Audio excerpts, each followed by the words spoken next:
Hello everyone, welcome. So, Urskaya Kingdom, we still just got that the other day, so that's still a thing. We'll probably just be messing with a couple teams with that as well, and just kind of going over our normal stuff, so kind of just chilling for today. If you guys got any questions, just let me know and we'll go over it.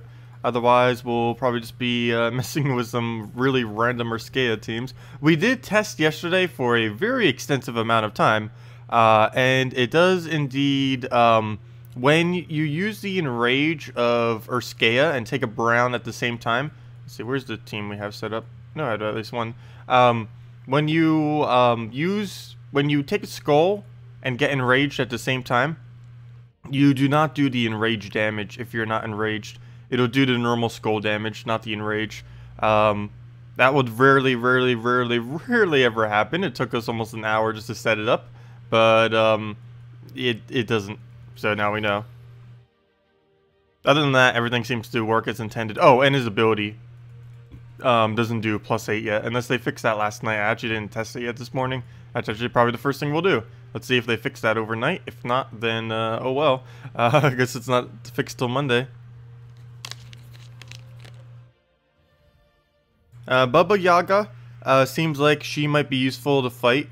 Yeah, she'll be useful in some very situational instances. Mainly when they are running 2 good troops on the back and nothing up front. Mainly this mana generators and stuff up front.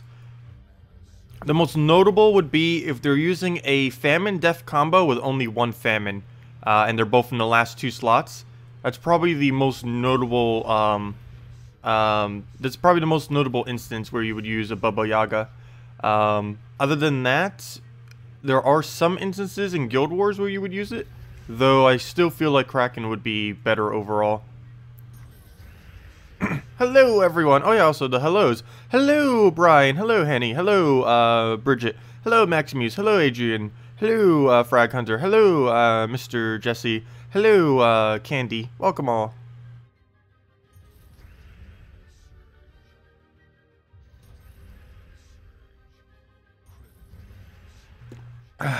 Oh. Just woke up like 30 minutes ago. Nothing like last minute. Let's see. We'll throw that down. Hello, Dennis. Welcome. You can stop by for a little bit before work. Oh, glad you could stop by. Let's see. Should we Shegra? It's probably gonna miss. Oh no, we got it. Nice. Let me just move that up. Get the more Enrage. All the Enrage. And there we go. Oh, I forgot to check his ability. I'm so worried about taking all the skulls. He basically never uses his ability. Even when I tried using him with Dragon Soul and stuff, it felt like he never used his ability.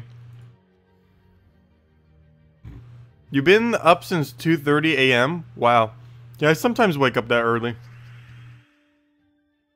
Not too often, though.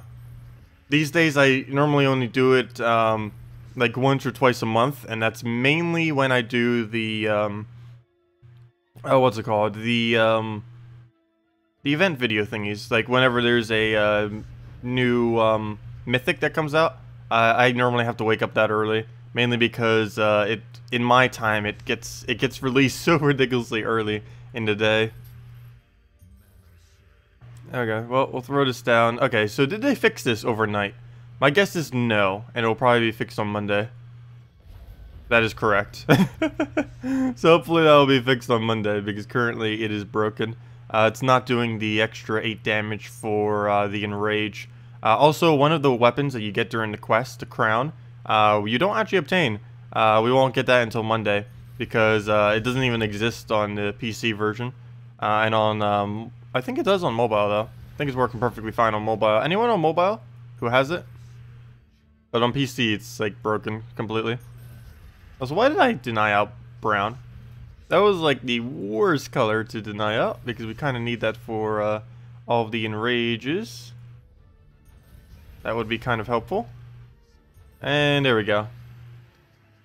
The new consistent Skull Spam team, except maybe not Urskaya. I don't feel like Urskaya is even the best slot for this team, even though it does work. The real Vanger in the house. Welcome, Vanger. Yeah, the fake Vanger actually liked one of my posts. So are you both Vangers and you're just faking it? Or is it actually another person who's just like, hey, we took your banned account from earlier and now we're posting somehow? Not quite sure what's up with that. That's or Salty trolling everyone.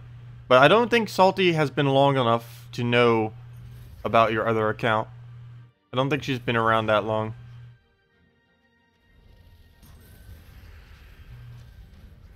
Let's see.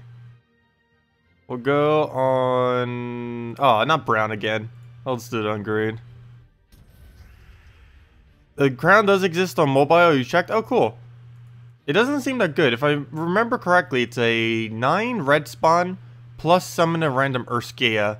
That could be okay, maybe, if you happen to have the legend traded. Well, if nothing else, that's a 1 in 4 chance you can summon a legend, I guess. So I guess it isn't the absolute worst thing, because there's like no Urskaya at the moment. Though by the time it actually comes out on Monday, there's going to be another one. Oh wait, no. There's only 3 now, and then there'll be a 4th on Monday. Let's see, there's 2 from the New Kingdom, and there's 1 in Stormheim. And there's going to be a 3rd one from the New Kingdom on Monday. So, yeah, never mind. That'll work. Okay, we'll throw down Shegra. And down it goes. Also, I don't know why, as of recently, but, I feel like I might start learning coding. And see if I can go learn how to on Earth to use Unity. And see if I can make some kind of weird game out of it. Just for practice sake. And then eventually see if I can ever make anything. Because I do have quite a bit of free time on my hands these days. And it seems like something good to use my time for. I'll probably start with just trying to make like some kind of basic platformer. Like ridiculously, just so I learn the mechanics of it and how to build it. Then probably a basic match 3 game where literally all I'll do is try just making a standard match 3 with nothing else. And then just expand from there. Hello, Marcus! Welcome! Welcome. Let's see. Well, we'll throw that down on skulls. Get that out. Double skull. Shegra in there. Keeper souls. And... ooh. Oh yeah, that's fine. Do it on blue. And down that goes. Apothecary away the yellow. Shegra. Keeper. Oops, wrong color. Oh, that's fine. And down it goes. Do you still have your Let's Play account? Yes and no. Mainly no. But, they are still recoverable in a way. It's just the last time I, contacted support, it didn't really help.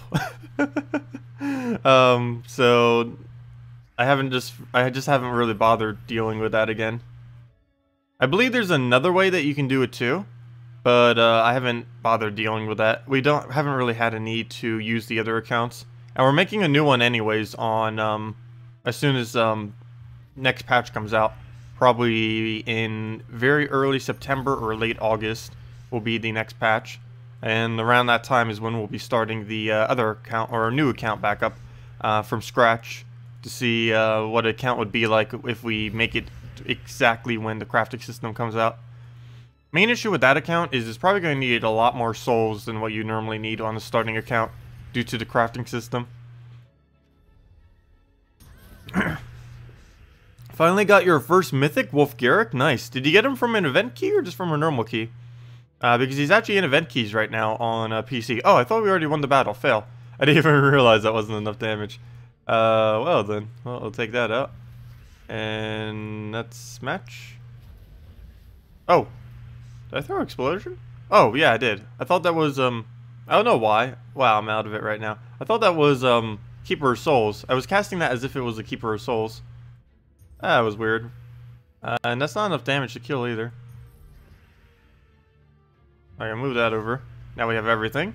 So even if I misclick the wrong one, we have plenty of options. Normal keys? Well, yeah, glory keys then, I would assume. Are those considered normal keys?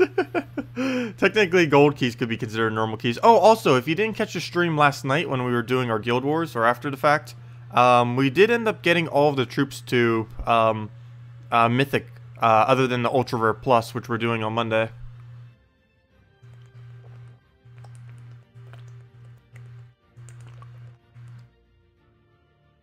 Oh wow, I need to get another water. Down the entire thing. Okay. But yeah, we got all of the gold related chest stuff to mythic. We got this guy to mythic, this one to mythic, this one to mythic, as well as a few other troops. And now we'll get the other 4 to end the new one on Monday to mythic. Then the hardest one is going to be Yaga's hut, because at least with Bubba Yaga, we will be able to get 3 free copies of her next week. But the hut, that is going to be ridiculously annoying. I really wish it was an ultra rare. It would make it so much easier to obtain. Or use it as the actual event troop. But yeah, this thing's going to be ridiculous to try to get enough copies of to gain +1 HP. Because we do gain 1 HP if we do that. Wait, are just showing we already have 1 HP? That's weird. No, we don't have 1 HP yet. Huh? That's confusing. Wait. What? Oh, that's glitched. Oh, no. Never mind. I thought it was all the way towards the end then. No. But that's weird. Why is it showing 1 HP there? No, it's just showing that as what we would get? Oh, no. Is that actually showing you that we have the +1 HP? I'm not quite sure. I forget what it looks like when you don't have it upgraded, because I always have mine upgraded pretty much instantly.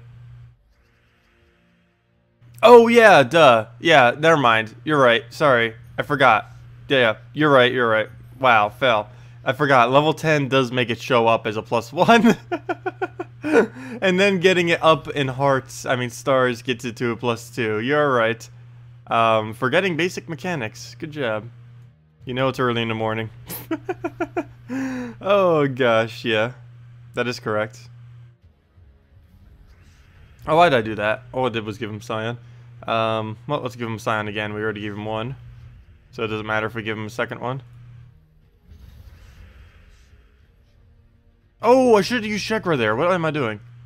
No! Okay, now we gotta throw the weirdest Chakra ever. There we go. It still landed. That's what matters. Also, thank you, Kenneth, for the subscribe. Much appreciated. There we go. The comeback. Actually, we were never really losing that much this battle. Also, that noise is so weird. It reminds me of Puzzle Quest so much. It's the exact noise from Puzzle Quest. I know with 100% accuracy that's the exact noise from Puzzle Quest that they used. It's too familiar.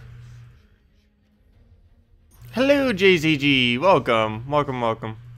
That's match.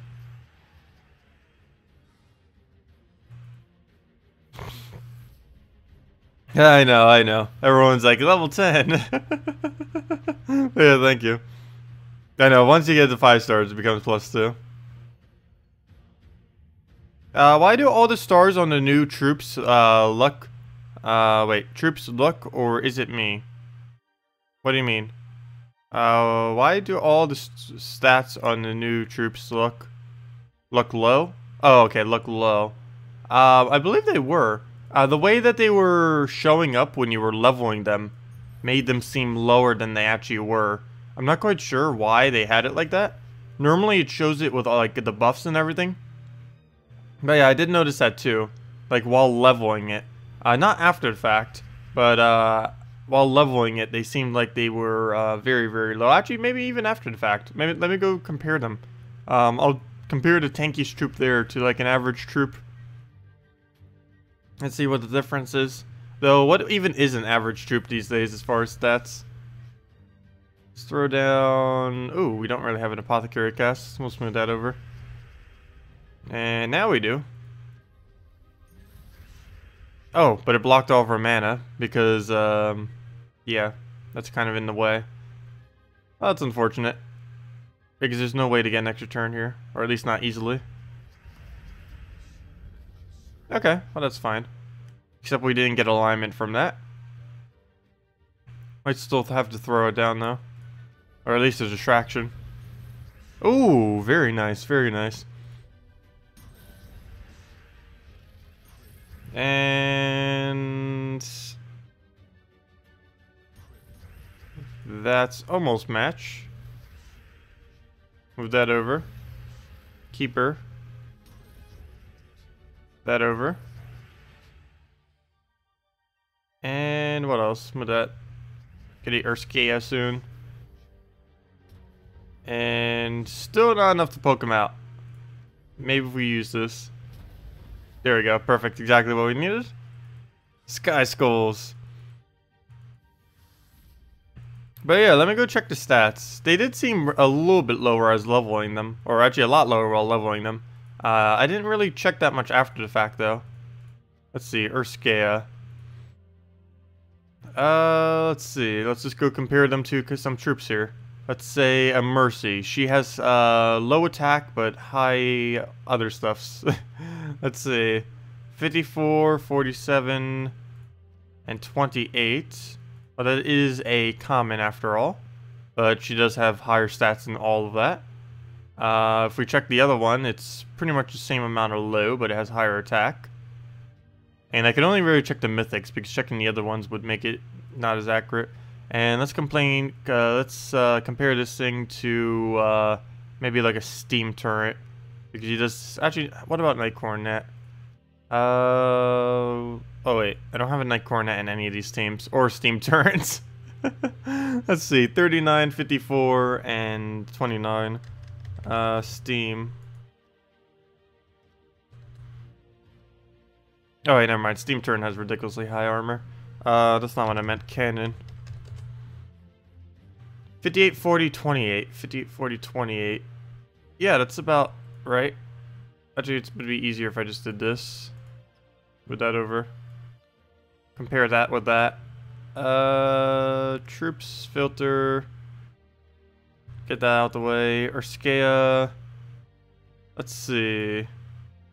58, 54, 40, 29. That's not too far off. Though this is tankier than it.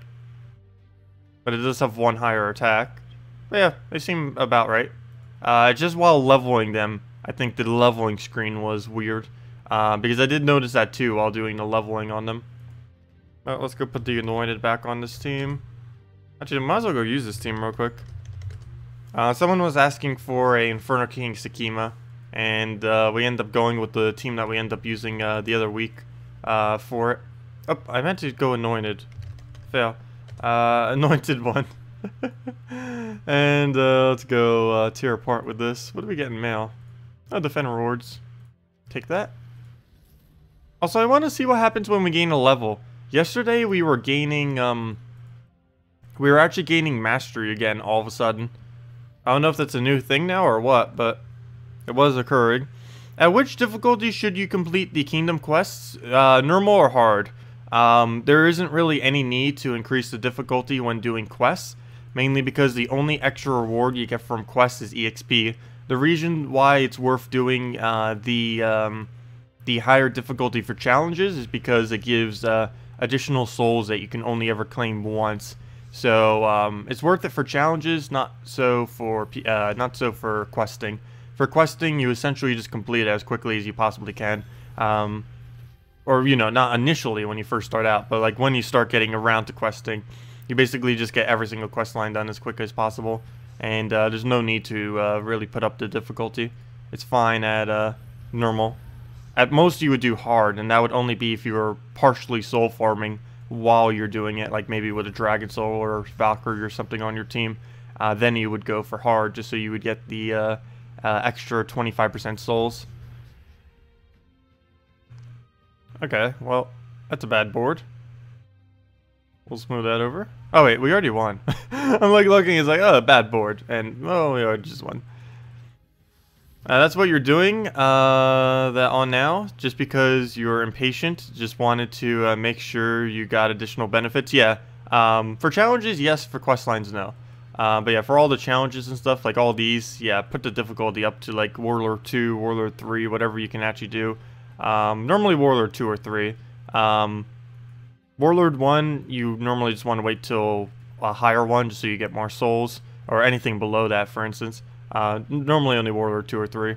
Warlord 4 you don't do, mainly because it's a lot harder, and the amount of time you would spend within the battles isn't really worth the 25% in those instances, for the most part. So better off just sticking with Warlord 3, or lower. Depends, really depends what your team is that you have that's capable of doing it.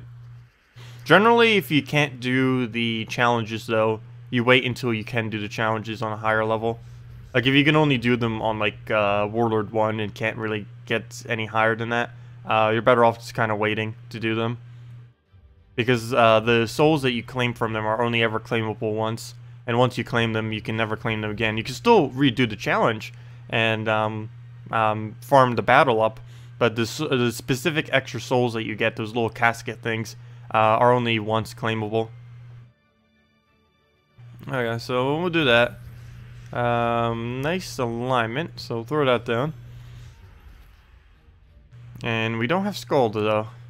No skull alignment. I need them falling next to each other. Not that. I need them actually falling next to each other where we can use them. We should have specified to the game. Next to each other isn't enough on its own. There we go. Is that enough damage? Let's hope so. There it is. Good. And alignment as well. Nice. So that'll be more damage for us to one-shot with. Inferno King as well. Except we can't use it. Can't use that either. I don't think. No, neither of them. Well, got the Dragon Soul killed, kind of. Oh, entangled. That's not good. I almost need him to die at this point. There we go. Perfect. That worked out. We could have always cleansed him as well, I guess. But, oh well. That's another alternative. And we do have alignment. So, poke. Double poke. Wow, he revived again. That's 2 revives. Let's see if he gets 3. Did he just get 3? Yeah, that was another one. He just got 3 revives on us. What is this madness? 3 revives. Okay, move that over. Let's see, will he get a 4th? Do we even have alignment? Yes. Okay, good. He did not get a 4th. 3 in a row, though. Wow. Hello, King Larry. Welcome. You're having a great week. You put in 500k gold and 500 trophies in the guild. Nice. You're level 1040 and you have gone up a few levels since the update, but you aren't getting masteries from it. It must just be PC. It only happened to me once yesterday, because we only gained 1 level yesterday. But that's like the only instance where I actually gained like the mastery thingy. Also, doesn't little Johnny Bronze look a lot different when you can't see his eyes? Like, look at how different that looks. Well, just like his facial expression when his eyes aren't in it, and then when he has his eyes. It's because his eyes are so weird, but they're deliberately that way. You mostly play on mobile and didn't notice getting any masteries? Oh, maybe it's not doing it on masteries. Well, we'll find out when I get another level on PC and see what it's doing. Unfortunately, it's not giving me more purple. Because I wanted to get higher purple mastery because we already have the highest. I wanted to keep going with it.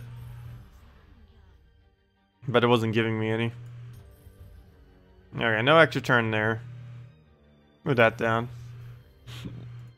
Go for the buff. And just poke them. Move that over. Poke again. Oh no! I can't target him, I forgot. That awkward moment when you try targeting a stealthy unit and then didn't realize it was stealthy. That only happens on troops that don't normally get used. Like, what's his name that he was just using? I don't even remember his name, it gets so underused. He basically never gets used at all. So, Merid? I don't know, it's It's the one related to Tyree and little Johnny Bronze. They're all a little family. But that one, the mirrored guy from Drifting Sands, he is so underused. Even after they buffed him, he wasn't even used after that. Mainly because he was useless before the buff, and then after the buff, it's like, he's still kind of the same uselessness, just slightly more consistent. Alright, so let it take a skull. Get our apothecary up. Go from there. Forest Guardian, that could be bad.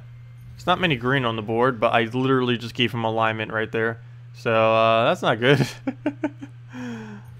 Right as I did my turn, I gave him alignment. Okay, but then we took it away. We giveth and we taketh. Let me just get rid of his skull alignment. Oh, as I just gave him a new skull alignment. Fail. Well, that's a great way to get rid of alignment. Oh, that's match. Fail. I think I did that off by a row. I might have actually just kept intact the initial one that was actually there. Yeah, Tyree's dad. That's it. I knew it was something related to it. I forgot what it was from the lore. The lores. Let's see. I'll move that down. Also, if you didn't see it yesterday, we did read out the quest line. If you could call it that. Oh gosh, I did a really weird voice for it. Johnny is Tyree. Wait, Johnny is Tyree. Whoa, Johnny is now Tyree. You did voices and everything. I know, I got that covered yesterday. Okay, I'll go. I guess we throw a chakra and hope it doesn't miss. Oh, we got a skull out of it at least. And now we can poke him. 1, 2. Put that down. Apothecary on... nothing. Let's move that over. Apothecary that out. And Keeper the brown.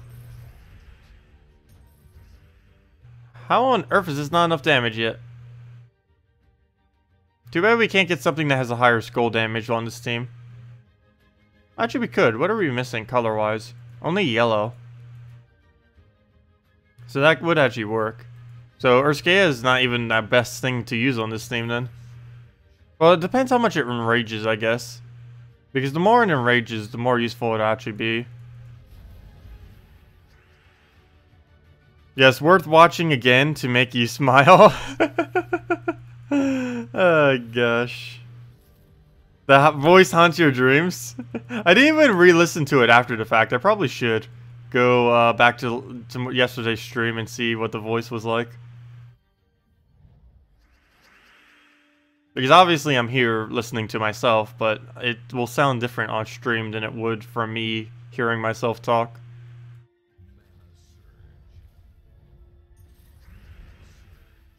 Haunt your dreams. That's a good way of putting it. Okay, well, we'll go on to the purple there. Throw down a Keeper on blue. Somehow still doesn't die. Luckily the Cascade kills it. Chakra. Keeper. Too many targets. We'll do it on the green. And that's almost match. We had a Cascade. It is really hard to land a horizontal explosion for anything. I feel like there's always no moves that you can do on the board, and if there is, it's like one off, like right there, where it's going to be one off from getting that purple there, or something like that. Okay, well, this is pretty much match. But we might lose our Urskaya. Oh, I tried for a skull, didn't get it. Oh, if he devours, he's still in this. Okay, he didn't go for it. That's weird. Well, I'm fine with that. And we did not get enough mana. Go, Sky Skull. Nope. Whoa, whoa, whoa, whoa, whoa. That works too, but okay. Wow, that was a lot of stuff. Hello, Lewis. Welcome, welcome, welcome. And there we go. Our little rewards. Let's see. Oops, my tab is messing up. Let me move this over. There we go. Let me move this up. It's blocking out my chat. Come on, global chat, and check out your new account. Oh, sure. Let's go into global. We're already there, except we're in the wrong global. Defaulted me 3 this time around. Okay, let's go back to 1. Okay, I'm in global chat 1. What's your new account? Which one of them's your new account?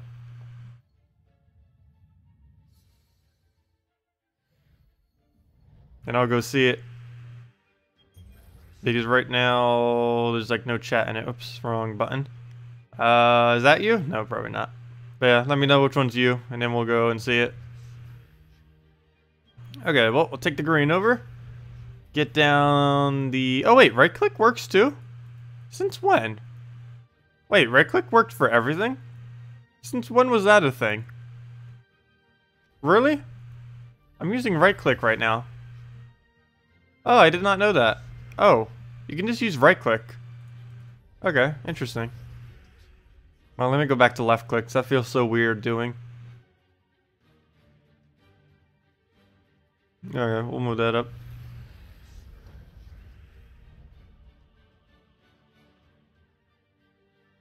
Why is your chat different? What do you mean about your chat? Yeah, I don't see you. I don't see a whole log. There you are. Now I do. This is your brand new account. Doesn't say I can fight you for some reason. Member of Game Breakers. Oh, that's funny. For 2 hours. Last seen 7 minutes ago in Broken Spire. Currently undefeated in 27 battles. Have you won like every... Oh, no, you didn't yet. I was gonna say, did you win like literally every battle you've ever done? I wonder what the longest 0 lose streak is on Gems of War. Like when you first make an account. Like how long someone has gone before they actually have lost a battle. That'd probably be a little hard because you would need to have... You'd eventually just lose from being out-trooped eventually. Okay, well, we'll throw down the Shegra. Keeper. And there we go. Yeah, I don't know why your chat's showing up differently. My chat's been a bit weird the past few days, actually. Sometimes in my guild chat, too, it would completely show nothing. Like, all it would show is, like, one singular post. Like, maybe, like, that much information.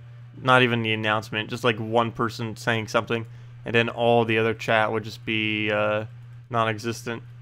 But, it does seem to be working now, at least. Also, that goes back really far, too. Wow. Anyways, back to global. Let's go take out the penguins. The poor penguins! No! But we gotta do it.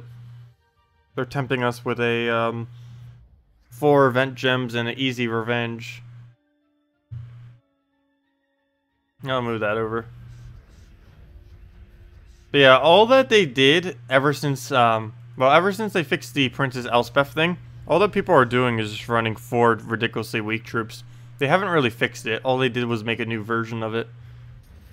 Because it's really common still to see people using those kind of teams. Until they officially fix it, it's always going to happen.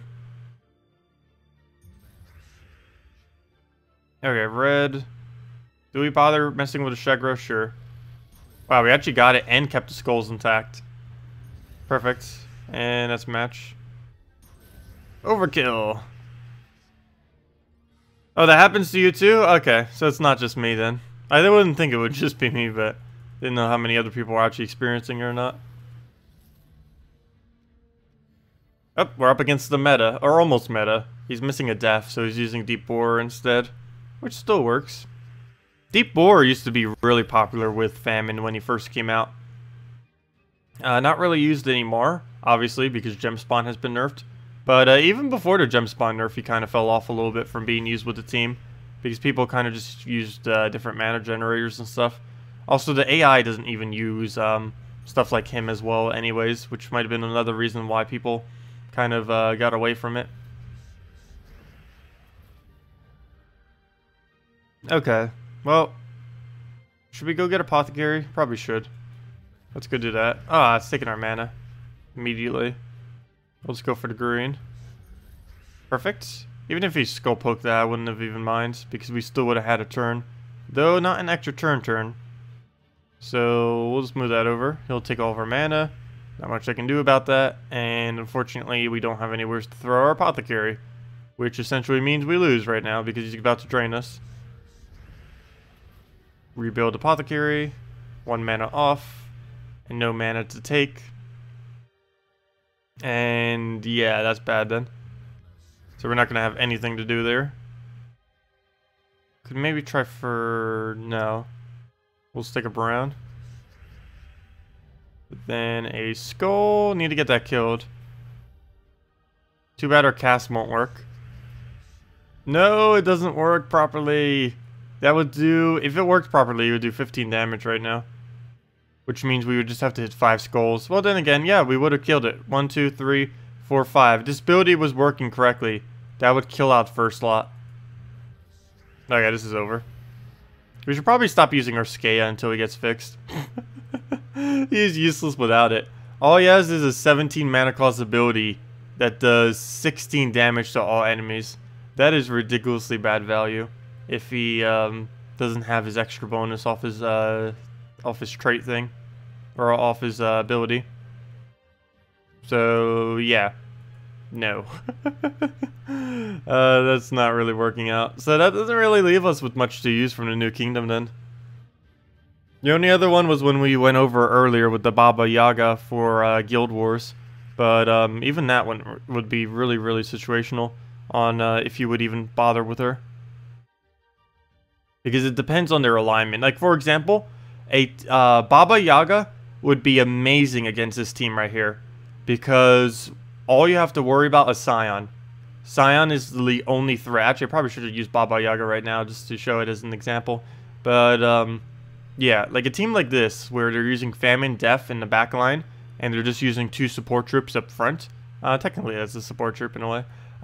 That's the easiest way to kind of use her. Because you'd be able to double silence, and then just kill out the front line. And then if he casts, it does basically nothing. And you just have to focus everything you have on Scion, and then you essentially win after that, because you can just keep silencing back the last slot out.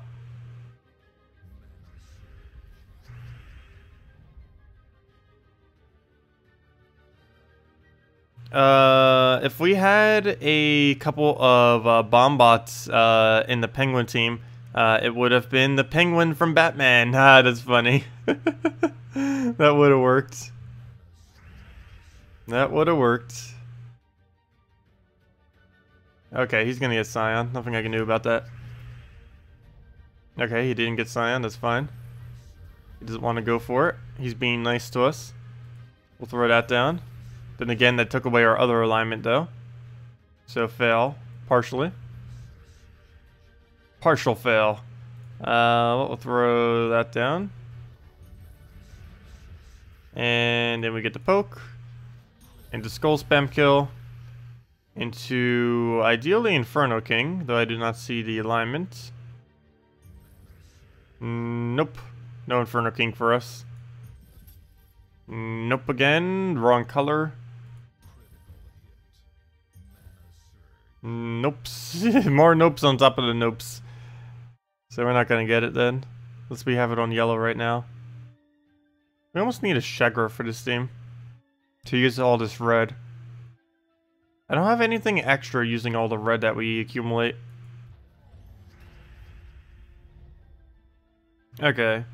Inferno King, no. Mercy, possibly. Except it's not an extra turn, so never mind. So we'll just throw that down, even though it's a complete miss. How did that not give us setup? Can't even use a Mercy.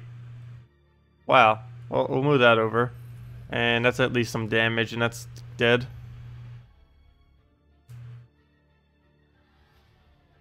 Hello, Raphael! Welcome, welcome, welcome. Glad you could join us. Okay. Oh, just covering up. The cooling system keeps going on and off really weirdly. It feels weird needing a little jacket thing during summer. But then it'll get like really warm. It keeps going like on and off. So it's like sometimes I need it, sometimes I don't. It's really weird. Okay, well, we got Mercy alignment, so we'll throw that down. Move that up. Inferno King. And no, we did not have alignment to do it even further. So we're not going to cast that out then, obviously. That would just be a complete miss. Just move that up. Nothing else on the board. Could always just do it for the buff, but then he gets it 4 times. Let's move that over. Well, he gets it 4 times regardless. And, ooh, we do need a Mercy now. We want to get rid of that. Got to get our cleanse. So we'll move that over. 1 HP. All we need is 1 HP. Like, that's why I kind of want to get the new kingdom upgraded. Because there might be many instances where we may be able to survive with 1 HP. And that would make all the difference in the world, having 1 HP instead of 0. Okay, well, we're just going to wait. Oh, Farce Guardian. And he got the kill already. But he did miss on the follow-up. And somehow he did not give us alignment off of that. Can we not even do blue? We have to be able to do blue. Let's go do that. Don't kill. Or actually kill the first one. There we go. And now do we have Inferno King? It does not appear like we do. Oh, yes we do. We have it on red. So we'll do that. There we go. There we go. Okay. And that's the comeback. That's match as well. I think I could have even done it just with the poke. Any good teams for like 2,500 to 3,500 power? You'd still be using either all dragons or all goblins most likely at that range. Because everything from about 4,000 downwards, actually probably about 3,000 downwards. Yeah, actually, yeah, 4,000 downwards is about the same teams pretty much. You don't really use anything different. You gain a lot of power pretty quick early on in the game. So basically everything around that range you use the same teams for the most part. But yeah, that's basically all you could really build that would be halfway decent at the moment. Is all goblins or all dragons. Or at least the main two. Unless you've already gotten a legend drop that's useful. Maybe build around that. Not sure what you might have though yet. Let's go get a buff. Ideally we'd get an Inferno King too. Or we could throw this, I guess. So we'll kill that out. Move that down. Move that down. Mercy, even though we don't need the mana, I need the board clear. And still no Inferno King. And still no Inferno King. Well, we do have Sakima as an option now too, which we also don't have alignment for. So let's just throw that. And still no. I might just throw it for the sake of getting it out there. Let's see, let's move that down. Nope, doesn't help. That does though. Oh, come on, Inferno King. You had one job, kill that out with split damage, and you miss. Oh, that's match. There's like one green on the board, and we actually get alignment off of it. Yeah, goblins early on in the game are insane. They'll pretty much just cruise through every battle you ever do. It's really nice.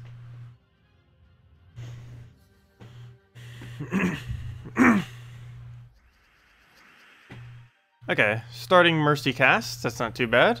We get to take that, move that over. Yeah, too bad we don't have any more keys to open today. We will have another key opening to do on Monday, though. Monday we'll have a lot of keys to do.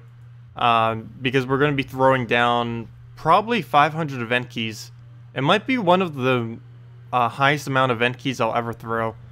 Maybe even a little bit more than 500. Because we're going to be needing that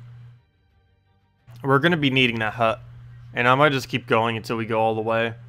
I'll start questioning if I'll keep going once we get down below like 10,000. But while we're above 10,000, I might just keep going. When is the next mythic coming? Let me double check that. Next mythic is coming on August. Oh wait, no, wait. Legendary. I read the wrong time. I'm all the way back in. Wait. Let's see. That's this week. Next mythic. Oh, is it really that far away? No, Mist of Scales. August 4th should be the Mist of Scales one. The one that it almost seemed like it was going to be this week. But yeah, August 4th. So basically the beginning of August we'll get the new mythic. So that's almost here. Actually in like 2 or 3 weeks. So looks like we won't have as many resources for that. Hopefully we'll get it early. Otherwise, that could be unfortunate. Yeah, I was pretty lucky off the top. Though, we don't really have much follow-up. We already lost our first slot. If he gets the Devour, we're pretty much dead.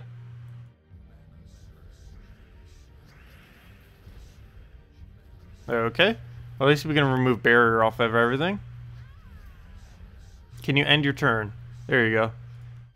So we still have a chance. Not over yet. It's close.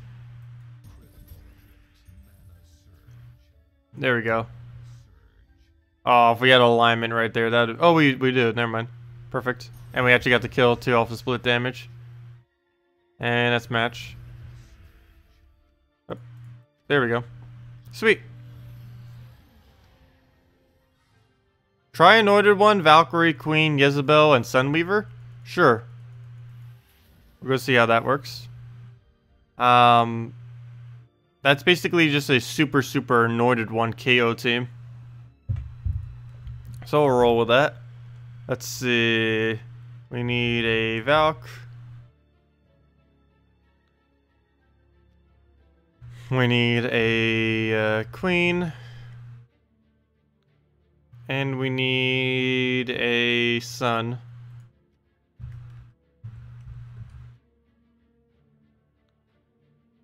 There we go. Missing quite a bit of color. Let's see.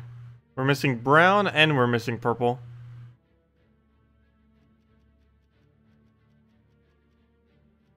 So let's use the claw banner then. There it is. So we'll roll with that. You would recommend you buying HD monitor with 144 Hz instead of 4K with just 60. Why is that? I'm not quite sure what the Hertz even does on it. Would you try your main team? Not great though. Sure, I could try it. Maybe in one of the lower battles then. Let me know what it is.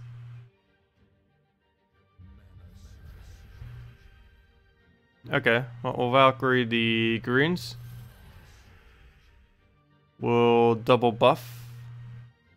We don't have anointed anywhere because we just got rid of the green.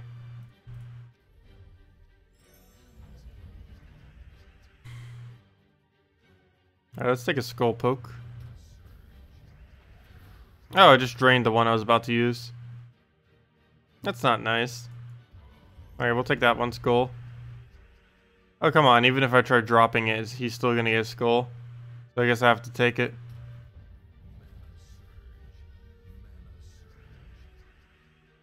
Okay, well, we need more mana. So let's start getting that. He's almost dead. Gotta be careful not to convert out the green since we need it so badly. There we go. And now let's just throw all the one-shots. Double check for everything. So we'll kill with that. Kill with that. Oh, wait. He lived? Okay. Well, that's the thing. So we'll go on brown then. And there we go. That's a really weird team, but it works. Ice Golem, Inferno King, Dark Troll, and Garnock. Let's see. Ice Golem, Inferno King, Dark Troll. She's a red-purple for the purple convert. Or the purple double. Wait. I'm not quite sure why you're using Dark Troll on that team at all. You should be using, I believe, Alchemist, not a Dark Troll. You should probably be using Alchemist instead. Let me double check. Let's see. Let's go throw it. Sure, we'll throw it on our revenge battle, I guess. But yeah, you should probably be using Alchemist in there. It would be... Let's see. Well, we'll do the Ice Golem. Ice Golem. Inferno King.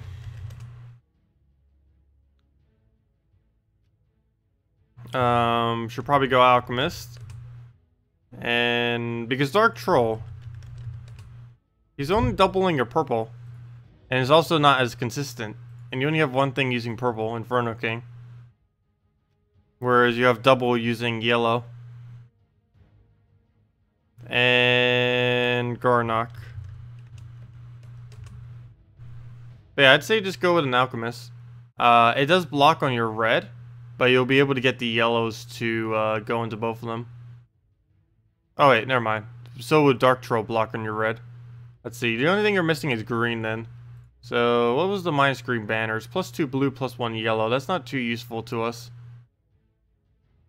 I assume you have the +1 on your Alchemist. If you don't, you would have to go a red-yellow banner, most likely. Because you need to make sure you have at least a +1 on it. Actually, we might still just go red-yellow banner, now that I think about it. Yeah, let's still go red-yellow. Because we need to rush them up with reds anyways, so that'll work. So we'll go with that. You just pulled a Stonehammer yesterday. Is he pretty much not usable with the current state of gem spawning? Yes, he's pretty much not usable with the current state of gem spawning on PC Mobile. That is correct. He was pretty much already not usable prior to that. After the fact, he's pretty much obsolete, at least on PC Mobile. Some people very, very occasionally still use him for his high disable because he can stun everything real quick. But, I don't know, I just feel like it's way too, even if he was like, even if gem spawning wasn't changed at all, he still has to deal with the fact that there's a billion Scions out there. And he gets countered out really easily with 2 Scion. Okay, well, we got alignment. We're not frozen on red, so that'll work out. Got our Alchemist. Not gonna be able to get the freeze, but we get all of our manas. And let's just try finding Inferno King. There we go. What else do we need to do? Move that over. I need to make sure I don't extra turn on skulls. So we'll probably just throw this down. Ah, the complete miss. That's not good. So let's go do the Alchemist. Ideally not on brown, but we will. Gotta do it on something.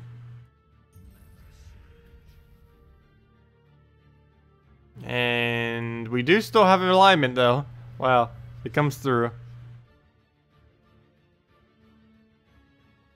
And then we just poke him.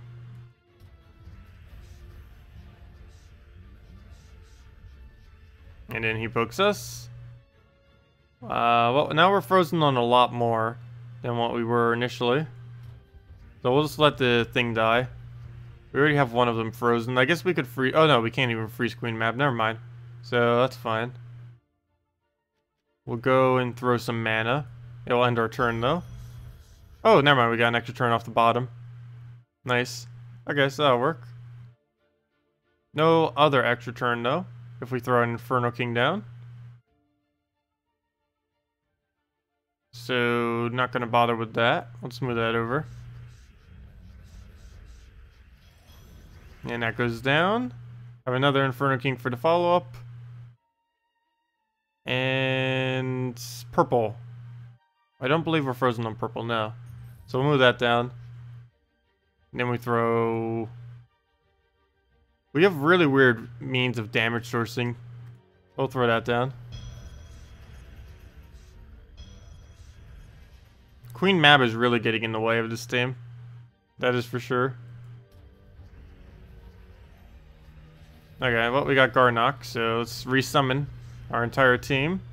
He'll die to burn, hopefully. So let's just throw this at the map. And ideally he dies to burn next turn. If not, then we're in trouble. Good. Okay, well that's match. All we have to do is find the last little bit of damage. But yeah, I see what you're going for with the team. I feel like you could use a different tank other than Ice Golem, possibly.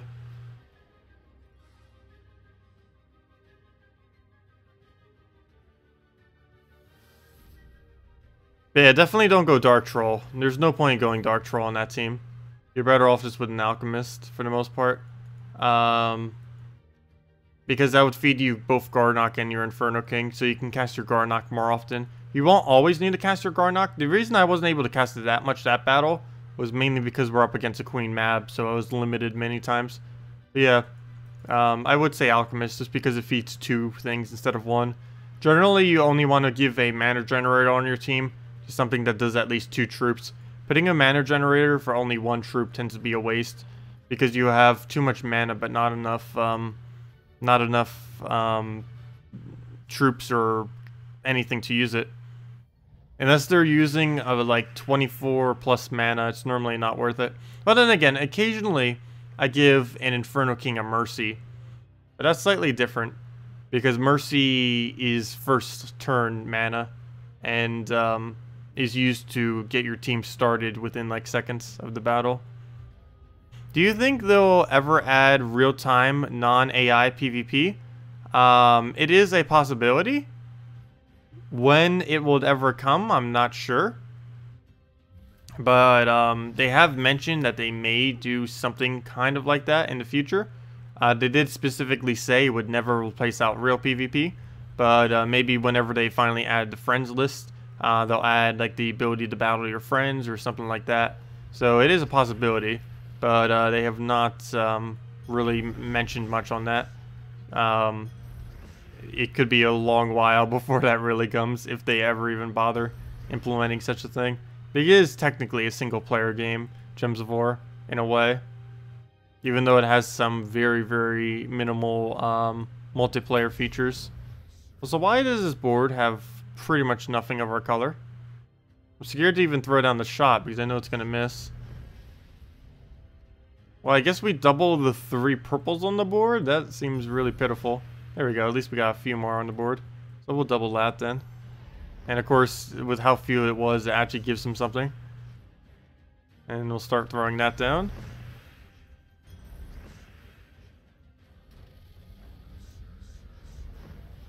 Okay, well, he has 1 billion casts now, if he ever decides to actually use them. Throw this down. Dark Troll. Ellie. Let's see, move that over. Another Ellie. Another Ellie. And that's match. Assuming it ends its turn. And there we go. Sweet. And down it goes. Yeah, crafting system is definitely better than the PvP changes, that is for sure. And that's coming next patch. There's 100% for sure a crafting system next patch. Unless they're changing it all of a sudden, but probably not. I don't see why they would. Yeah, crafting is very long overdue. This game has had a really bad kind of way of gaining troops. It worked for a while when the game was smaller and everyone didn't have everything. And there wasn't as, like, mythics or anything like that. But ever since they added mythics, like a year... It was about 15 months ago when they added mythics. Ever since they added mythics, there's been a dire need for a crafting system. Because they're just so ridiculously hard to obtain without one.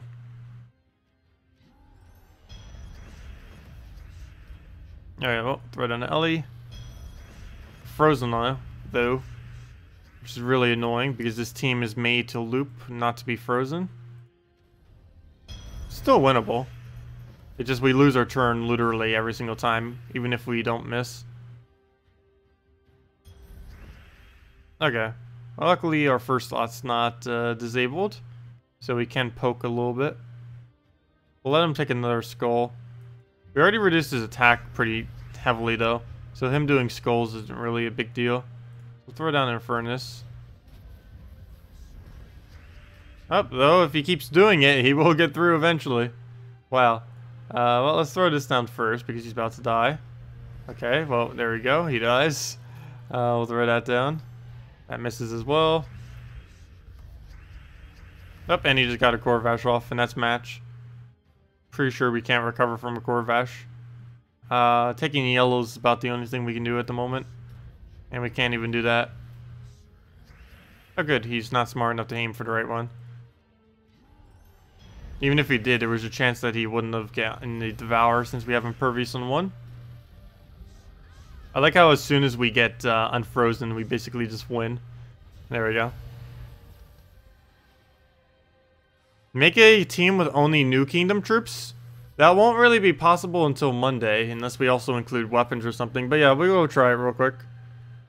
What's my revenge? I should probably go claim this real quick. 1 second. Let me go claim our revenge battle with an easy win.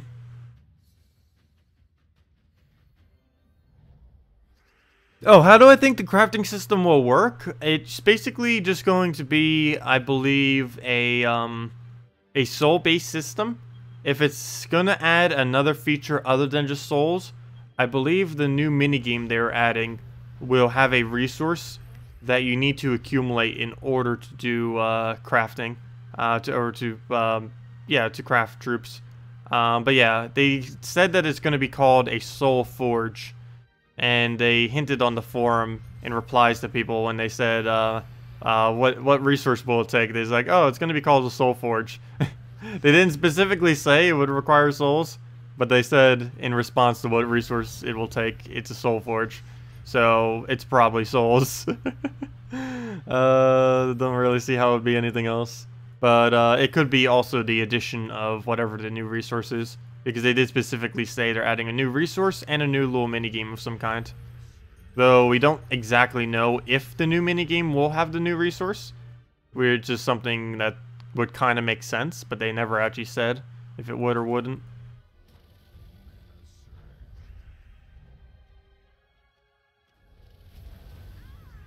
One HP.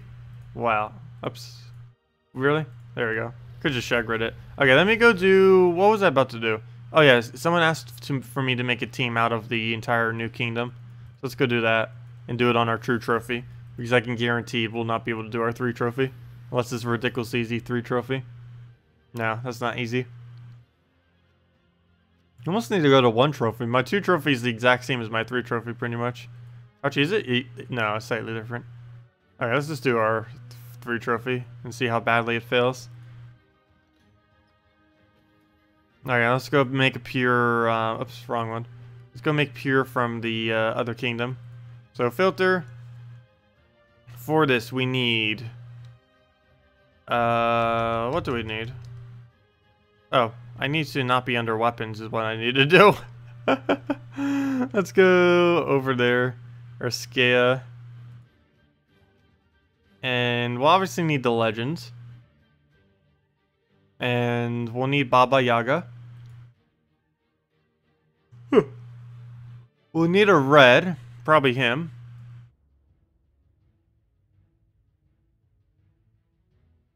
And we'll need 1 other troop. What are we missing as far as colors? Blue. Well, there's only 1 other option for that, and it's the useless one. So let's go with the useless one. And there we go. We got ourselves an Urskaya team. And with that, we'll go... What's the banner again for the kingdom? Oh, that would be bad to use with this team. We need a, like, +1 blue into... Actually, you know, +2 red, +1, or... Yeah, +2 red. +1 yellow. Oh, no, but there's -1 brown, though. I must just go +2 red. And just keep spamming up the, Urskater? I have no clue how to say that. But we'll go with that. Double red. So we'll roll with that. And see what happens. Oh yeah, what is the bonus for this kingdom anyways? Oops. Bonuses. All troops gain 6 life to attack. Okay. So So let's see how this pans out. Probably badly, but we'll see. The soul farming team, Dragon Soul, Warlocks. Where's the best place to farm with it? First challenge in Divinian Fields is the absolute best, assuming that it doesn't have a bonus this week. Let's see, it's McGrim Woods week, isn't it? Never mind. So I think the first challenge in Zolkari is the next lowest, I believe. But yeah, generally you would use that in the first challenge of Divinian Fields, but this week you can't due to the bonus that is there. So first challenge is Zolkari. There's probably another location too. They need to have, you can do it in any challenge where the durability is 22 HP or less. You can get away with that team. Okay, we already lost. Though, to be fair, that was of not our control. Regardless of the team we had, we probably would have lost if that just happened. When he devours us in like turn 2 or 3. But yeah, a lot of the new troops are pretty useless. Like this thing. Well, actually, you know, earlier on in the game, actually, this wouldn't be too bad. But this late in the game, anything that casts a spell that doesn't one-shot like that, it either needs to hit multiple enemies, or it needs to one-shot. It's basically the only options later in the game. That or it has to be help towards a skull-oriented build. Like, this guy actually could be good in skull spam teams. He's essentially just orc, just without the convert and stuff. Just a reskinned orc with slightly different stats and stuff and ability. Okay, well, he's all barriered. We might as well just exit this battle. It's going to be over, regardless of what we do at this point. Oh, wait. Nope, not if he keeps doing that, that would actually be fine. Though we didn't really get much out of this alignment-wise. Nope. Alright, we'll move that down into there. And we still have a buff. Maybe we should use this guy in first slot. We'll take our skull. And I guess we just buff up because he's about to die anyways. So there we go. We pre-buffed. So that's not really going to make much of a difference. And since he's barriered, I'll probably just have to poke him. Move that over. And then we poke. Oh, hello, skull. I didn't see just sitting literally right there. Well then. Well, at least we got another buff, so we'll take the skull. He still lives. We'll throw the buff after the skull. Nah, this isn't gonna be winnable. Let's see. We'll move that over, I guess. Oh, he hasn't won yet, so that's at least something. I'll buff up after the fact, or at least try to. There we go. Now we can. Oh wait, it'd be re-barriered though, and that's match. Well, that's the new kingdom for you, or at least pure of the new kingdom, I should say. Yeah, it's pretty much just a brick wall of nothing. Hello, KrissTigger, welcome. Your skater, Urskader.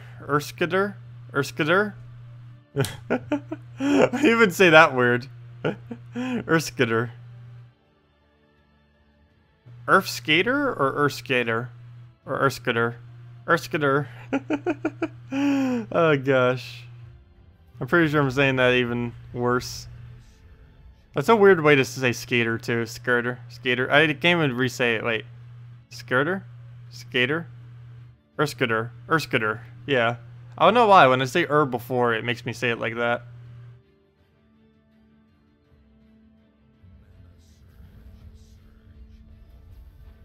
What about a pure beer team?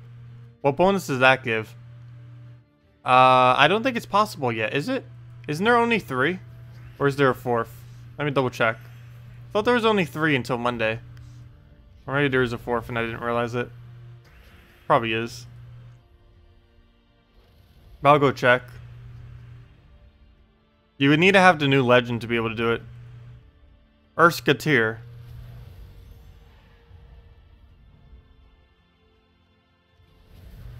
So basically Musketeer, but Urskaya. Essentially then.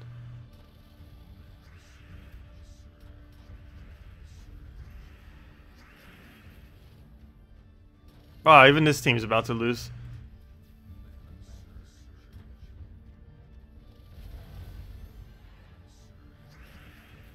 Nah, never mind. Wolf Garrick is too dumb for this team to lose. Let's see. Almost Brown, I guess. And that's match. If I don't keep giving him that.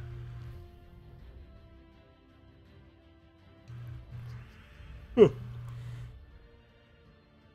well, let's Dragon Soul, and then we're good to go.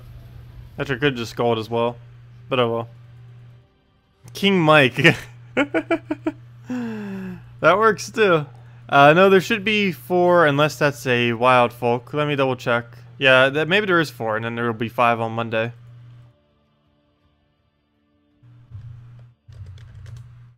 Oh yeah, there is, because I forgot. Barbarius now counts as a Urskaya. Before he wasn't an Urskaya. Before he was a Wild Folk. But yeah, never mind, I forgot. This was changed during one patch, and I was like, oh yeah, it's kind of irrelevant that he's being changed into an Urskaya. And now it's kind of relevant. Now it is relevant. Because before it wasn't, because there was only 2. There was the Urskaya Wanderer, and then there was, of course, the Barbarius that they just switched it to. So it was like, okay, well, there's only 2 of them now. But now after they added this whole kingdom, now it's a little bit more relevant, because there's going to be 5 as of Monday. These 4, and then the other one. But yeah, there isn't...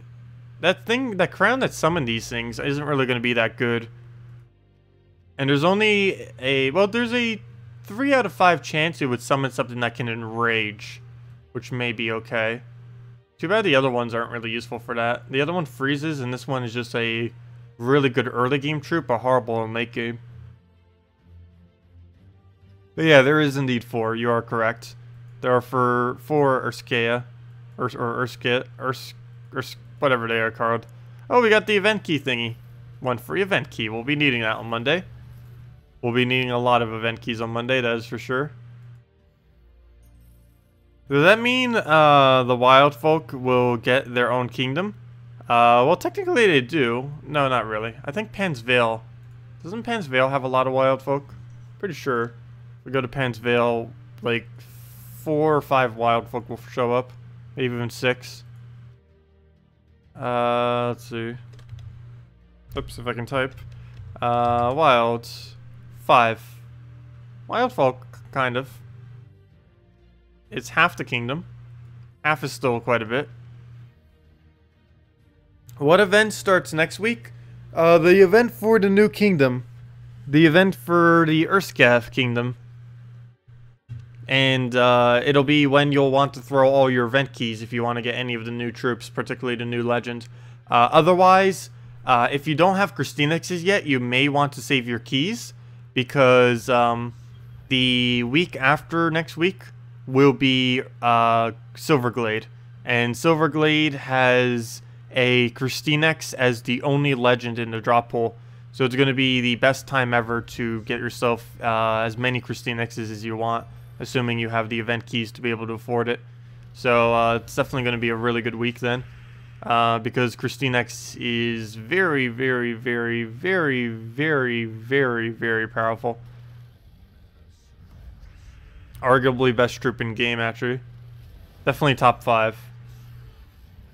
But yeah, it's so good. You can, if you have it fully traded, you can use it as your only troop on green and blue Guild War days. Like literally just 4 of it is a sufficient team. It's that amazing. But yeah, it just covers so much. It deals damage to everyone. It can control the board by removing a certain color. So if you're not using every color, you can still control the board pretty easily. It then does a summon, which it doesn't even have that bad of a summon either. Has Stone Skin, immune to Entangle, and it has the only enchant in the game that doesn't waste your turn, or at least has the chance of not wasting your turn. Any Queen Mab event coming soon? Queen Mab, I believe, is a little whiles away. Let me double check. Queen Mab is... Yeah, never mind. Yeah, it's not happening for a while. I believe there was one like a month or so ago. So it's probably going to be a long while before we see another one. Trying to find it. Glacial Peaks. That's right? Yeah. The next one is until September 4th. September 4th is when you will next get Queen Mab. Also, thank you, Alexander, for the subscribe. Much appreciated. But yeah, September 4th. Really soon before the crafting system. That's like... Actually, the crafting system may even be in by time Queen Mab comes around. If not, she's basically coming around like the exact time. She'll only be like a 1 week off, probably, from when the crafting system actually comes. Somewhere around that general ballpark. Okay, well, throw down Dragon Soul. Get her pokes. Let him poke us. Come on, Cass, go! And just throw that down. Get our extra turn, Dragon Soul. KrissTigger, go from there.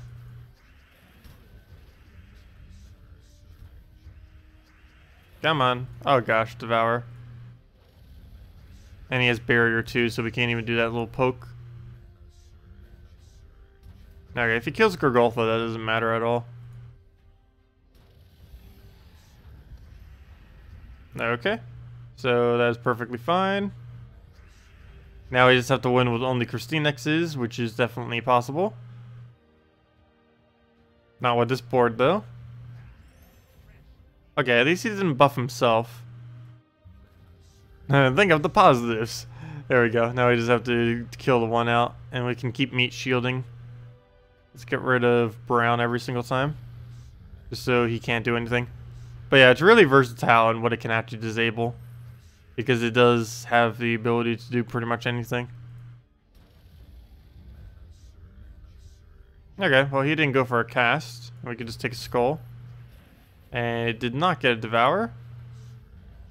I need to try taking a purple for myself so we could accumulate the mana from it. There we go, perfect. That's match.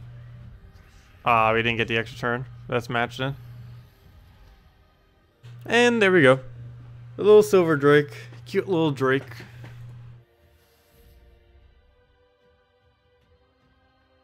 Is there any room in my guild? No.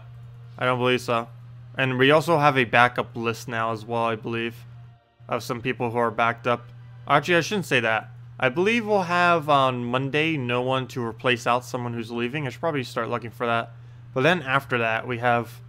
Like, there's a lot of people who left my guild that are like, oh, I'm going to be back in like a couple weeks or a month or so, or when the crafting system comes. And I think I have about like 5 people on that list. Not to mention another one's going on that soon. I believe Jason or Jacob, might have been Jason actually, said he's going on vacation for like 2 weeks. So, of course, he'll be gone. And then he's going to come back afterwards. You have a question. When will the next live of the Escapist be? Escapist, I'm not quite sure. We will be getting back into that eventually.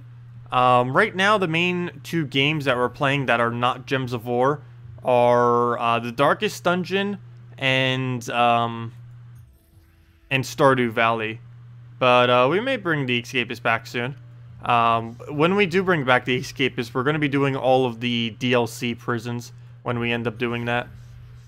We finished out all of the main game prisons, but yeah, we can move on to the DLC afterwards. It might still be a couple weeks before we get back to Escapist, not quite sure. Because I'm mainly just trying to get through, as far as like gaming things, I'm trying to get through another run of Stardew Valley and Darkest Dungeon as my main 2 priorities for things not Gems of War related. But we will be getting back to the Escapist though. I just don't know exactly when.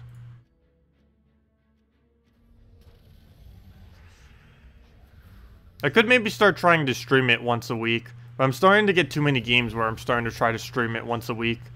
I might even need to start cutting down Stardew Valley soon, because doing it for 12 to 15 hours a week is starting to become quite a bit. Especially now that we got past the initial grind of the game at the beginning. We could probably cut it down to only 1 day. I think after next Wednesday's stream of Stardew Valley, we'll maybe only cut it down to Sundays. You're expecting one-way heroics day? Yes, we could do one-way heroics day. I did say that I would do that. Actually, there's a lot of games I said I would do. But yeah, we could maybe do one-way heroics today. The problem is I don't know. Doing it like between the stream, I guess we could. It depends how I feel by the end of the stream would determine if we could actually do it today. But I don't see why not if I feel up to it after this. Because I'll just eat lunch/dinner, and then we could go do like a little bit of one-way heroics for a little while, for like 2 hours or so. Let's see. We'll throw down that. Get down the Dragon Soul. Yeah, I haven't played one-way heroics for about a year and a half now. Year? Maybe more towards a year. It's been a while, is the bottom line. It is my favorite roguelike so far of all time, though. Okay, we'll move that down. It's not really regarded as one, though. It actually has a relatively small player base as far as people that play it.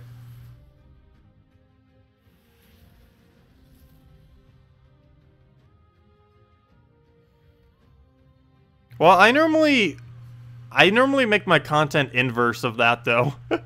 Normally when I make content, I make it because of the game. Because I normally make more guide-like content. Well, other than streams. My streams aren't. But as far as my actual videos are pretty much like all guide-related stuff. I normally don't really do like playthroughs. Well, for streams I do. But I normally don't just do playthroughs for the sake of just like doing playthroughs. Normally it has some kind of underlying helping someone else out with the game kind of concept underneath it. Oops, I meant to do that on brown. Oh, it did go on brown. That was weird. Look at that right there. It looks like I click on the one to the right, but I guess it is more towards the left. I hate when I do that. Like right on the rim of the card. Okay.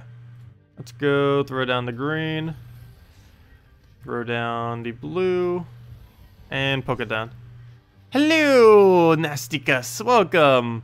You are at the breakfast table with us. Oh, cool. I actually just ate breakfast, like, right before we started streaming, too. I still have the plate on my bed because I was too lazy to go bring it up because by the time I finished eating, I was already a couple minutes late to stream. So I was like, just put it on the bed. I would put it on my desk, but I have literally no room left on it. I really need to clean up.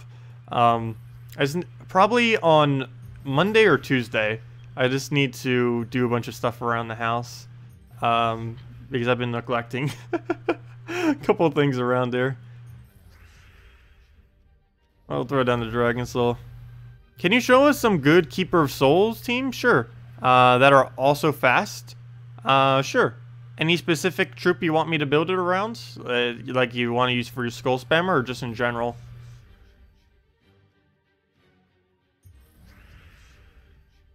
But for the most part, as far as what you build with them, you start from Giant Spider and Keeper of Souls and then build from there.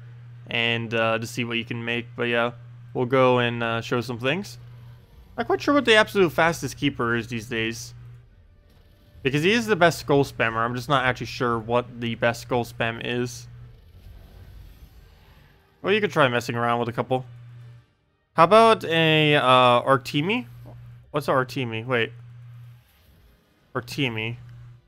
Why does that not sound familiar? I know the green troop has a similar name to that. I'm not sure if that's what you're referring to. Artemi. There's nothing called Artemi. Art. That's too many. Unless you're trying to say this thing. Artemis. The centaur thing? Oh, the centaur thing.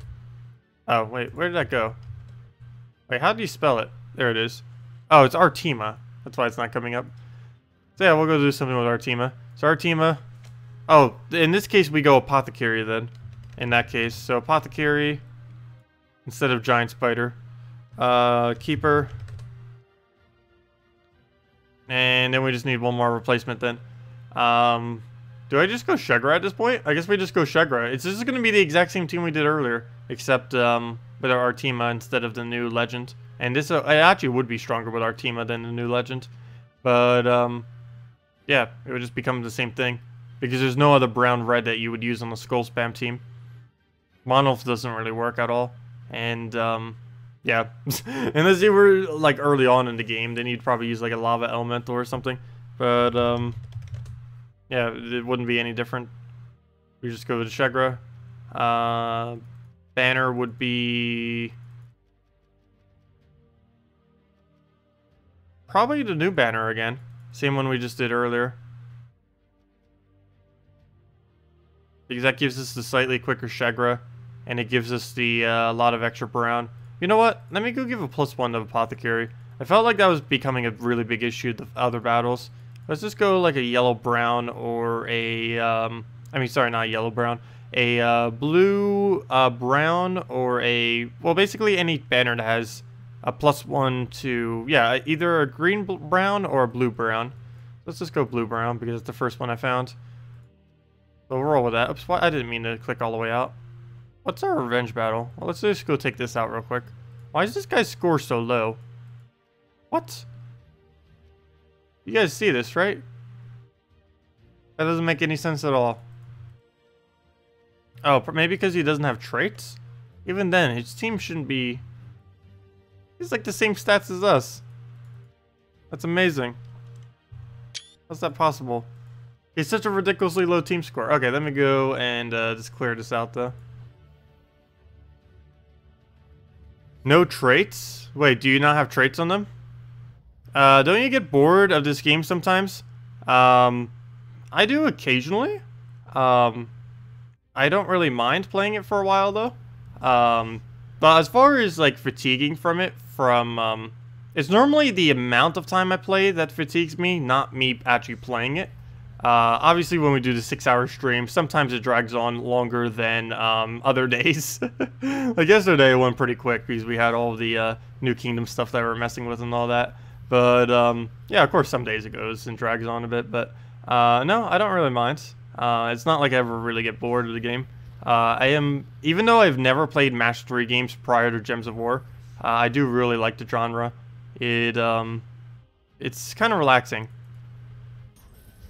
Actually, I like almost every genre of gaming. The only kind of genres I don't really care for is action, first-person shooters, and that's about it, really.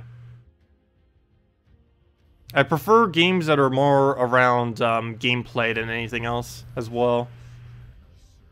Anything that has anything that really takes away from gameplay, I don't really tend to care for. Like, if it starts going, like, too visual. Like, I don't mind games that look visually appealing. But, that is sometimes a bad thing for me. I almost prefer games that are not visually appealing. Depending if they're going, like, too hardcore with it. He's using the old bug of having one defender. It then changes his team over to a full team, but doesn't change the team score. Oh, okay. So that's how they're doing that. Because I know it's possible to get that low of a score by doing things like this, what this guy's doing, by setting a bunch of level 1s on your team. But yeah, I didn't realize you could still do that, though, what you just mentioned. Also, our 3 trophies ridiculously easy right now. Or actually, not really. Oh, that's even a high score for that. Well, anyways, probably because his Tiki is so low. We'll go for this one. Is the redeem code really? No. That's not the redeem code. It's telling the devs to please fix the redeem codes. It's been broken for a couple weeks now. It's been broken for half this year. Don't know when they're going to be fixing it. But I wish they would, which is why I have that as the redeem code. It's not actually a redeem code. But, yeah. Oh, I could have taken yellow there. Oops, could have gone free yellow. But, yeah, redeem code's still broken. When we'll have those back again, I'm not sure. But I'll definitely give them out once we do. But yeah, I have no control over that, unfortunately. I'll just take a yellow. With the Dragon Soul, it generates souls when it casts its ability. Oh wait, what was that too? Did I miss something? You get bored because you're mostly farming trait stones, not much else you can do right now. I actually don't mind trait stone farming. I find the team that's used currently, in the past, there's been times where trait stone farming was a little dull, but I honestly love doing it now, mainly because how how good the current soul farming team actually is. I mean, it's not soul, sorry. The actual tradestone farming team is right now, because it's the Bombot team that we were using earlier, and it gets a really interesting win. Yeah, it goes so quick that it doesn't even feel like you're doing a battle. Let me just go show it again. Pretty sure most of you have already seen it already. Of course, you'd probably have to use cheaper stuff. There's plenty of cheaper alternatives, but generally one-shot Rowan is the cheapest thing that you can do for Explore, any kind of one-shot Rowan build. But if we go to, let's say, the new kingdom, because I need more brown-red, which is actually perfect that this kingdom came out, because it's a lot easier version than doing, what's his name? Doing the Garnock kingdom. So, yeah, just this with Princess Elsbeth Bombot, Black Manacle using Mechanist class fully traded, and a Troglodyte. Ah, he's making it go slow. There we go. Oh no, he's making it go even slower because famine. There we go. Well, that was a slow battle, but yeah, they go pretty quick. That's like the slowest they really go. Maybe just slightly slower than that, but they go much quicker when they go correctly. If I could click. Helps if I can click. There we go. That's what it's supposed to do. But yeah, it has a really nice pattern to it too. Also, I never really get bored from repetition for the most part. Let's see, we'll throw that down, which is good because match 3 games tend to have that quite a bit, particularly for farming. Though quite a few games have that quite a bit. I know when I mess around with RuneScape a little bit, literally everything in that game is just straight repetitive for the most part. Particularly skilling in that game. How'd you have it on in the background right now too? My guy's just kicking a a spider. Also, there goes Guard's avatar. The glitch Guard's avatar. Troop Dungeon 11 desk has won the game. There we go.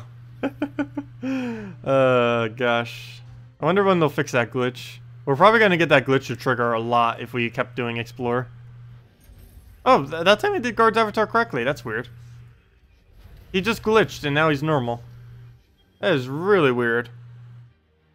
I wonder if Guard's avatar is the only summon. Did we summon anything else there yet? Is it just like Guard avatars and then glitch Guard's avatars? That'd be amazing if it was. If she had a 100% chance to summon Guard's avatar right now, that'd be pure amazing. Oh no, it's not. Of course not. But there is a chance that she'll summon a glitched Guard's avatar. There's a few troops that can summon glitched troops right now. I think Goblin King can too. They still function like a normal troop.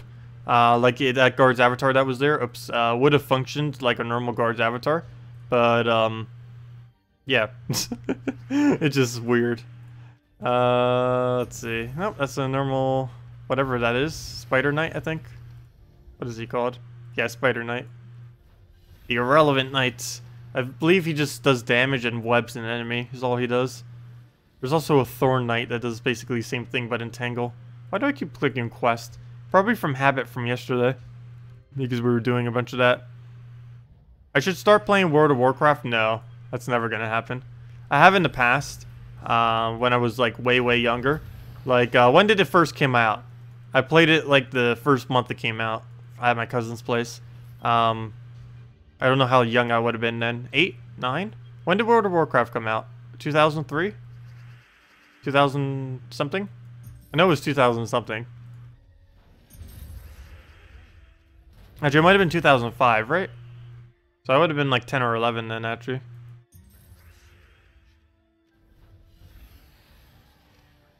But yeah, I haven't played it for at least 12 years. Like 9 to 12 years I haven't played World of Warcraft. No, but no, I wouldn't really care for a game like that. 2005? So yeah, I would have been, up there goes Glitch, Guard's avatar again. I would have been 9 then at the time. Most likely. 8 or 9. Depends when it came out in the year. Oh wait, never mind. 9 or 10. Wait. No, I can't do maths. I would have been 11. 10 or 11 I would have been. Fail. 10 or 11. I did it inverse of what I should have done. I subtracted instead of added. No clue how. But anyways, that's the explore team thingy. Let's go to PvP. But yeah, if any of you have anything you want me to do, any questions, any teams you want me to do, anything you want me to test for you, or any of that, let me know.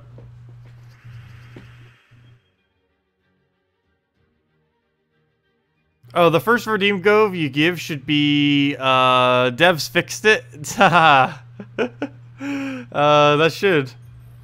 I don't know if I'll actually be able to get that one in time, because I won't exactly know when they fix it. She did mention something about, like, fixing it when I last messaged her a while back, but then they never fixed it. Let me double check. Is it fixed now? Let me go to game code.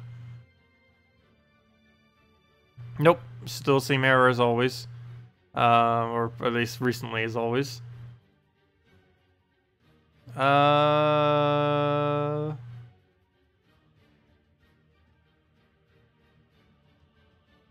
Oh, someone was posting another image of the blank things. Yeah, it's really weird that that error that keeps coming up where they summon blank troops. The main reason that is happening is because, or why the text is like that, is because they have like command things on every single one of the cards. Like that's text is actually within this too. It's used for the name field, the description field, and for the numbers in each one. I believe it's used 3 different times for each card. For the name, or actually 4. The name there, this whole text field, and that number right there. Each one uses one of those little commands, and they have them all in a text file, and then it just keeps checking that text file for everything. And apparently something went wrong there, and it's just calling on. It's doing the right troop, like it's still summoning the right troop whenever it does that blank little square that we were seeing earlier, but it's not calling on any kind of data anywhere, so it's not showing an image, it's not showing the name, it's not showing any of that, but it still functions like the card because it's still choosing the card. It's just all of the text fields on it isn't working properly because it's not checking the right location. Oops, and that error again. Fail. That's the most annoying error I think this game ever had and still has to this day.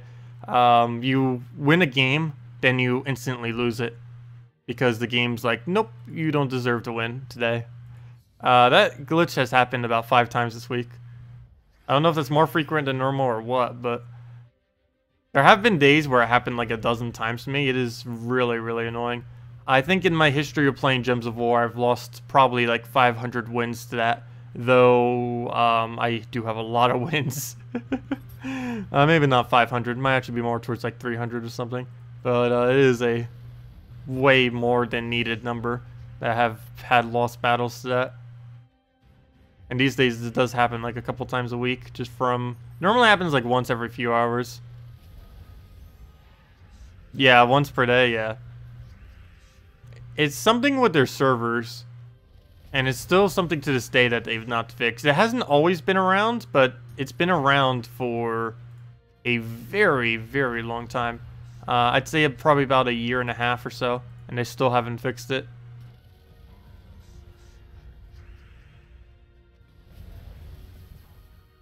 You got lucky and got KrissTigger and Corvash. Nice. What cheap teams could you build around them? Well, definitely put a Valkyrie in there. And then just put one other support troop. Let's see. The team would then be... I assume you don't have either of them traded. I don't know for sure if you do. Let's assume no. So the team would end up being basically something. Corvash, Valkyrie, KrissTigger would be your team, assuming no traits on any of them. So what color would we be missing then? We'd be missing purple. Only purple. So you would need some kind of purple tank, Corvash, Valkyrie, and then KrissTigger as your team, if you were to use both of them together. Hey, Celestial Tradestone, nice. Let's see, what would be the other troop that you put in there? What do we need to go get? We need... KrissTigger. Core. I need to move my leg so I can actually type. Corvash. Let's see. Valkyrie, obviously. And we need a purple. Oops, I'm so used to putting him in first slot. And do you have Scion? Scion would be great if you had fully traded Scion. That'd be like the dream team right there. Well, maybe not KrissTigger. Actually, you don't even really need the KrissTigger at this point. But that'd be the dream team right there. The only problem with using Karnex is he'd block Valkyrie. You'd also need it traded, and I don't know if the if he has it traded. Hero with Creeping Death as Sorcerer. If you're going Hero with Creeping Death with Sorcerer, that would work, but you would have to put it back further. You'd basically have to roll with this, or put the KrissTigger up as a tank, and then put that right there. But yeah, we could go roll with that. I'm not currently using Sorcerer class, but we can still do it. Still work out. So we'll put that there. So yeah, we can roll with that. And our banner should be well, technically we wouldn't need a +1 purple because we'd have it off the Sorcerer class. But because I'm not using Sorcerer class right now, let me go like a yellow purple. Assuming you had the first trade on Sorcerer class and we're actually using it, you would go a red blue or a yellow blue most likely. But since we don't have that capability, let's just go like a yellow purple and go from there.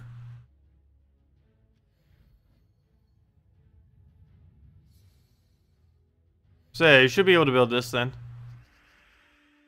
Especially if you already have that Sorcerer. You just use Sorcerer right there instead. Well, technically we're already using that. We're just using Mechan, but I'm just not using Sorcerer at the moment. So we'll move the red up. That will keep as is. We'll move the yellow over. Not enough mana. Should probably go get the last of our mana in case we need it. Throw down a Creeping Death. Wait for Valkyrie alignment. And never mind, Valkyrie alignment's never gonna come. So let's just pass our turn. Let him do his thing. Then we'll go take our mana. And do we have a Valkyrie cast that we can get down anywheres? That's actually an extra turn. Everywheres looks like not an extra turn, but it does look like a lot of mana, so we will do it on the yellow. And then he just drains all of our mana. Good job. And yeah, that's pretty bad. That is most likely a game lost right there. That definitely looks like a game lost. Okay, well that's down. And I think we just lost. Though we are up against the we are up against one of the hardest teams in the game right now. But it kind of is to be expected. But yeah, I just got rolled like crazy from mana drain, and that's already over. Retreat. But yeah, that would technically work. Maybe not against that. Also, probably wouldn't work against this either. I'll still try it. The wolf Garrick's actually going to be the most annoying thing to have to take out in this team. Once we get that down, should be okay. Because he's going to be preventing us from getting good Corvashes off. He's also going to be blocking our death marks.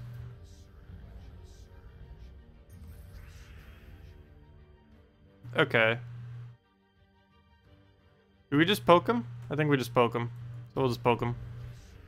He gets a shuffle, he throws down a useless tap. As long as that doesn't devour, should have an okay chance. There we go, throw it on purple. And now we can Corvash into KrissTigger and be good to go from there. And just take our yellows out, take our brown. And yeah, so Corvash, boom. Get a nice KrissTigger in there somewheres, maybe on green, just so he doesn't go crazy. Valkyrie away something.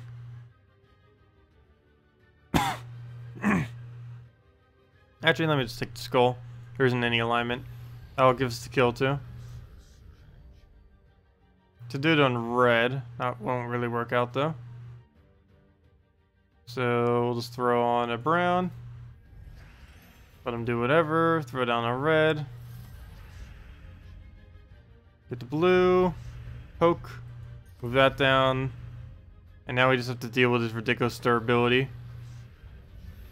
Oh, that goes down. So we won't have that to use. But at least now we get good value creeping deaths whenever we cast them. So we're going to deliberately give him not a skull. Never mind.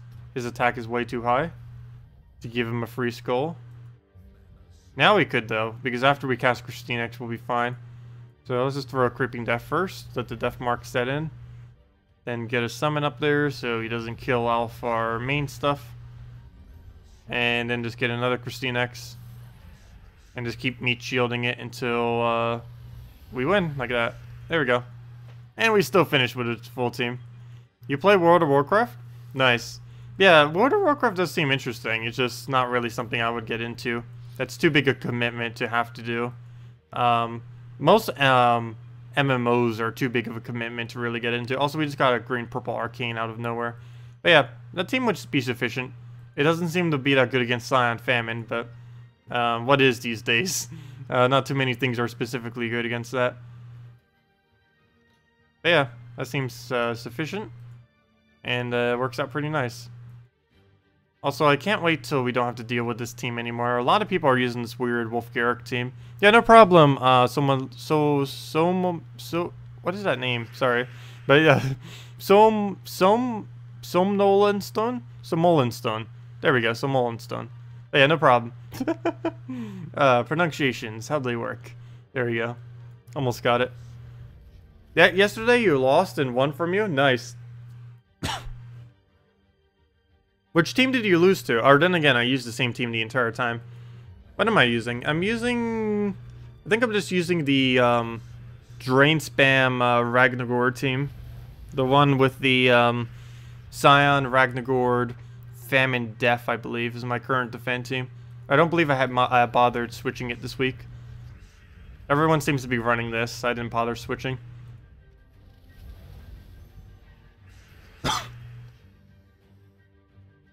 This team is relatively easy once you crack through it. The only annoying part about it is randomly dying to either Fenrir Skulls or to Forest Guardians Convert. Those are the only two really big threats. The Devour on Wolf Garrick normally doesn't ever hit because he never gets a kill.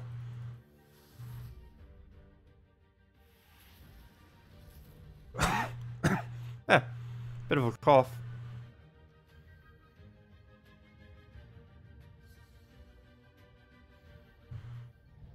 But yeah, if anyone has anything else you want me to do, just let me know. Any teams you want me to try or whatever's.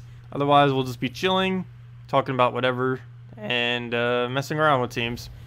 But yeah, the new kingdom, as far as an overview of it, it's, well, we will be covering that more on Monday as well, as far as like a complete overview. But relatively useless as far as troops. A lot of good enragers, but there isn't any excessively good enrage synergy. There is one thing that may be useful, but it won't come until Monday. On Monday, it may be useful to use a Stargazer plus the new troop on Monday. May work. Also, the new troop on Monday plus Luther might be an early game tactic, because I don't believe that has mana conflict. If that has 0 mana conflict, that's actually a really, really, really good early game combo. Because a lot of people already kind of use the Luther, so they're kind of used to it. That's kind of the trap that a lot of people actually go into too. It used to be okay in the past. These days, not so much. Luther is the first epic you ever get. And at the point that you get him in the game, he may be the highest rarity card that you have. Don't actually use him. He is actually relatively bad. He was buffed recently, so actually he might not be as bad as I really think he is. But he's towards the weaker side for sure. Or I shouldn't say that. He's towards the slower side. And a lot of people start using him, and they're actually going a lot slower as far as their wins than they could be going.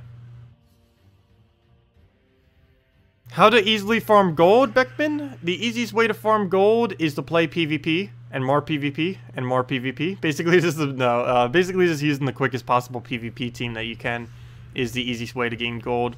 I will be doing the best teams video for this version Not quite sure when, but we will be doing that probably after the next mythic, because the next mythic may have potential to be in that video.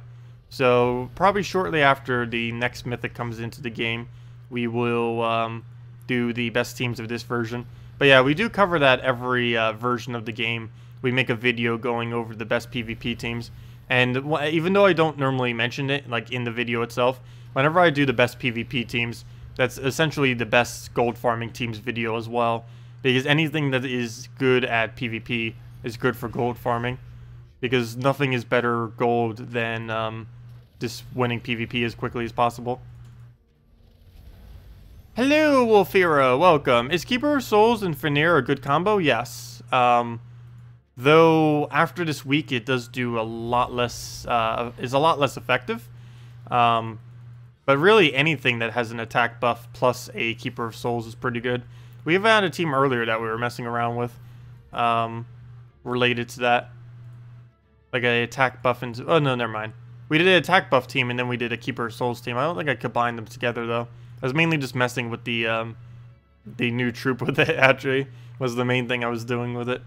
But we also tried like an attack spam team. I mean, a attack buff team, but it didn't actually use Keeper on it. As far as Fenrir though, of course he's huge this week. Do keep in mind that he's a lot weaker on most weeks though. He has 50% stats right now. But yeah, him in first slot, due to his leader and everything, he ends up getting a lot of extra magic. Like in this team right here, he's actually gaining, wow, 7 magic more than he is. And that's a 14 extra buff on him for both his attack and his HP, which is pretty nice. Because he doubles the effect when you use it on a beast. And he is indeed a beast. He used to not be a beast, but then they made him a beast. And then he became a beast. Because he's actually pretty good. He's one of the best cards in the Magrim Woods. The absolute best would have to, hands down, be Forest Guardian. Second best would be Cabarrus under some circumstances. And the third best, or second best, depending on how you consider Cabarrus these days, would be the Fenrir. Then again, never mind. The Kingdom has Spirit Fox. Actually, Magrim Woods has quite a few interesting utility options. Another troop that's kind of nice that doesn't get used as much these days, mainly because skulls are starting to become better than casting again. That tends to always happen with the game. Is what's his name? The green-blue from Magrim Woods, the Druid. He's mainly used as a support troop for blue teams, just because he has that link and he can get a pretty quick cast off. But these days he's not really used.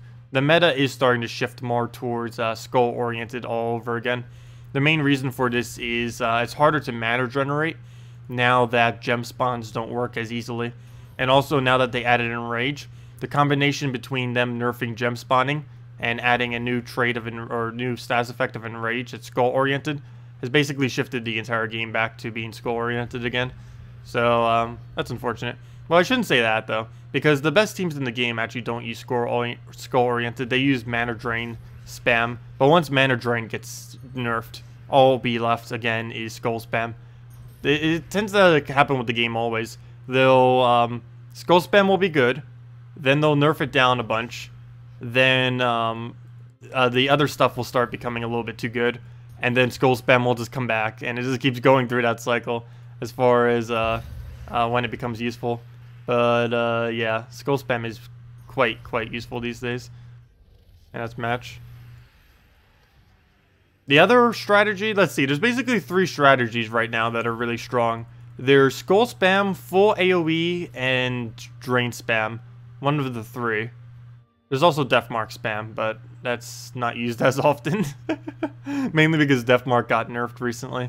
So Deathmark spam kind of not really existing anymore. People still use it because it's really annoying, but it's not as bad as it was prior to the nerf. Okay, where's our last little bit of mana we need for there? So we'll take that. Anything else we can throw? We'll do that on, I guess, yellow. Get off a keeper. Never mind. No keeper. Him taking a skull isn't too bad. I do need to get good cast off though. I guess we'll do it on green because we end up getting a little bit more out of it. And now we leave the skull. Oh no, we can't leave the skull. We're death marked, so he does twice as much damage to it. So we won't do that. We'll take the blue. Get a convert off on the blue that we just did. Throw the Shegra. There we go. Throw the keeper. Poke again on something. I see all the options, obviously, but I just don't know which one to go for. Too many choices. Oh, there's the extra turn. I didn't see that. Good thing I caught it. And we'll just leave it as is. We'll just take a skull poke and leave extra skulls so we get a skull. Oops, I left him too much skull. I shouldn't have done that. Didn't realize that would fall into place. Fail. Could have actually avoided dying there. I guess it doesn't matter too much though at this point. Because that is match. Does a keeper into anything? Actually, the keeper alone might be enough. Nope. And now it's enough. Let's see. Your poor Carnex got one shot today with skulls. Ouch. It was sad. To an enrage? Or just... What did it die to? Did it die to skull spam or an enrage? Because skull spam is technically multi-shot in a way. Every single skull gets calculated separately. It's why barrier doesn't block a skull spam. Though I'm not quite sure how it gets calculated with agile though. I never really understood that. How barrier... With barrier it only blocks one. But with agile it blocks all of them. It's not really something I understood. But that is how it works. Link to info here. What's this? Info on what? Have you seen the troops that will come with the new kingdom? Of course they are subject to change. And link the info. If you have, then what do you think of the effect they will do? Sure, we can go check New Kingdom. Even though we just got the kingdom already. We're not getting the next one until early September. But yeah, we could go over that real quick. Let me go bring it on screen for anyone who's not watching during the stream. So let me go, and just so it's visually there. Let me see. See if I can find where on earth the thingy is. Window capture. No, wrong one. Oh wait, never mind. Window capture's correct. I just have it on the wrong thing. I need it to be on, where did it go? No, that's not right either. Recent events. Why is it not coming up? Chrome, there it is. Okay. And then bring it up. And there it is. Okay, I believe you see the entire length of everything. So let's move forward. Okay, so things that we need to go over here. Let me move this down a little. Things we need to go over. Move that right there. Okay. Can you see that text? I don't know if that's big enough or not. Hopefully it is. Let's see, I can make it slightly bigger. There we go. And move it over. Oh, but then we can't see it all at once. But let's see. It looks like we're finally getting that Ocean Kingdom. A lot of blues. I see giant crab. So probably that Ocean Kingdom they were talking about. So blue troop.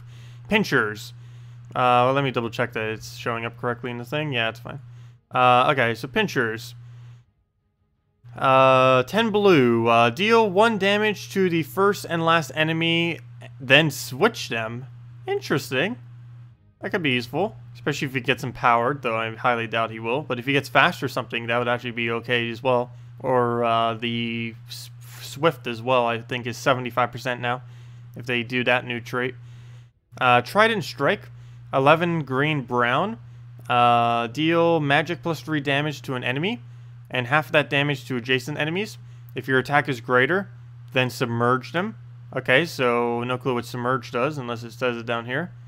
I'm not quite sure what submerge does, but it's something negative, obviously, and it's new. Strong current, green-yellow. Destroy a row, which means you get the mana for it. Give magic plus 1 life to a random ally. Boosted by yellow gems destroyed. Double the effect if the ally uses blue mana. 3-to-1 ratio. So that's useless. The strong current one, the green-yellow, is useless. Please, devs, add good green-yellows. Why is there none? Wardery Maul. Deal magic +4 damage to an enemy. 30% chance to devour them if the enemy uses blue mana. That could be a little annoying RNG-wise, but okay. Roaring Seas. Deal magic +2 damage to an enemy and a random enemy. To an enemy and a random enemy. Deal double damage if the enemies are silenced. Then silence them. Oh, that is potential. What color was that again? It is a blue-red. Too bad there's already so many good blue-reds already. But that could have a lot of potential. Next one is a blue-purple. Which one is this? What was the rarity? That was an ultra-rare too. Wow. The best one so far is actually on an ultra-rare. But I'm pretty sure the epic and legend might be good. Also, why didn't they do this with this kingdom? Common, rare, ultra-rare, epic, legendary. They went with double epic this time, which makes it ridiculously annoying. They didn't do it for the upcoming kingdom, but they did it for the most recent kingdom that just came out yesterday. Blue-purple. Pool of Sorrows. Only 3 mana cost for an epic? There's only one other epic with that mana cost, and that's an Azurus. Dispel all enemies. Whoa!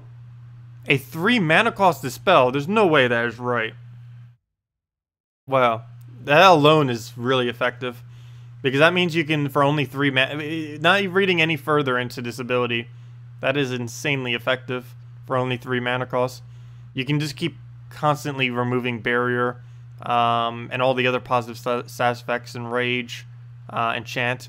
And decrease a random skill by magic +1. Oh, that's why. Boosted by blue gems. Explode all blue gems. Okay. So it has a negative effect on it too. So it dispels all enemies. Decrease a random skill by magic +1. Boosted by blue gems. Why would that be boosted? Wait. Wait, it decreases an enemy skill or your own? I think it decreases your own. If that decreases... there's no way that's 3 mana cost if that decreases an enemy skill, that's for sure. Boosted by blue gems, explode all blue gems. Okay. Well, that's probably going to be changed quite a bit from what it says right now. Wave Crash. 17. Blue-brown. Another blue-brown. Dispel all enemies and deal magic +1 damage. Boosted by blue gems. Knock the first enemy to the back. Interesting. There isn't really any high rarity card that actually does board shuffling. So that's pretty cool that they do have a move like that. So, yeah, Wave Crash. That could have potential. There's literally no good card that has movement, so that could be interesting how that pans out. Oops, I just realized Wave Crash is kind of all the way at the bottom there. There we go. But, whoops, wrong. Wait, what did I just do? Oh, I have an image of the other image. I was wondering why I changed my board so much. But anyways, yeah, that's the new kingdom that's coming. That's a while ways, though. That's like September... What was the date on that? I think that kingdom is September 15th is when Merlantis is coming. But yeah, that's everything on it.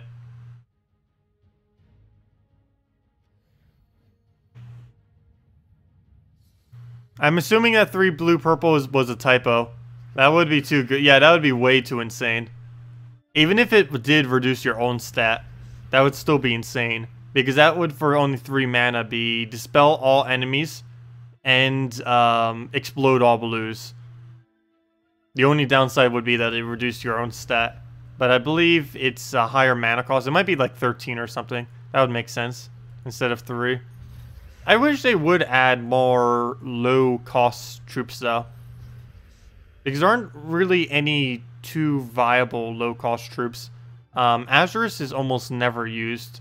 Even though he's the highest rarity for a low-cost troop. But they really do need to add more of those.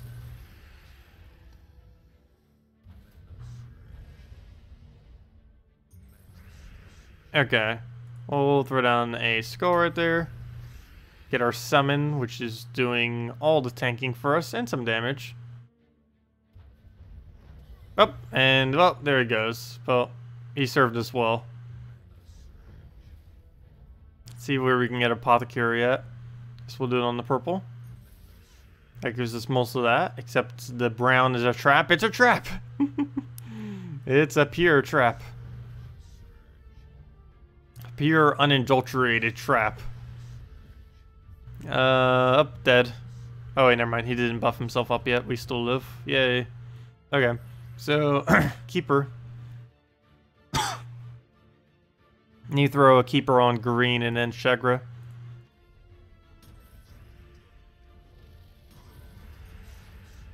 And that's almost match. Let's get rid of brown. There we go. Yeah, like an anime trap. Or like trap music.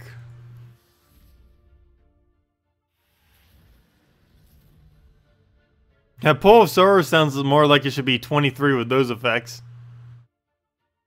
Yeah, I don't know, let's see. Pull of Sorrows again. Let me go reread the card and see what I would give the mana cost. Assuming it reduces enemy stats. Let me see. If it reduces all enemy stats, or let's see, let's go to Future Kingdoms. So Pull of Sorrows is, let's assume it's higher than 3. Let's see, or let's just see what it might be. Dispel all enemies. So that alone I'd value at about 6 mana, approximately. Maybe more towards 5, but that was literally all it did. Dispel all enemies, and decrease a random skill by magic +1. Assuming that hits everyone, that cost would make sense at about 13. And that's boosted by blue gem, so I'd still consider that about 13. 12 or 13. I'd probably actually go 12 if it was just that. But then it's boosted by blue gems. Oh, wait, never mind, that's fine. And then explodes all blue gems. The fact that it always explodes all blue gems, though, that would raise it to about, at minimum, 15 for the cast. Because it had to be higher than 12, because all of the exploders that explode all of a single gem type don't do that many effects on them whatsoever. So you're now up to at least a 15. 16 would still work. 17 or higher I'd feel like would be a little bit too much though. But yeah, 15 or 16 would probably be a good sweet spot for it. Probably 16 just to make sure it doesn't go too crazy. Because if they leave it at 15, it's going to be used like crazy. If that is a typo and it's only 13, that's actually going to be a really good troop if it's actually a 13 mana cost. Because it gets Dispel All, like comparing it to Herdmaster. Well, we don't know what traits it has yet though. But if you compare it to something like a Herdmaster, Herdmaster cleanses all and destroys all yellows. And that's a 12 mana cost.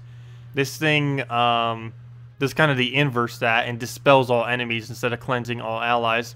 So that, plus the blue explode, would basically make it a 12 cost. And then on top of that, it does a whole random skill reduction, which gives it quite a bit more value. And also, there's nothing currently in the game, or maybe anything ever, that's going to be added. Because it's not really something that has been addressed, really. There isn't really anything that counters stat reduction in Gems of War. There is one weird way, which is kind of funny. Because I feel like a lot of people think it's kind of weak. But there are some really weird things you can use it for. The new common that was added to the game can actually make it so your attack cannot be reduced. Because as of currently, if you're entangled, you cannot gain or lose attack. And while you won't be able to buff up your attack, you also can't lose it if they have attack reduction on their team. So of course you have to have 0 attack for that full duration. But during that duration, it is impossible for you to lose attack. Which is kind of a really, really odd thing that you can do with the new Tangle, the guy. There's actually a lot of weird stuff you can do with him. As weird as they may seem, I almost consider him as one of the best troops added in the most recent kingdom. The one that entangles everyone and destroys all the greens. He has a really low mana cost, and there's a lot of things that you can do with Entangle All. Most of them aren't really viable, but some of them are pretty funny. The situations where you would actually need it are very rare. But, I don't know, I really like it. I think concept-wise, as far as its ability, I think it has the best concept, at least. As far as the strongest, if they fix the legend, it would obviously be the legend, but that's to be expected. The legend normally is the strongest within every kingdom. That would be really weird if it wasn't. But the next best would probably have to be the Bubba Yaga. The Bubba Yaga. Because that is pretty solid as far as its capability of silencing and summoning.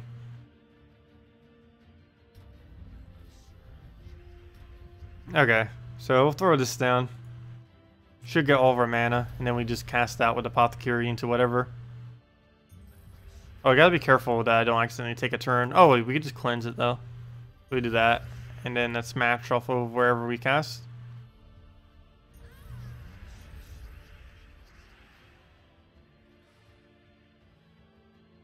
Yeah, stun counters stat reduction on traits, but not stat reduction on abilities. Like, it would help with Famine. I think Famine's the only thing that reduces alpha traits. Famine, Plague, and Moloch are the only ones. Oh, and Element Grim, obviously.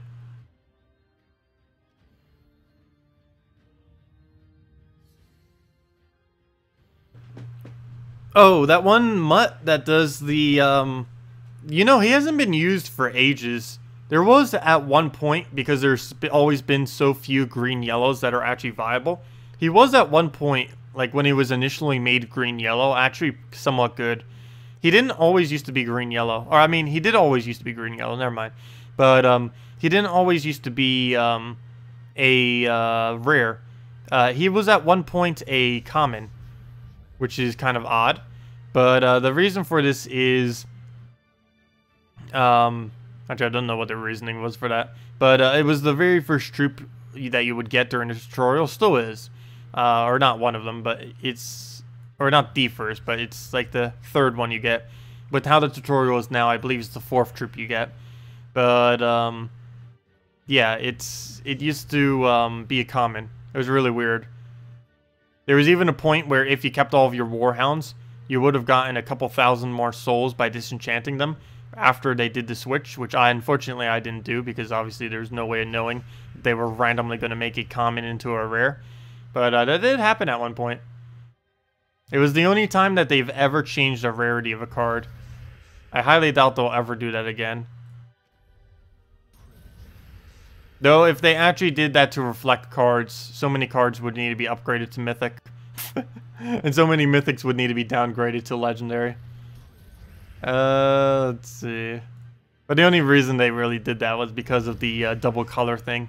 Because commons don't have double colors. There isn't a single common in the entire game that has multiple colors. Unless I'm forgetting one. Okay, and that is match.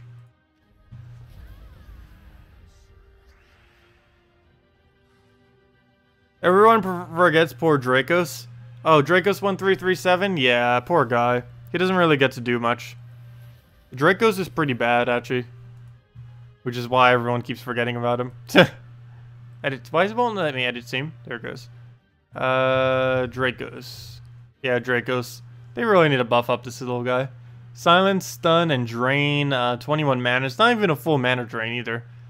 With a 25% chance to destroy them. Mech Bonds. Impervious. At least he got Impervious the most recent patch. He didn't even have Impervious earlier. And Technomancy. I think if they made Technomancy -1 magic on all enemies, it would be good. If they just made that change. Doing 2 magic reduction to 1 random enemy is pretty bad. Because unless they have 2 or less troops, that's going to be pretty useless.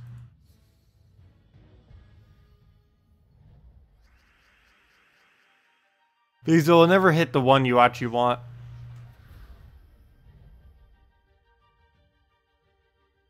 Alright, we'll just take some blue, get our mana. Go on the... Where do we go, actually? Not that many options. We'll just take some green, I guess. Of course, I get my +1 to blue when I keep taking greens. I feel like that always happens.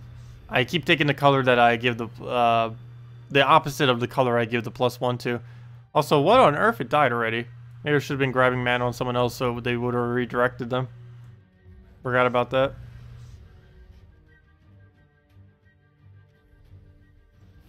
So we'll throw that down. Get a skull there. Oh, he still gets a skull. I was trying to do that so he wouldn't, but nope, it was still in alignment. And that'll be green. And that would be too much green to give him, so we'll just take that. Skull Distract.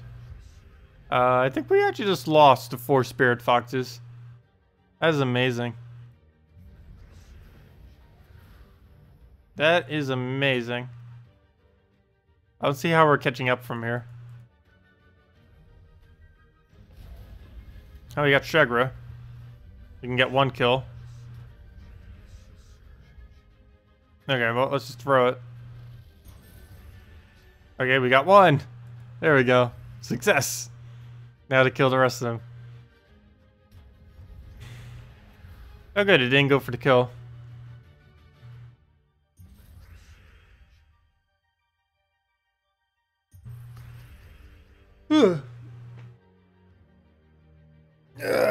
Okay, where were we? Stretch. Long stretch. I should probably open up the, I didn't have any caffeine today. I should probably open up the soda. Also, we won. I didn't think we were going to lose. It still probably has the bubbly sound when you open it. There it goes. I don't know if you can hear that. The sound of a can opening. Or not can, the bottle.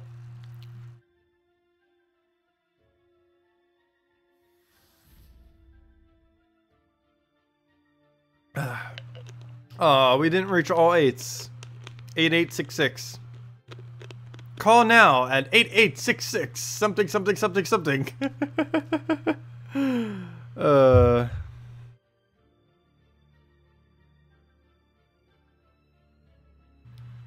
Somebody needs a silent one. Oh, nice.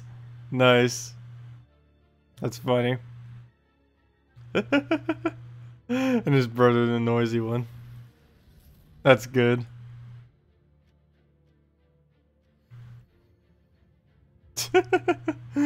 Oh, gosh. Now I'll take up the purples. Go and probably get apothecary. Of course, no apothecary. Anytime I ever want her, she's never in grasp. So I'm with the green over. Oh, that's not the one we have +1 on, is it? Wait, do we not have +1 on either? We should on one. I thought I switched to banner. Pretty sure we have it on one of them. I need to double check. And if it's not on one, well, you need to go give it to one. Give it on blue. Apothecary that. Keeper souls that. Now, why couldn't this team always do this? What's happening right now? Like, this is what I want to be happening every single time. It's just not doing that, unfortunately. Oh, so close. We're 7 off. There's no way we're going to get exactly 7, though. It's not even possible to get that many points unless our defend does it. Oh. Wait, the banner never switched. What? I thought I switched it. I meant to do yellow-brown or, I mean, not yellow-brown. I keep saying that. I meant to do green-brown or blue-brown. Let's go do either of them. As soon as we find one. There we go. Blue-brown. Let's go with that. Actually, you know what? Let me use green-brown. This week is more oriented towards green-brown. Because there's a lot of the thingies out there today. Or this week. The Magrim Woods. And a lot of the Magrim Woods uses brown. I mean, green. So we'll roll with that. How did I forget to do that? No clue, but it's fixed now. And that's all that matters. Okay, so take out all the brown there. And we'll just move that over. Get our apothecary. And go from there. We'll just do it on green, I guess. So we'll get that down. See if we can get a little bit more somewhere. Skull, we'll just let happen. Take the brown. And throw this wherever. So that's not going to do anything. Throw it on purple. Get ourselves a keeper. Throw down Shegra. And we're good from there. Yellow down. This we don't need. Tap them out. I really wish they would fix this already. I can't even do the slight swipe kill off of it. Because I would do then 16, 8, 24. It would do 24 damage right now and we'd be able to clear out the famine and then be able to kill the rest of them easier. But it doesn't have the enrage bonus at the moment. Should be fixed on Monday. If they don't fix it on Monday, I hope they rework the ability to something else, because he is quite useless without that working correctly. Even with it working correctly, he'd be quite useless. Gets the last turn, wins all Deathmark kills. Wow.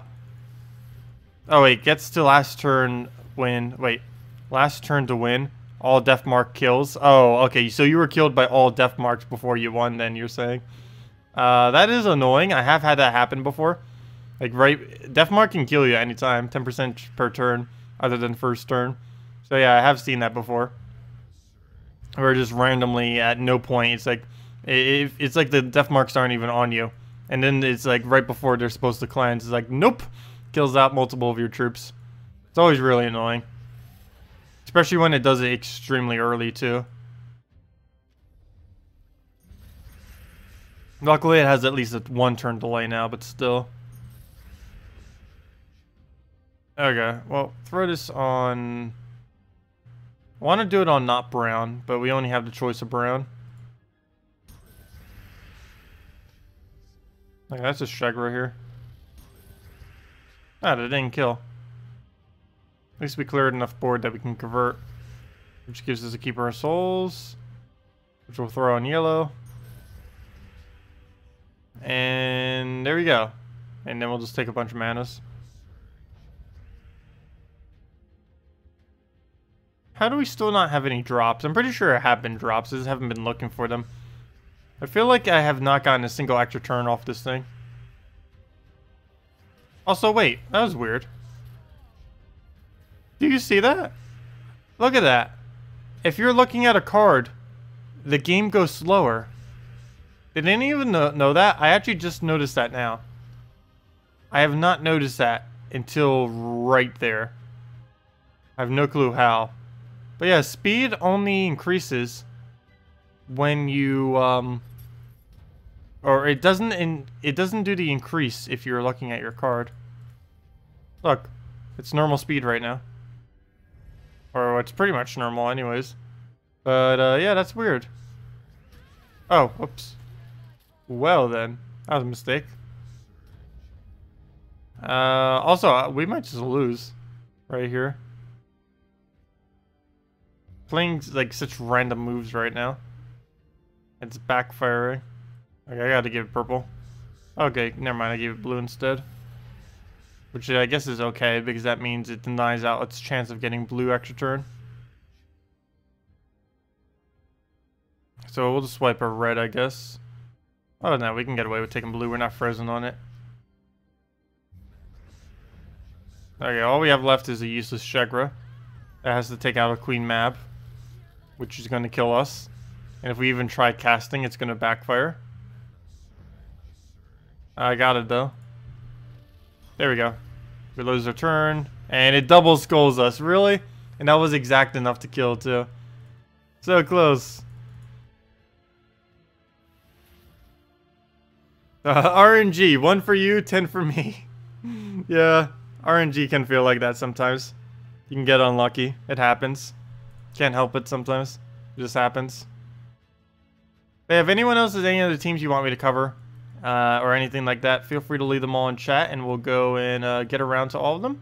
Otherwise, we'll just be messing around with everything. Also, console got Ellcarjen yesterday. Ellcarjen is basically the best troop on console right now, other than maybe Famine.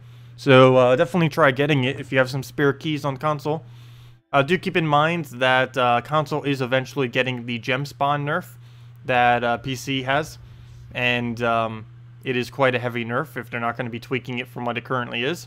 So do keep in mind it will be weaker in the future. It's still usable. It's also even after the nerf, that doesn't change the fact that it's still the best attack reducing troop in the entire game. It reduces all enemies' attack by 3. Also, I don't think console has a nerf yet. It might actually reduce all attack on all enemies by 4 on console, which is even stronger. 3 and 4 feel like the exact same number though, because both of them basically reduce it down to 0 really, really quick. But yeah, it's very strong. Even at a +3, it's a 12 stat reduction per extra turn, and it's all on attack, so it's really, really nice for that. As you can see, their attack is pretty high, but it's going to go dwindle down relatively quick. Only take a couple turns to really get that all the way down. So as far as him taking stuff, I'm not even worried about it. And he's just trying to get our Grim going. And as you can see, the extremely high attacks he used to have is already down to 11 on his highest troop. So it doesn't take any time at all to reduce it down pretty much to nothing. Also, you use Yarrow with him, by the way. Anyone on console. You use basically just Yarrow-related team. Or not really Yarrow-related team. Basically just fully traded Yarrow to feed him mana. And then you're pretty much good to go. Or not mana, sorry. To feed him burns. I'm using Infernus because he burns everything, but you can get away with using Yarrow. It's what I used to use before Infernus was added. Also, you can also just do a giant spider related build with it. You don't have to go with like all of these like trolls and everything. Giant spider would be more consistent anyways. I'm just doing this because actually, you know what? I should probably replace out one of these. Probably the rock troll with a giant spider. Actually would be quite a bit better. Now, like particularly after the gem spawn nerf. Because I was only doing this because of the troll buff. Which I don't believe actually console even has at the moment. I drained this, but we get mana from the cascade. And we get all of our mana back. And now we just Darkness Storm. But yeah, you can see 6 attack, 0 attack. It goes down in no time flat when using a team like this. It's like they don't even use skulls anymore.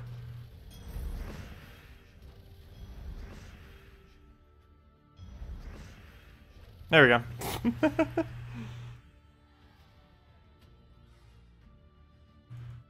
Oh, would Giant Spider make it cover all colors?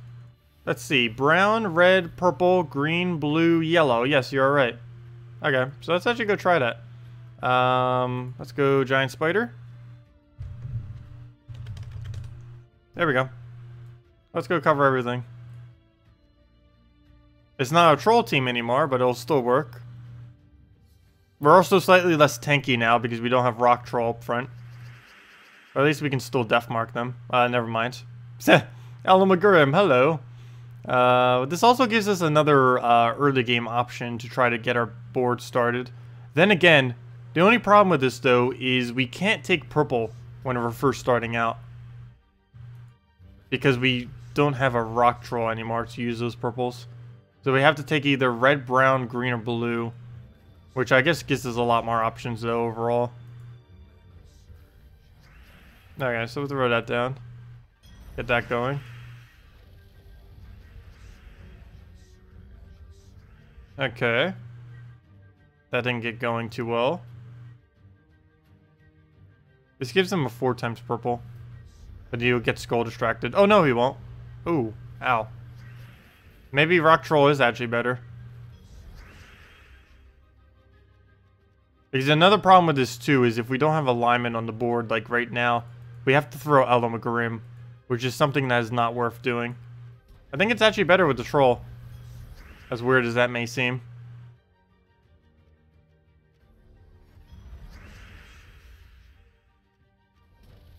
Because we're too dependent on the board having alignment right now. Also, our mana generator doesn't generate back into the recast either.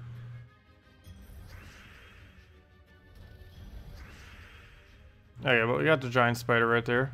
Get on the edge. It still works, though. That's match. If it'll let me cast.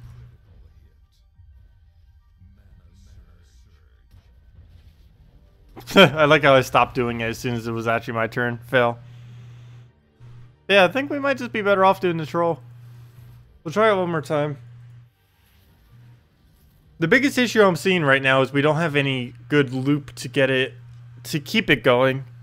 Because we don't have another, the 2 mana drainers we have are not generating into each other is the biggest issue.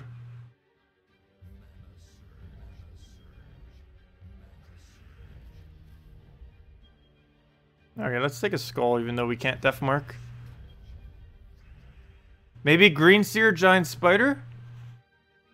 We could try that. That would actually maybe work. Because at least that would loop. We could definitely try that. Standard green seer giant spider loop. I just go do that now. We could try it. Victory! Alright, let's go get it. Green. If I can type green. Probably should type it out. Oh, I keep forgetting you have to keep retyping it whenever you do that. Green seer. Put that in there. Boom. It's still called Trolls, but we need to change the banner now. We're rolling with this. Gotta use the frozen banner. Even though mine is red from two different troops. It's still worth it. Because we'll feed based on the purple and nothing else. You had a Seer Giant Spider Loyalty Tyree. Tangle's penalty. Tangle's plenty. Oh! That reminds me. That's why we can't do this team. If we entangle them, we can't reduce their attack.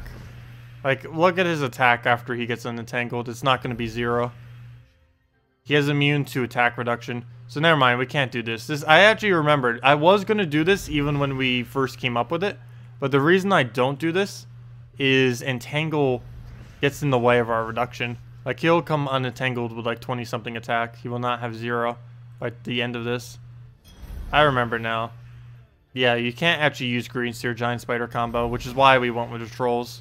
So yeah, we just need to go back to the Trolls. Because this isn't usable. At least as far as attack reduction is concerned. I want to delay the battle until they start unentangling. So I can show that. Alright, well we killed out the one that wasn't entangled. So let's just keep delaying until they start unentangling. But yeah, technically they should all be 0 attack right now. But entangle prevents them from stat reducing. So let's see. Come on. Hurry up. Get your unentangle. Where do we put this? I guess on green. We don't really need to go back to looping it. Come on. Come on. Oh, I know what's making it go a little bit longer. But yeah, as you can see, he has 20 attack now. Every single time we reburn them, it redoes the entangle. But yeah, you see he's not 0 attack when he should be. Because you can't lose attack while entangled. You can't gain it, but you can't lose it as well. Which is a bit odd, but I guess it works. Oh, he somehow lived. And there we go. But yeah, we'll just do it back to the Trolls. Do Yaga's Hut, Giant Spider, Bubba Yaga, and Furnace. Sure, we'll go do that. Okay. Also, I didn't get to go to bed early last night either. I ended up getting preoccupied, and then by the time I looked at the clock, it's like, oh, it's 3 a.m. No clue how I even managed to do that. I was planning to go to bed at like 10 or 11, and then it's like I look at the clock. Oh, it's like 2:30, almost 3. And by the time I actually went to bed, it was over past 3. Okay, let's go and for one, let's go fix this with Trolls. Oops, why did it not come up? Troll, because I typed in Trolls. That's why. The Rock Troll, Dark Troll, normal banner for this. And let's go do the other team then. Put that away. Suggested teams. Edits. Oh, why do I keep clicking that? Bonus. Hero. Ugh, I still have not used to the new format yet. Of all these kind of like things all over the place. Because it is still different than what it was before. Yaga's Hut. Wait, why Yaga's Hut in first slot? Well, I guess it's somewhat resistant. Giant Spider. Baba. And Infernus. A little bit of odd too, but we'll roll with it. What are we missing? Or is that everything? Nope, that is everything. So let's roll with this. We'll probably go Frozen Banner. And see what we can do from there. Generally, whenever you go Giant Spider, you tend to go Frozen Banner. Similar to how that one banner is Dragon Soul Banner, the +2 purple, +1 red, -1 yellow. Frozen Banner is basically Giant Spider Banner. Good night, Holog. Have a good time. Hey, you're up at the same time I was last night. Well, I'm not the only one then. I know, that happens to me a lot more often than it should. Like, I'll just be doing some things, and before I know it, like 4 hours have gone by. Streams feel like that sometimes too. Okay, well, we'll go and do the blue-yellow. And this thing is kind of useless if they're not silenced. Too bad it doesn't also do extra damage to burning. That'd be convenient right now. That wouldn't make sense, but it would be convenient. Oy. Okay, well, let's throw down the giant spider on the yellow then. And that will allow us to silence, so we can actually do some damage to their final slots. So we'll do that. Let me actually get Infernus off too, just to poke them down a bit. There we go. And now we'll double tap. Kill out the other one. Oh! Okay, good. It does actually move. I thought maybe it would only hit those two or something. Then again, that wouldn't have made any sense, but yeah, we'll do that. So I guess that's why it doesn't do it. Okay, good. We'll do that. Get down to purple somewhere. Do it on the blue as much as I don't want to, but that'll still work. Silence. And move that down. Infernus. Dead.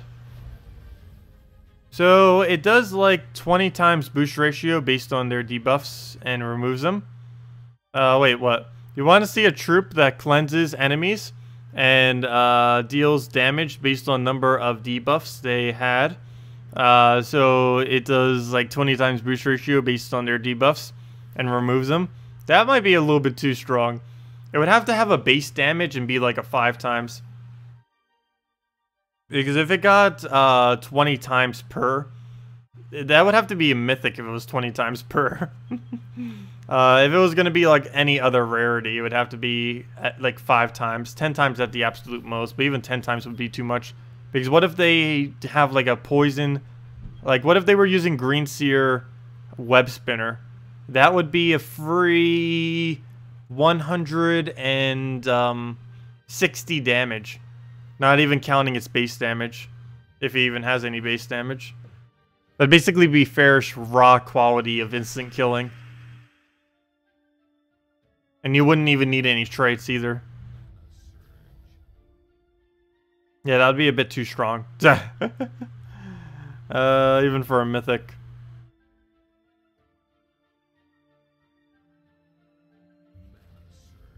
Oh, Lewis, I won't be able to. His account ended up getting banned due to what he was doing on the mobile version. Okay, well that just died.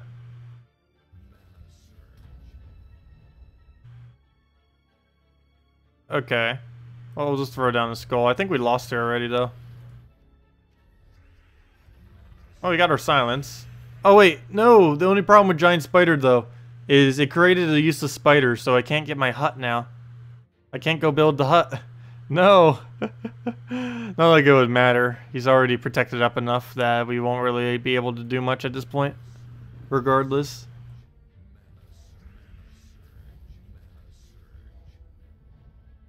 Yeah, Holog did make a new account. I won't be able to get that new account in for a little while, though. Because we're still completely booked. And we still have some other people that we're needing to get back in. But we will be getting you in once you're once you have that account like kind of stabilized.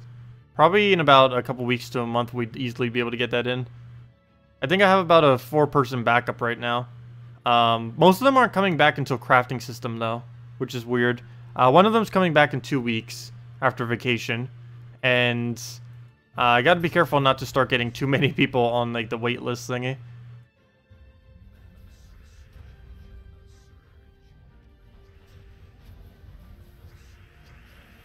Oh wow, he just double killed that. Well, at least we get putt again. But yeah, this battle's pretty much over. We might as well just exit from it. But yeah, it's an interesting concept of a team. It's just not really working out for us. And yeah, that's pretty much match. So retreat, and off we go.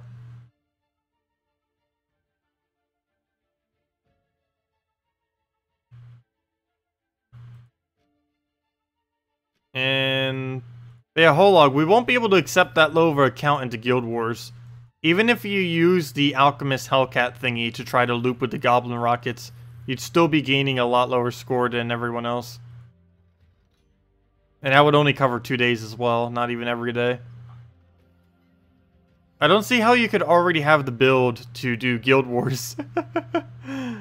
That wouldn't be possible.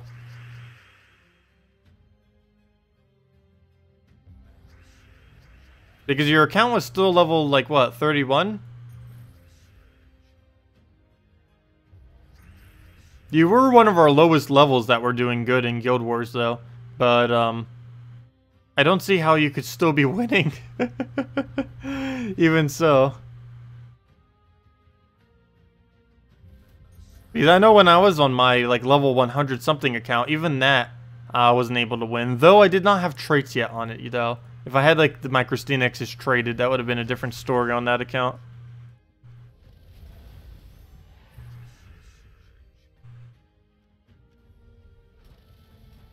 Okay, well, this one's going a lot smoother than the previous one. That's always good. Then we can just Gorgolfa clear it. But yeah, if anyone else has any other teams you want me to go over, just let me know. Need help building teams? Anything else? Just let me know. Go over it. Mess around with it. See what it can do. Or just help with builds.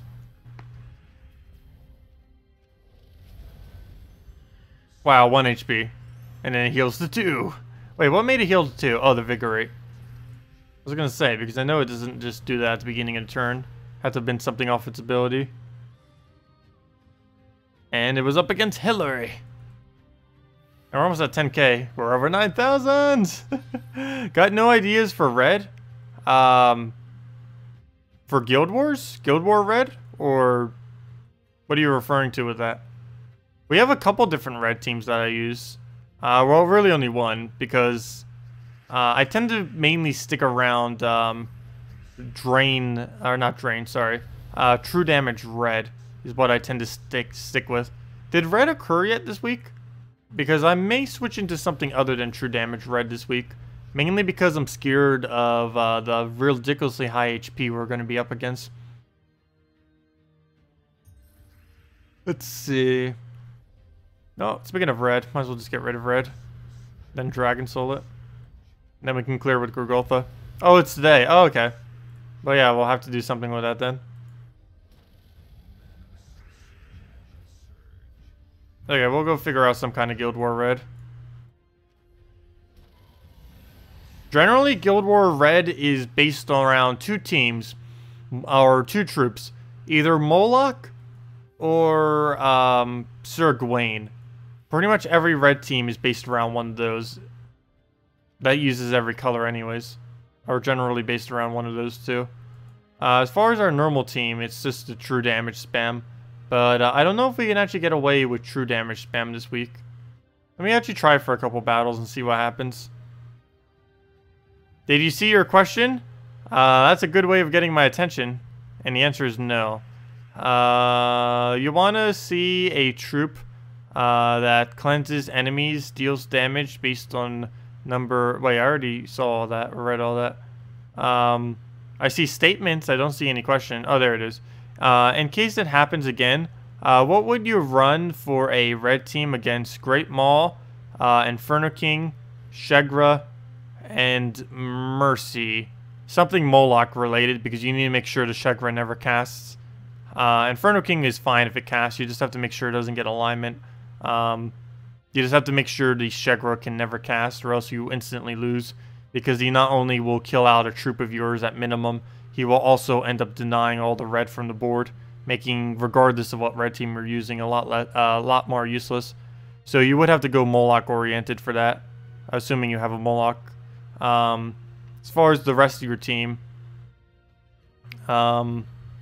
That really depends what you want to build around it. It's a lot harder to build around a Moloch on a red day than it is on a yellow day. Mainly because there's just a ridiculously huge amount of options to do with Moloch on the yellow day. Whereas red day, you're kind of limited. You do have plenty of red true damage options. Like if you wanted to go pure true damage, you can go things like Mist. You can go things like what's that one Naga called? Marilith. And you can go things like Miststalker and go more of a true damage oriented full blown team. It'd still be this like this, which is true damage oriented, but you'd have the benefit of having the Moloch on it, because I never run Moloch on this because it requires Valkyrie to function, because we need it for our summoner. But yeah, you could go something with like the triple threat plus a summoner or something. Basically, just Moloch with a Marilith alone would be enough to pretty much control the enemy, as long as Marilith doesn't do something weird with her miss. And you could always replace out Marilith if you think it's too risky. Just stick with like a Miststalker, do a Moloch into a Miststalker. Though this week you would have struggle with that on some other teams, but against that one team that you mentioned, it would work. Against 50% teams, I don't think you can get away with a Moloch plus a Miststalker. You would need a lot more pokes than just those two. Which is kind of what Marilith is for. Yeah, I can kind of just show a team like that real quick. Let's see, is this the meta? Oh yeah, this is something that you might see in Guild Wars this week. So let me kind of just go show like the true damage oriented thing. I believe I showed this last red day too. You're planning on trading your Infernus? Nice. Yeah, Infernus is pretty good to have traded. Fully burning all enemies is quite useful. Plus it has the only storm on death kind of mechanic. So that's pretty cool as well. So let's go get all of this built. Marilith, Miststalker, Moloch, and now we just need a summoner. Then again, we could just use a tank. Could just go with Lava Elemental and hope it goes over well. And Lava Elemental. And double red banner. Wish we could go Corvash there. But of course it's Guild War Day, so can't. You know what? Let's just go Claw Banner. I think we can survive with the -1. And just go for the Moloch and just use our Lava Elemental as pure tank and nothing else. You hate Miststalker, bane of your early game and arena runs. Yeah, Miststalker is quite powerful for a low rarity troop. It has one of the highest single target true damage, plus it has poison on top of that. It's really nice. Okay, so that will tank out for us.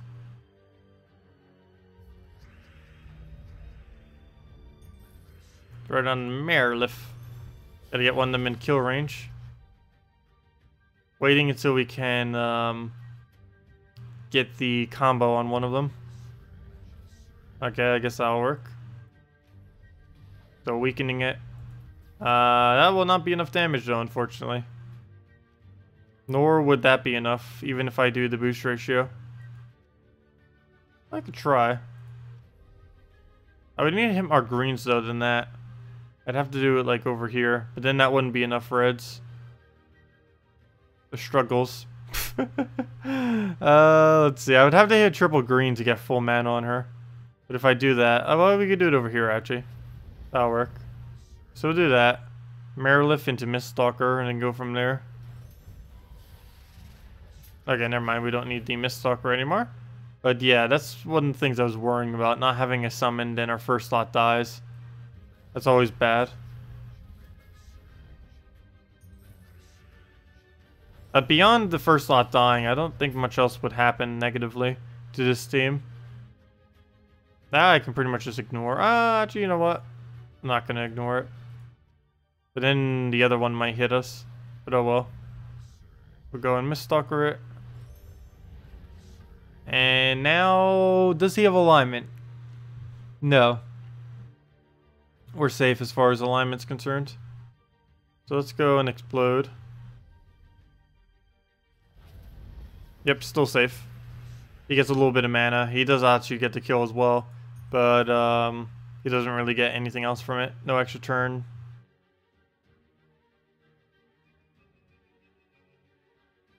So we'll take that for red, actually. Gets us closer to a Moloch. Marilifit. Ah, it still gave him a skull. Fail. Well, that didn't quite work out then.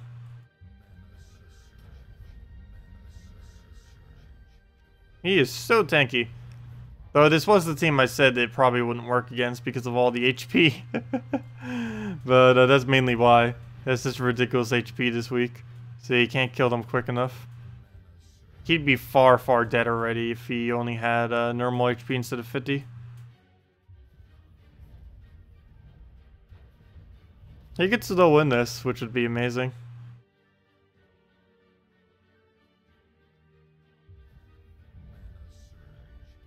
There we go.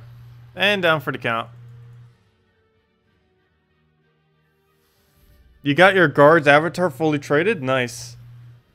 Yeah, that's definitely pretty nice to have traded. Alchemist, double ranger with the Morthanes. Let's see. What can we throw at that? Let's go and throw... I'll just throw with our classics. Yeah, guard's avatar fully traded. You'd mainly just use Alchemist Hellcat loop with it then once you get it traded. Mercy, Alchemist Hellcat. Actually, I should probably go do that team. Show that one. Mercy, Alchemist Hellcats, and guard's avatar.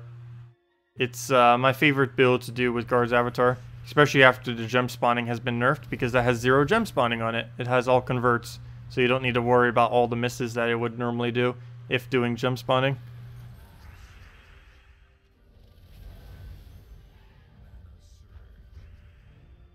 Bottom right. Did I miss something in the bottom right? Was there something there that I should have done?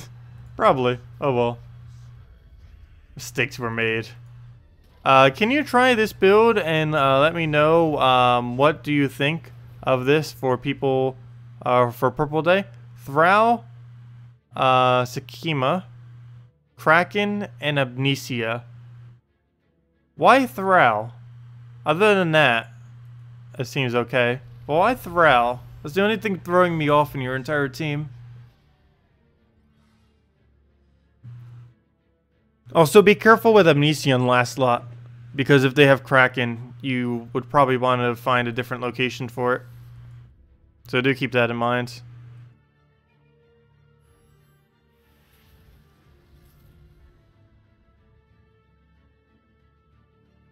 Oh, I ended up getting it. Oh yeah, the 2 reds and 3 greens, yeah. Scion, Ragnagor, Death Famine. How annoying. Still one of the best teams in the game. But yeah, I'm not quite sure what you're doing with the Thrall. That is the troop I think it is, right? It might not be the troop I'm thinking of. Wait. Oops, if I could type it right. Yeah, why Thrall?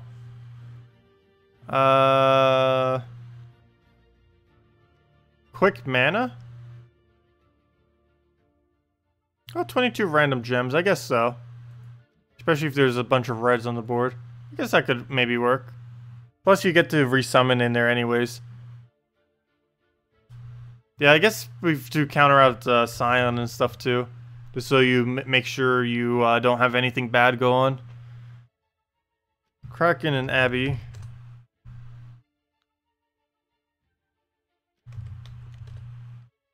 Okay, well, we'll throw all of that down. So we don't use brown, and that's it, Adri. That works. Oh, we're already on the right banner then, aren't we? Yeah, that's pretty much right banner already. So that'll work.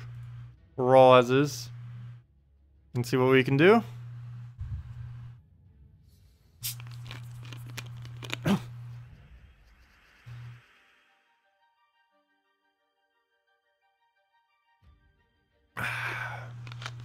Okay. Let's go on a blue into red. Into a green as well. Nice. Could take another red. So we'll do that. Move the skull up. And we do have alignment. Sweet. So we'll throw that down. Get a bunch of yellows. Move that over. Skull. Kraken. Soon. Actually, there's not enough. And there's not enough reds either. Nothing to generate reds, also.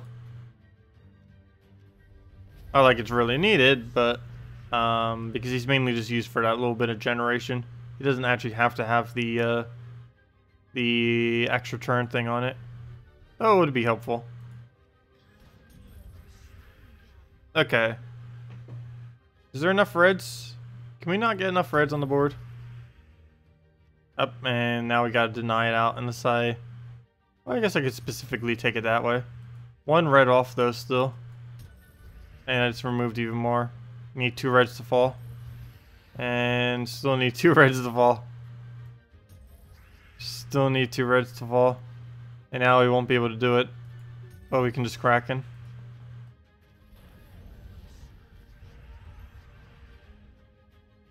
And is that enough damage? I think it might be. Yeah, it is. Nice. Didn't even need anything else.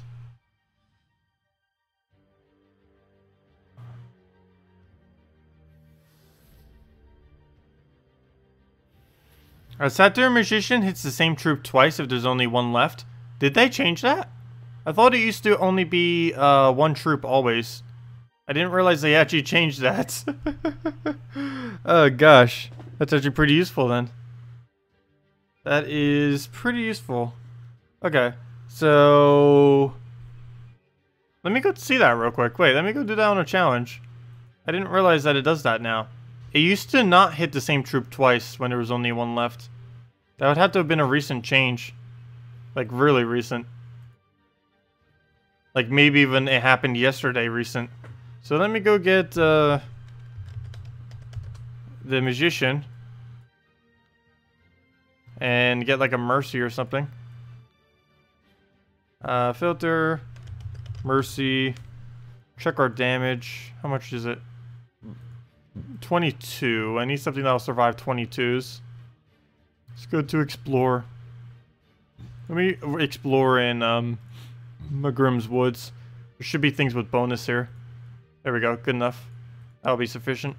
Let's go test it. Oops, wrong banner though. Completely wrong banner. Okay. Oh wait, how do I go about doing this? Because I need to not hit the last slot. So we got to kill him with skulls to go and see this. Okay, 1 down, 2 down. Now we just need to get out down 3rd and we'll be good to go. Because if I do it now, it'll hit 1 on each, and I don't want that happening. Come on. Give a skull. Oops, why'd I do that? It's gonna be a weird battle. There we go. And now let's see. Will this kill him? Yeah, it does. It does hit the same troop twice now. Sweet. So it does hit the same troop twice if there's only 1 left. That didn't used to happen before. So that does make him quite a bit stronger. Even though he didn't really get changed at all as far as what he does. It's just his ability now functions differently. So that is pretty cool. So he can double hit now on a single troop if there's only 1 left. So that is useful. That does make him more like a Knight Coronet then. Because before he would hit 2 completely different targets. Now he can hit the same one twice. Oh, you did it in arena for you. Yeah, it does appear to work. So that is true. Nice. Now he's like Bubba Yaga without a summon. Pretty much. Bubba Yaga with no summon. For only 1 mana cost less. Of course he uses different colors, but still. I don't think he could synergize with Bubba Yaga that well though, unfortunately. But yeah. That's a new thing. I was not expecting that to be something. Oops, I did not mean to do this team fail. Well, we just lost already. We already lost. Let me just retreat. I did not mean to click that. Actually, let's try it. Why not? We're already here.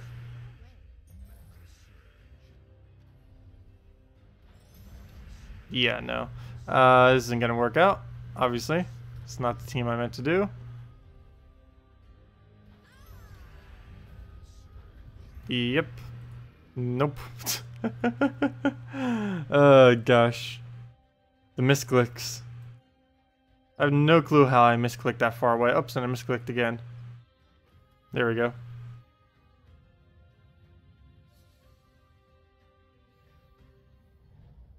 Okay. And let's see. We'll go and move the purple over. Move the reds. See what else we can do. Brown into blue. Take the green over. And move that down. Could have probably taken the purple out, but oh well. Take the purple over. Blue's over. KrissTigger. And down that goes. Get our manas. What else can we do? Take the skull over. And I guess we need to get crystallized on the other one, so we'll take a skull, which will then give us the dragon soul poke. And then just KrissTigger into anything, and we're pretty much good to go. There we go. Down it goes. Except the magician hits random instead of last two. Yeah, but it will never hit the same one twice unless there's only one left, though. So it'll still get 2 silences every single time. Wonder when we're getting the Bard class? Yeah, the Bard class would be for Pan's Veil. Like 99% sure it'll be for Pan's Veil. There's also a Dragon class that should be coming, which will likely be coming to Dragon's Claw, of course, because I don't see any other kingdom that they'd give that to. Them doing dragons, if they don't rebalance dragons prior to then, will be pretty funny. Because it's just going to be used within KrissTigger's Dragon Soul combo. And will be really, really, really ridiculously strong. But that'll be fun, until they nerf it. If they ever nerf it, maybe they won't nerf it. Maybe it'll be like Death Knight class, where it just becomes the thing that everyone just starts using forever. Or at least until it's not strong anymore.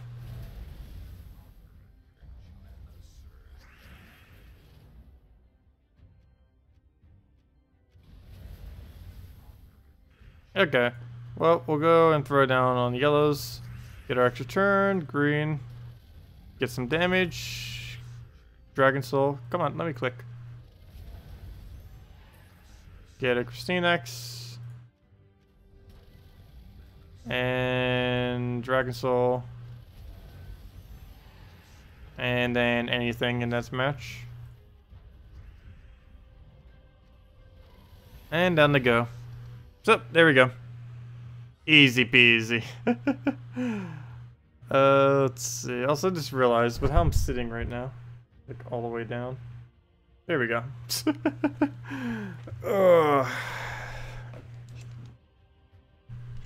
I wonder how much we did over Beast Slayer. I think we almost have it twice over at this point. And we're almost at 10,000. 10,000. Let's see. Offers? Nothing. Oh, why'd I click offers? There's nothing in here. Literally every single purchase in here is not worth it. Well, I shouldn't say that. Half the Glory and growth packs may be worth it to some people. But, oh, wait. They removed the horrible stuff. Sweet. All the horrible legends they had in here and everything, they removed them. They are not here anymore. Okay. Well, they removed the ones that were 100% useless. That's cool. Well, that's great then. Now if only they could remove everything else that's useless from the shop. Let's see. Oh yeah, I keep forgetting to go over this. Oh, they gave this out during the 2016, some kind of gaming festival thingy. They gave this out during then for free. Some people got it like a month or two early, and then they released it in the game for glory. But yeah, it's a pretty weak weapon. Deal 24 damage to an enemy if there are 13 or more red gems on the board. Deal 8 bonus damage. It's really outdated, and this was made like over a year ago. So obviously, yeah. Actually, like a year and a half ago. So that's not really needed. War gears, no. Only one war gear, really? A bunch of rangers. Green tradestone pack thingy. Barbarius with all his tradestones, or most of his tradestones. Bunch of greens. And of course the Cabarrus. Wait, this is Magrim Wood's weapon? It's a ice arrow. Deal damage to an enemy, deal double damage if they use red mana. Surprised no one's been running that. Probably because they've all been... Oh, then again, today's red day, so maybe we'll see it today then. Because a lot of people have been running like the triple damage teams, though all these weapons should be probably triple damage. I don't know why they're only double. Wait, why is it bringing up Cabarrus every single time? There it goes. Yeah, probably should be triple. Double damage onto that is relatively weak. Especially if you compare that to even just the new troop and stuff. That's not really that much damage. Okay, so let's go and take the blue. Get that. See what else we can do here. Probably go and take some reds as well. Move that over. Get the purple. Try crystallizing. Or do crystallize, not try. It's 100% chance once we take one. And I guess at green, just so we can go and KrissTigger here. But yeah, we had to give that to him. Because now we can do this. Oh, except it goes on the barrier because he actually got all the mana he needed. Didn't realize that would go all the way. Well, that's a bit bad then. Because I did want that damage on him. And now we don't have an option to do on the board. Oh, and we're still using -1 banner on this team. Fail. Well, I would have died regardless, I guess. But I would have taken different mana if I did that. Do or do not, there is no try. What is that quote from? I have heard that many times before. I forget what that's from, though. Completely forget what that's from.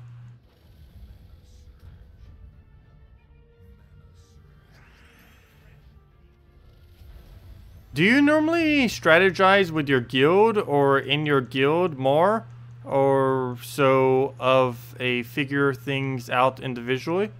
Occasionally, yes. As of recently, haven't been doing it as much, but yeah. I do go over like guild war teams with my guild and stuff like that. Probably should do that a little bit more often because that might help our score get up a little bit higher. But as of recently, I haven't been. It's actually one of the reasons why we won on the very first week. Like every single day I was spending like a couple hours just like any question anyone has, like, okay, here you go, this is what you should use, this is what you should do for every single one of the battles, this is what they're using, and this is what you'll be up against for each one. Yoda, Yoda, Yoda for the win. Oh, was it Yoda who said that? That was Yoda from a Star Wars movie. I've actually never seen any Star Wars movie from beginning to end, so that might be why I don't know that quote. Alright, we'll just take purple. And take red. Dragon Soul it. Go from there. And that's match. Never mind. That is match. No, never mind. That's not even match. Wow. He just does not want to die. Oh, and he summons a warg, of course. You can actually win with that warg if he gets really lucky.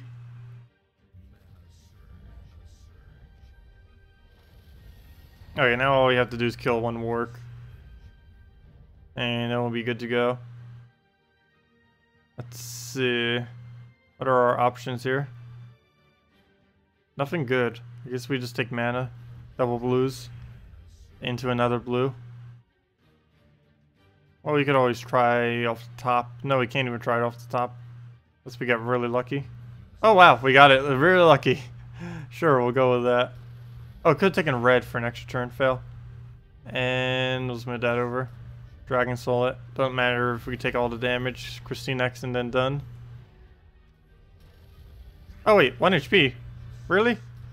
We were probably 1 gem off from that killing.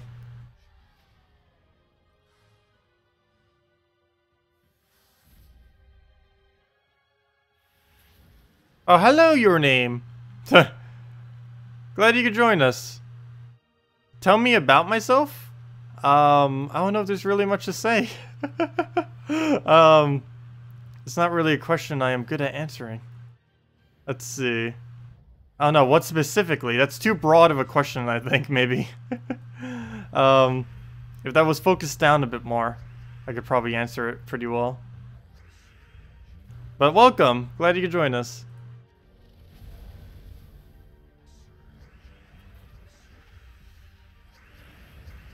Karate Kid was wax on, wax off. Oh, that's where that came from too? I thought that was from the ShamWow guy or something. Or from that other guy who was pretty popular with the other thing that he did on TV. Selling stuff. I forget what it's called. Bill something? No, I forget what his name is. But, someone. Let's see. Interview time. Sure. But I needed, like, more of a specific than... I don't know. I just wouldn't know what to say to answer that. In that broad of a stroke.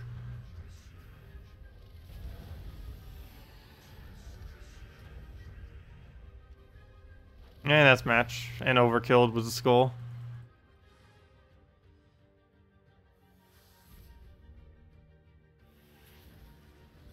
You thought he could avoid interview questions by becoming a streamer? I actually have had interviews before. I never had an interview for a job, but I have had interviews for other stuff. There were, like, kind of like scholarships and grant things that I had to do internships for. One of them was for a music camp, too. I had to do that, like, 3 different times. I ended up going, like, 3 or 4 different years. I didn't have to do it every year except one, because the last time I ended up going, they actually ended up removing the interview portion of the requirement to be able to get the free thing to be able to go to it. I guess people were kind of complaining about it. I'm not quite sure. I know I was actually really bad at interviews, mainly because I'm really bad at talking. But yeah, it's mainly because my train of thought while talking. Especially when I'm, like, nervous like that. It's just, like, all over the place. Let's see. Yeah, I've never actually had to do one specifically for a job before, though. Because almost every job I've ever had has been working for myself in some kind of way.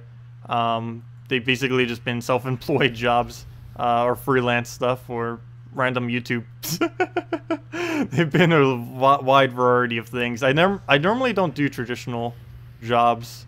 I have had some, but every single traditional job I had, I've obtained through, like, either like a friend or from family or from, like, some other kind of connection. I was never like go do an interview to get this job and then get the job. I never had to do that before. Job interview for the fail. It's always a weird question to answer, though. It's like, tell me about yourself. It's like, okay. Oh, no. Let's see. Oh, we'll just throw that down into another poke. And there we go. Did they ever fix the bug where difficulty affects Guild Wars? I want to say yes, but I haven't ever tested it because I don't want to lose. But I do not know for sure, because obviously I'm not going to test it or else we instantly get a battle loss. So I want to say yes, but I cannot confirm yes or no.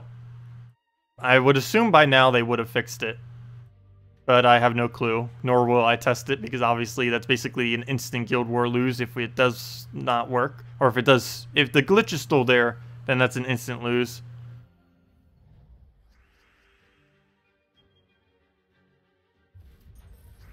Okay, well, we'll move that over. What else do we do? Guess we just go for the skull. Why is his stat so much lower? He's actually pretty low statted for a 2 trophy. Even 2 trophies are normally a little bit stronger than that.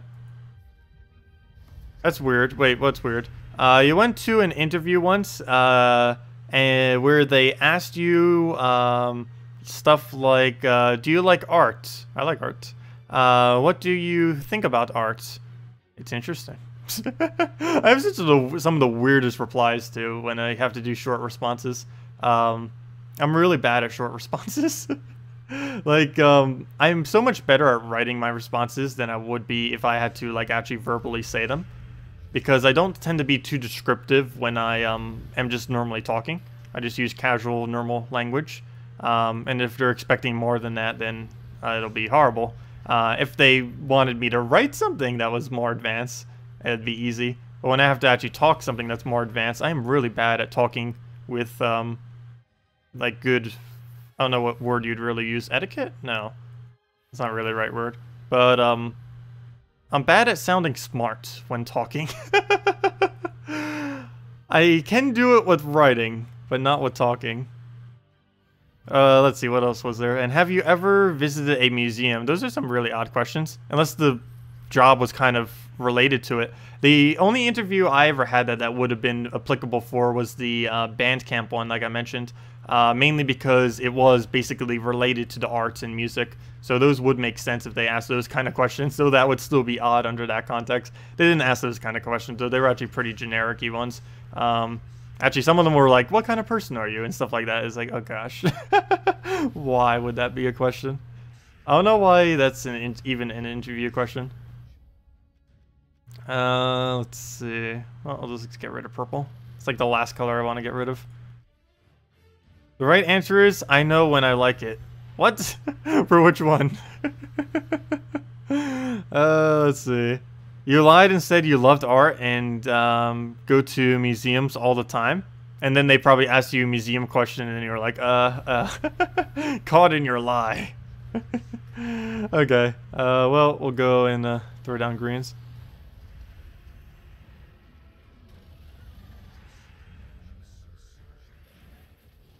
Oh, that's not match yet. No, why you barrier? Why you do this to us? Well, there we go. That's match now. And we'll just do that for the last little bit of souls, and we're good to go.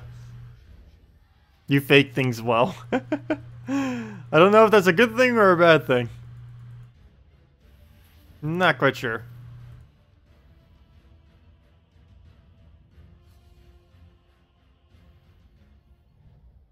Alright, well, we'll take purples.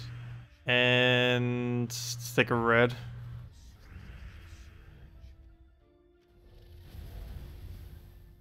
A monet? What is a monet? A monet. What is a monet? Google, assist me. The infinite knowledge of Google. What is a monet? Claude Monet. That's not a monet though.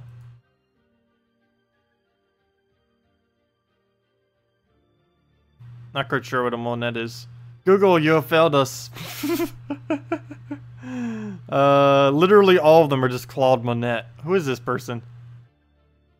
Oscar Monet was a founder of French Impressionist painting. Oh, a painter. And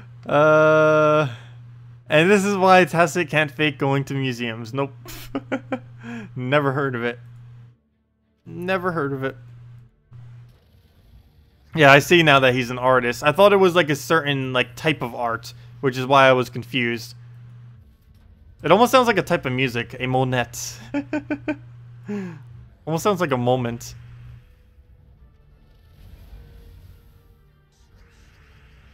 Yeah, maybe that would work better for a painter then. A monet. A moment in time.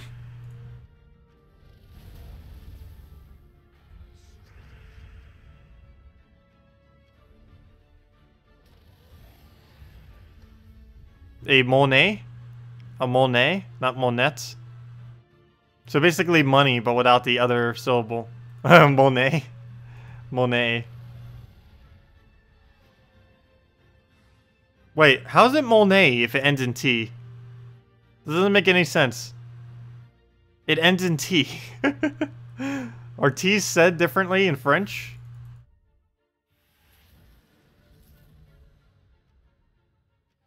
There is no T. Oh, Monet. Wait. There's a T. He says it's M-O-N-E-T. There's a T in there. It's French. French is weird. So is English. English is weird too. English is really weird in how different words are pronounced differently. It's why I can't pronounce things. Though then again, that may not be the case, because even in languages where things are consistently pronounced, I still say it differently. Even in Spanish, the exact same, the sounds, like, if there's like a specific sound for a specific thing, and it's always that every single instance, I will still say it differently in different instances, depending on the context of the word.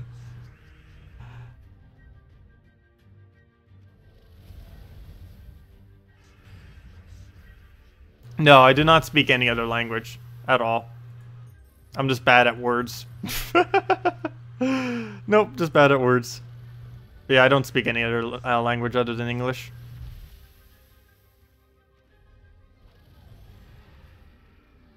Tacet learns culture channel. Culture channel.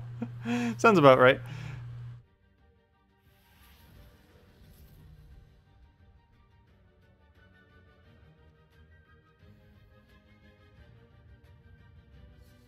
Asset the hour? That's not cool. Let's see. That's funny though. That is a pretty interesting pronunciation.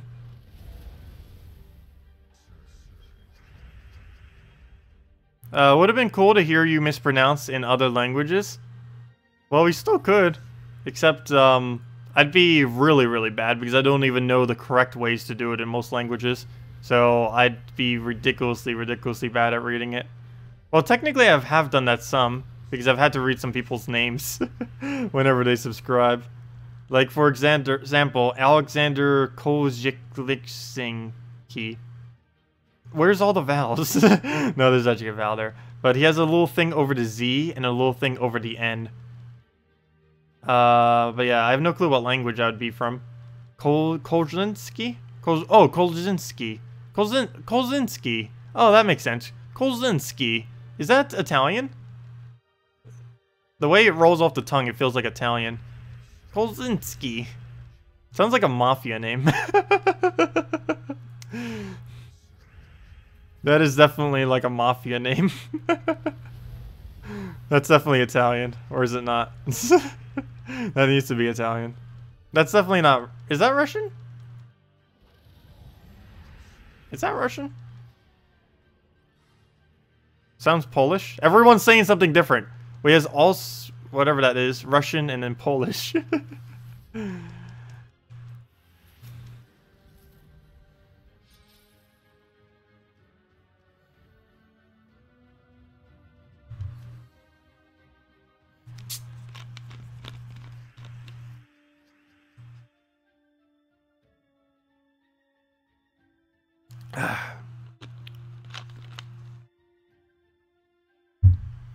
Okay, where were we? But if you guys have anything else you want me to go over or any other weird questions, it's not Italian. Aww. Anyways, I'll probably never guess the right language for anything. Or the right, well, if I ever had to guess, like, what a name is from, I'd probably never guess it correctly. Oh, nice, you're almost level 1,100. Almost there. It'll be a while before we gain 1,200. I think you only gain +1 armor or +1 HP at level 1,100. You do gain a stat every single 100 levels. The weird thing is, though, that is kind of pointless to gain a stat. Yeah, Runic Blade is ridiculously overpowered in Arena. It's one of the most broken things in Arena right now. The other one is Mank. Mank, Runic Blade, and probably still Creeping Death are the most broken things in Arena right now. But yeah, Runic Blade in particular, because you just one shot and then you basically instant win, assuming you're on normal difficulty. Hey, the Black Hand! The Black Hand, for any of you that don't know, was the first guild I was ever in this game. It was, it's actually how I got into this game. One of my friends was like, oh hey, or I saw that he was playing this game, and then he saw that I started playing the game. So basically, I saw that he was playing the game, and then he saw that I was playing the game. He was like, hey, you should come to my guild. And I was like, okay, sure. And then I did. And then, now we're here, 2.5 years later. Let's see. But yeah, it was really weird, because we were just playing Unepic at the time, a game called Unepic, an RPG kind of thing, dungeon crawler kind of thingy. A Metrovania kind of game as well. Actually, it's mainly a Metrovania. And he was like, okay, yeah. And then we just played, and then here we are. And the rest is history, exactly. Let's see. So you finally got 3K PvP. Wait, we just gained our level recently, but we didn't get a mastery from it. So I didn't even realize that. But yeah, we didn't get a mastery from gaining another level. It was just a one-off thing. I didn't even notice that earlier. So you finally got 3K PvP score. And, oh, to me. Oh. And it's 3:35 a.m., so bedtime. Oh, see you, whole log. Wow, you're going to bed pretty much the same time I did. So, have a good time. Good night. Can you explore Dragon Soul, Azurus, Fershra? I would not advise exploring with it, but you can do challenges with it. I don't think it would be worth exploring with. The team you just mentioned is around 40,000 souls per hour, approximately. But you wouldn't be able to do it in Explorer. It would go a bit slower, to the point that you would be sacrificing too many souls. So let me go get everything in here. Actually, let me just... There we go. The D. The D still brings up the Dragon Soul. So we'll go to the D. Get an Azurus 2 times. If I can spell Azur. Azurus. And get ourselves the Pharos. Put that in there. Dragon Soul banner. And we'll be good to go. Think. There we go. Okay. So roll with that. And get into it then. You gain a bunch of souls and well, the problem with doing it in Explorer is you can't two-shot in Explorer. That's the biggest problem that arises there. Also, speaking of that, we can't even do anything here. But hopefully he'll move into place, and then we just throw it down into throwing it down again. But yeah, the problem with Explorer is you can't really two-shot. You can't do what we just did right there. And that's the main thing that allows us to gain ridiculous amounts of souls. You have to be able to two-shot them. Normally you do this in first challenge of Divinian Fields, but currently this team doesn't work in Divinian Fields this week due to the fact that, what's his name? The little archer guy. I forget what he's called. He has 50% this week, so he will be able to survive double cast. And many challenges survive double cast as well. And Explorer would always survive double cast. But if you're not getting double cast, you're not getting the max amount of souls you could be per hour. But yeah, this is basically what you would end up doing then. Preferably in Divinian Fields, but this week you have to do it here. I think there's a couple other locations you can do it too. Anywheres, as long as it has 22 durability or less on all of its troops, you can do it anywheres. But it has to be 22 or less. And of course this one's 22 or less. I think it's 21 because that would be the exact amount for the spider. Okay, well that's bad. We don't have our mana, so we have to take a bunch of aimless moves till we finally get it. There we go. Let's match. And down it goes. Any hero class count as dragon? That will be coming eventually with the dragon class thingy. It's going to be a while away though, probably. Not quite sure when they're going to be adding all of the new hero classes. They haven't added one for a while now. The last ones they did 3 at once, which was kind of cool. But hopefully they'll get around to that again. They have a bunch of them like in the making. They have like 3 to 4 of them just idling around. So they're just sitting there. They're probably already ready to launch if they really wanted to. Not quite sure what they're holding them for.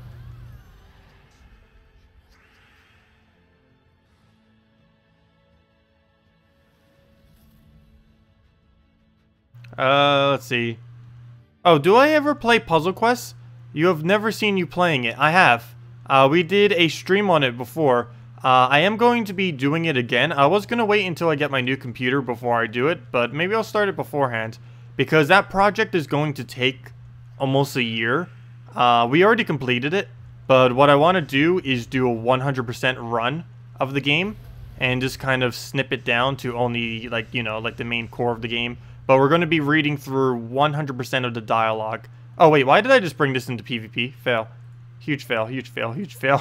Don't do that. Just keep exploring. I mean, challenging with it. But, yeah, we will be going back to, or we will be revisiting Puzzle Quest in the future.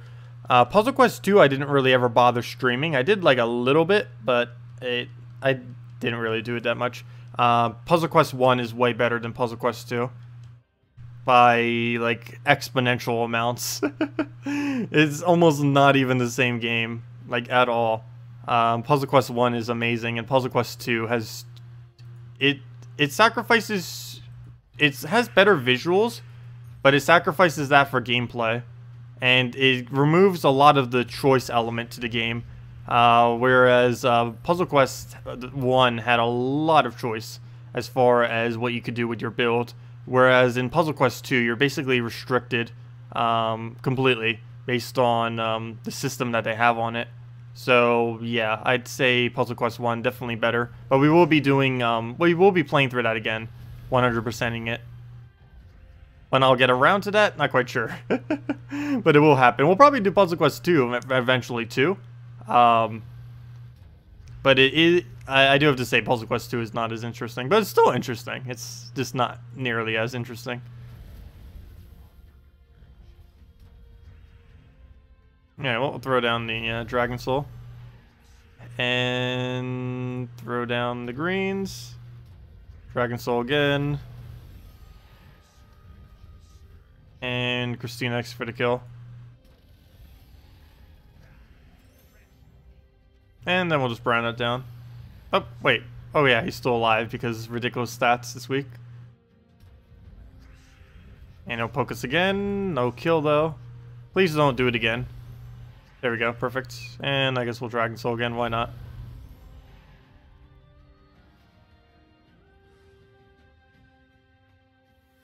But yeah, Puzzle Quest, yeah. That's... Should we go start it up right now? Just kidding. Oh gosh. The memories. No, actually I don't have any memories of Puzzle Quest because I actually just got it earlier this year. Or actually earlier last year? Let's see, when was the last time I played it? Oh yeah, I got it during winter. Oh yeah, we got it like right during winter. We ended up getting it for free from Surian. Let's see, I was on it a couple months ago for some reason. Not quite sure what that was for. I wasn't on Puzzle Quest 2 since literally Christmas. That's the last date it said I played it. I just got Azurus and Explorer with Skellerus. Nice. Skellerus doesn't really get used that often. Unlike the trolls, well, for one, gem spawning got nerfed. But unlike the trolls, he didn't get the +4 boost or the extra regeneration on him. So he's a lot weaker than the trolls' doubling capability. I guess they were scared of skulls being too overused. Well, they don't need to worry about that. The game's already in that state.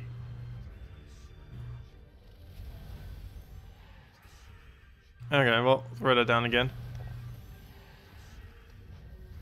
Other than drain spam teams, actually pay attention to how many skull spams we go up against.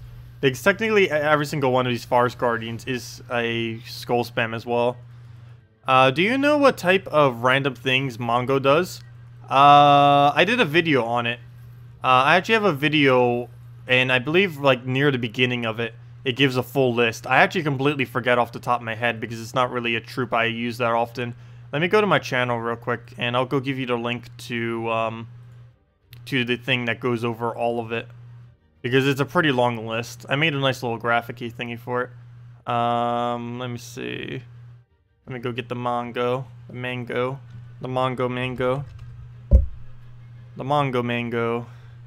The Mongo Mango Manga. Mongo. Mongo explains. Got it. Let's see. Let me get the timestamp for it too. Where's the timestamp where I go over it all? Move away. No, not that. Pause, please. Pause. Why won't you pause? There it is. Actually, I'll just start it from the beginning. Oh, no. Let's see. I started at about right there. Well, what exactly does that do? There we go. Right there. And show more. Where is the share button thingy? Share. Start at. Copy. There it is. Here's everything that Mongo does. And I'll read it out real quick as well. But if you go to that link, open that new tab, it'll bring you to the video where I go over all of that. But what does he do? He does... Here is the full list of everything that... There, let's just mute that. He does, He has magic +2, and he either does one of 6 different things. He either does a random stat on self for magic +2, a random stat on all allies, including self, damage a random enemy, damage all enemies, reduce random stat on all enemies, or destroys gems. He does one of those 6 things, and the link I just said goes over all those as well in a little visual form thingy. But yeah, that. It's not something I have memorized, obviously. Mongo doesn't really ever get used. Basically, every troop that has excessively random abilities never get used, because you're better off just sticking with consistent abilities than random ones. There isn't a single troop that's random that's actually worth their randomness. They don't have a good enough trade-off. Though there is one funny one. Mimic in Arena is sometimes worth it, mainly because if you get Devour, you basically just instant win. But even then, that's kind of not worth it, though. You just finished off King Michali in Questline, and then opened 13 Glory Chests, and then you got him? Wow, that's pretty lucky and coincidental. Very nice.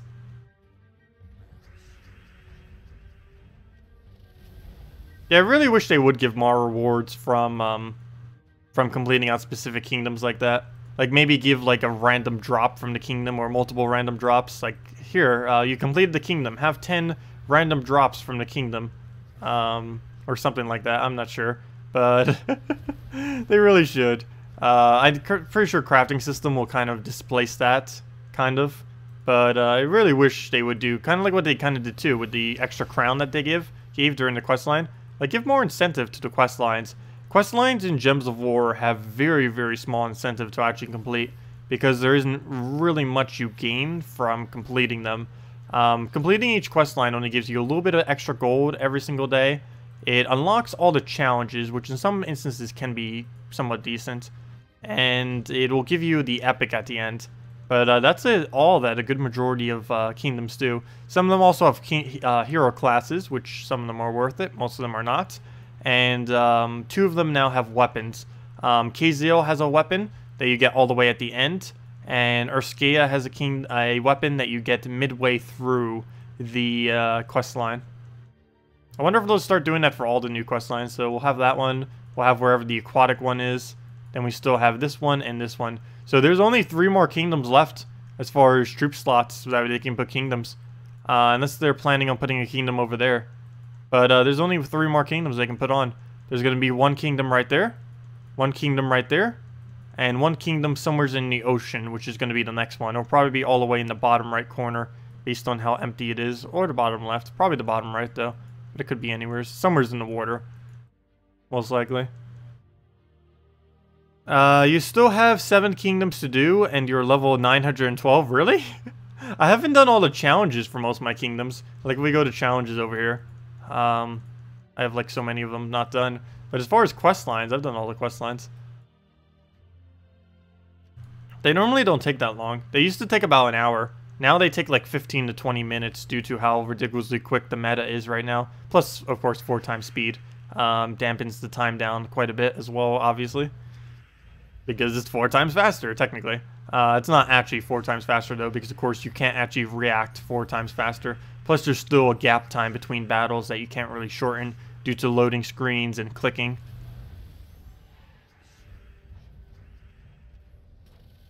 Or add a new map or expand this one. Add a portal. I'm pretty sure they're not expanding further than this.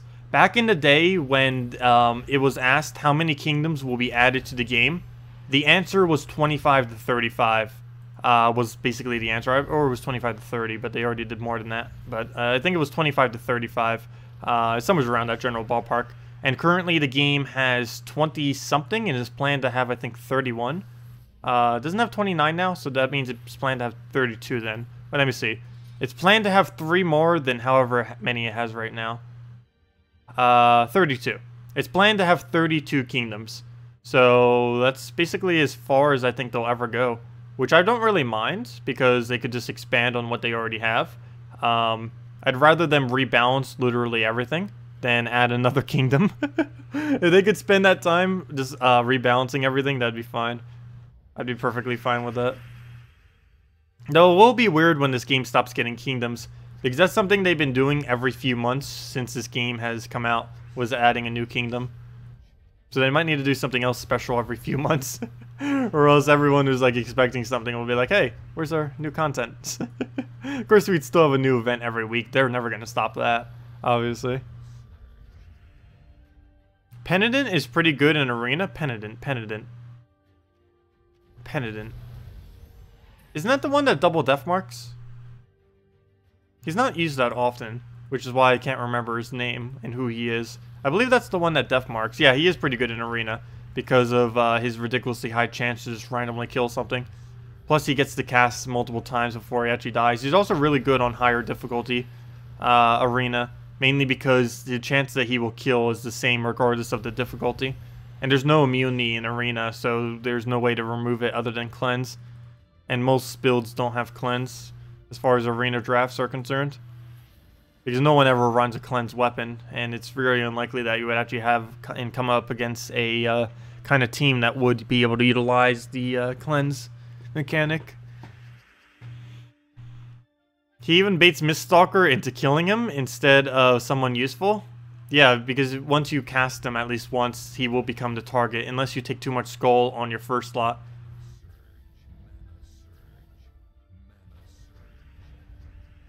Okay, what else do we do? I really wish they would buff Arena further. Or at least make a late game version of Arena. Gems of War has like one of the only arenas I've ever seen in a game. Actually, I think the only arena I've ever seen in the game that doesn't have every rarity in it. They just need to do it already. Make a epic, legends, mythic arena. That needs to be a thing.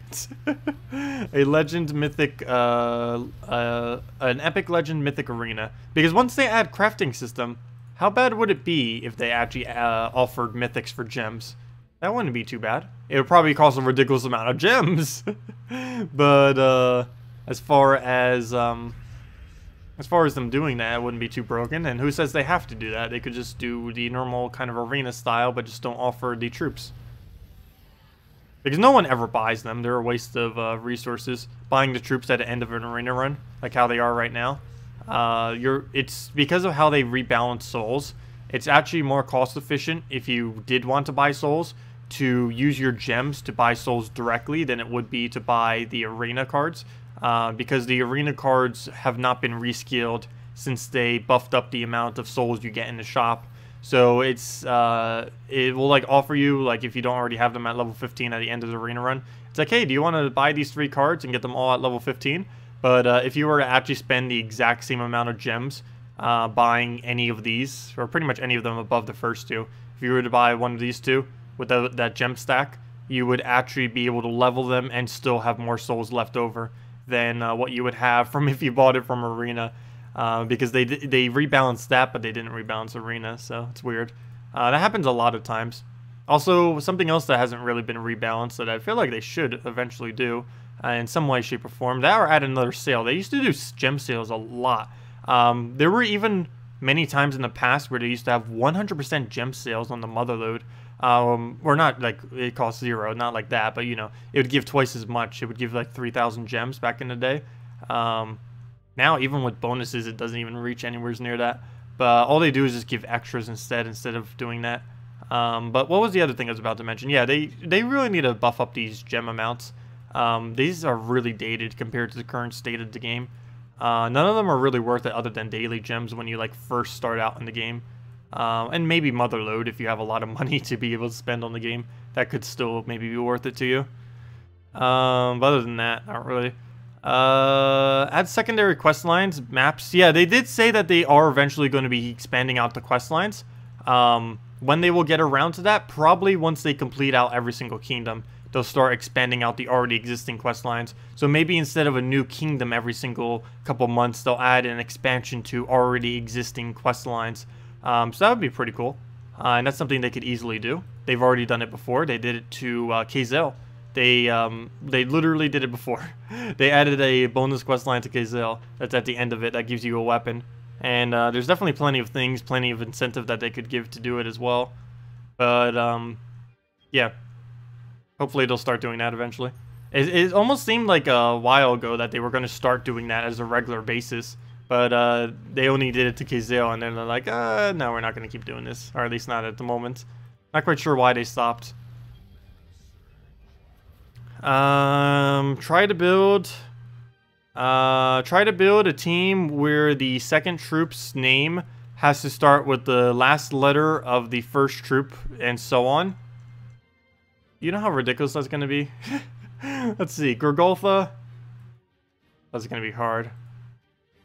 Let's see, we can go do that. Let's start it from either Dragon Soul, the Dragon Soul, so an L. And or we need to build it off of either Dragon Soul, KrissTigger, or Gorgolfa. Though, does anything even start with an X?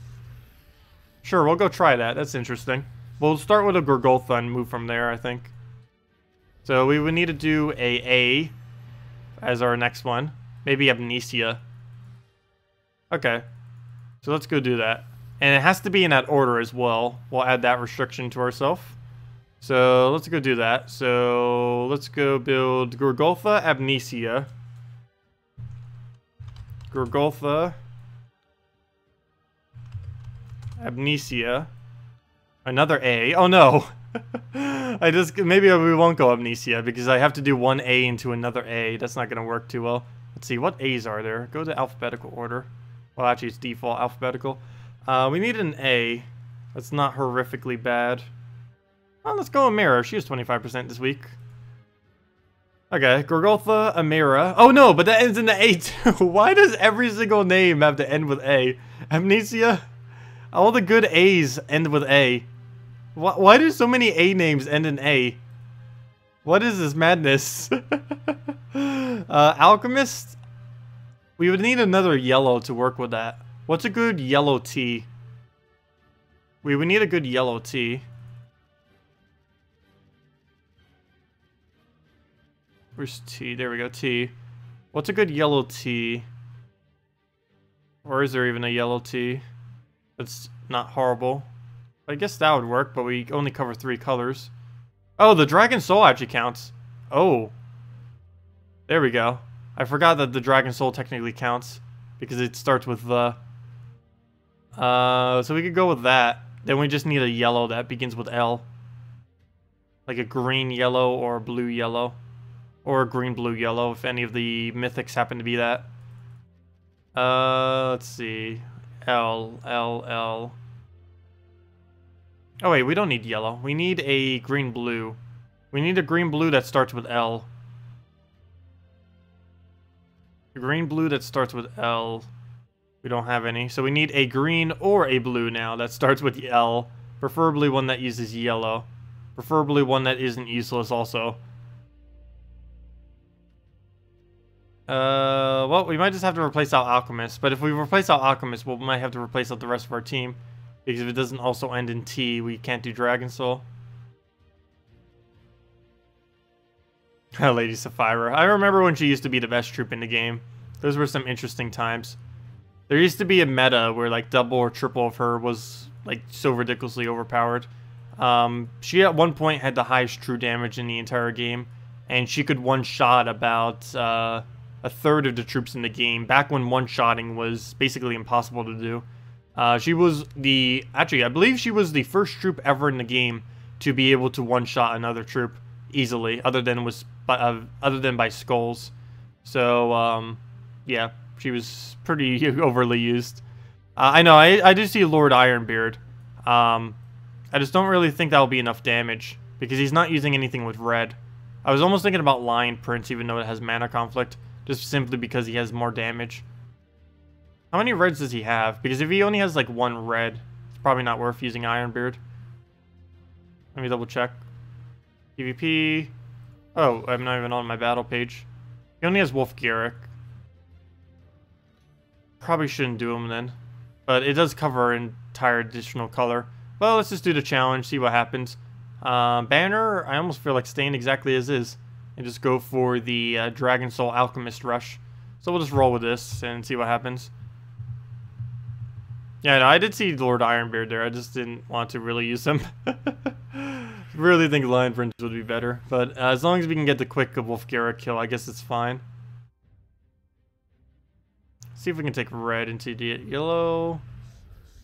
And then we get Gorgolfa, green that we don't use. Take the red. Gorgolfa again. And now we can just Dragon Soul Gorgolfa forever. First things first, let's go utilize him while we can. Actually get value out of him before we can't. Can we kill him? Wait, will he survive with 1 HP if I do this? I think he'll survive with 1 HP. Yes, he will survive with 1 HP. Wow. Wow. See, that 1 HP makes a difference. I told you. And there's a treasure map. Oh, now he's useless. So we'll just throw down Gorgolfa Dragon Soul Loop. Because anything other than that is not that much damage. There we go. As long as he doesn't devour us, we win. Yep, we won. There we go. We did the challenge. We won by using... that's actually a pretty interesting challenge. How about this? Someone give me a letter to use and we'll do that again. Give me a letter and we will build a team from that letter. And then every single following troop has to use the last letter of the word thingy. Isn't there a certain name for what that's called? I know it has a name. Like when you use the last letter and then the next word has the... when you use a word and then the next word begins with the other letter that the word ended with. Whatever that's called. I know it has a specific name. I just forget what it's called. Best team with only whites and green base rarity. So common and rares. The best common rare team would have to be... I made a video on that a while back. Most of those are kind of irrelevant though due to the changes that have been made to the game since then. But it would probably have to be something Valkyrie with triple... Actually, probably triple Warlock Valkyrie would have to be it. Because it's a good soul farming team and it has a very good amount of damage. But yeah, I'd have to say Valkyrie triple Warlock. I actually think I have that saved from the previous video we were doing. Yeah, Valkyrie triple Warlock. Warlock, Valkyrie Warlock would probably have to be the best team you can make with rares and below. You get this Warlock up to at least its second trait, and it gains a lot of extra damage. Also has Necromancy, which gives you extra souls, which synergizes with the fact that Valkyrie gives you souls, and you end up accumulating a lot of free resources. When farming this, when you can actually one-shot in the challenges, you can get about 20,000 souls per hour. If you can't one-shot, it's not even 10,000, but still, it's better than 0 souls per hour, that is for sure. So it can accumulate you a lot of free souls. So we got a B and we got a J. Well, B was set first, so let's go with the B, and let's just see what we can do out of that. So let's go build a team starting with the letter B. So let's go from there. Filter... You probably picked a letter that has like nothing in it, didn't you? Let's see, what's in B? Bubba Yaga, Baby Dragon, Bandit, Banshee, Barbarius, Best State Priestess, Behemoth, Berserker, Bishop, Black Beast, Blade Dancer, Blast Cannon, Bone Dragon, Boar Rider. I almost feel like going Boar Rider. What's a good R? Also, I need to keep in mind that T is one of the best things we can get. T or K as the last letter is actually really good. Because then T would be Dragon Soul and K would be Christinex. Brian Lucky. I wonder what even begins with Y, if there even is one. Queen Jezebel technically has a Y that starts, but it's technically Queen as well, or Q as well. Though then again, she'd never be usable. Oh wow, there's one with X. That'd probably be a really hard one to do. This is a really bad first slot, though. Boar Rider isn't really used for first slot unless you happen to have a Goblin team. Full Goblin team. Leveling Kingdom troops isn't something you do with souls. You were asking for gold. Oh wait, what do you do with gold after leveling every kingdom? Oh, sorry. Well, someone... Wait, what? Leveling Kingdom troops isn't something you... No, leveling Kingdom troops you do with souls. The thing you do with gold is you put it into gold keys and you put it into your guild. If you find you have way too much gold, you should probably get yourself into a better guild, because better guilds will deplete your gold quicker, because they have higher requirements per week, but you also get a lot of free resources from them, so it's definitely worth doing. How about starting with any knight of your choice? Any knight of my choice. That might be a little bit easier. Let's go with Queen Jezebel then. Or Knight Coronet. Oh yeah, Knight Coronet, perfect, because he begins or ends with a T. Well, but then again, if we use the Dragon Soul, that doesn't synergize with Knight Coronet though. What is Queen Jezebel? She ends with E. We could do Elma Grim with Queen Jezebel. Oh! Wait, Elma Grim. Wait. That'd actually be pretty funny. Where is Queen Jezebel? Elma Grim. Now we need an M. Don't remember any M's. Let's see.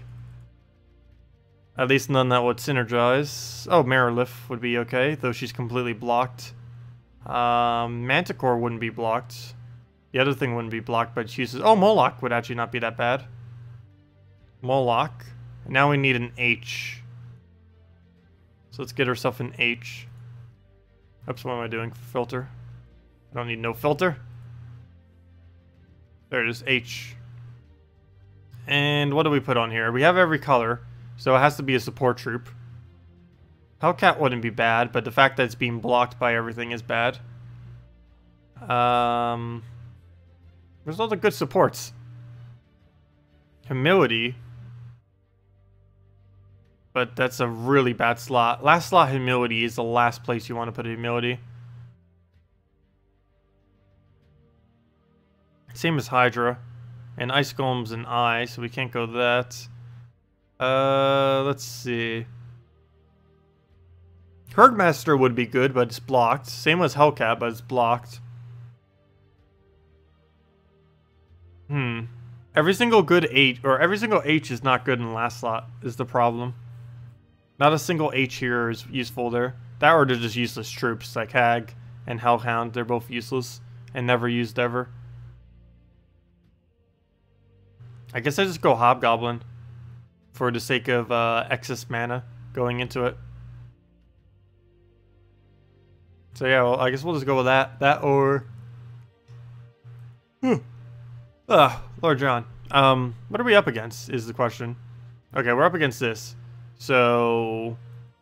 maybe I do go Hellcat. Okay, we'll go Hellcat. Maybe we'll be able to use the excess purple. This is a really weird team. There we go. Okay. And for banner choice, we're using everything. So let's just go with yellow and something else. Like a yellow-red, I guess. I can figure out where on earth that is. Don't go any to minus. And there we go, yellow-red. Let's see how badly this goes. Oh, Princess Jezebel, I mean Queen Jezebel. Did I keep saying them wrong again? Probably. I didn't even catch myself. But yeah, she's Queen Jezebel. Did I say anything else? I meant Queen Jezebel. Oh gosh, I'm starting it again. Okay, you know what? It actually is good that we went Hellcat. I forgot. We can feed it mana just by taking, just by casting. We'll take a skull. I don't want him hitting us too much. I guess we'll just buff up herself. So she can hopefully survive skulls. Go take some yellow. Because we're going to need that for mana draining. Move that over. Oh, it was so much brown. As long as he doesn't devour, though. Good. That's fine. 11 spawn. Let me get my drain before I do that. Okay. So we have our drain. We don't have a burn. Or technically we do, but it's all the way in last slot. Too bad the burner wasn't on the color we needed. How many purples are there? I guess we don't take the yellow and throw Elma Grim here instead. So we'll throw the Elma Grim. Also, thank you for the subscribe. Much appreciated. I have no clue how to say that. I believe that's Russian. That would make sense. Actually, that would make sense that we're getting a lot more Russians as well, because the game did just get Russian translation literally yesterday. So, at least for PC mobile anyways. I don't think the console version has Russian translation yet. Even though it would be the exact same thing. Let's see. I also heard they translated it pretty bad. They probably just got some freelance person. Or they used Google Translate. How could you do such a thing? No, they wouldn't have done that. They would have released it way earlier if they used Google Translate. Let's see. Because it's actually been a while. That was something that they should have done a long, long time ago. But they never did. Okay, I think we're going to lose. But that's kind of to be expected with the kind of circumstances we had to build our team. What we're doing right now is building a team out of the last letter of every single name of the troops. So like Hellcat, if we had a Hellcat here, the one below it has to begin with the letter T. Okay, well yeah, this failed. This is still technically winnable actually.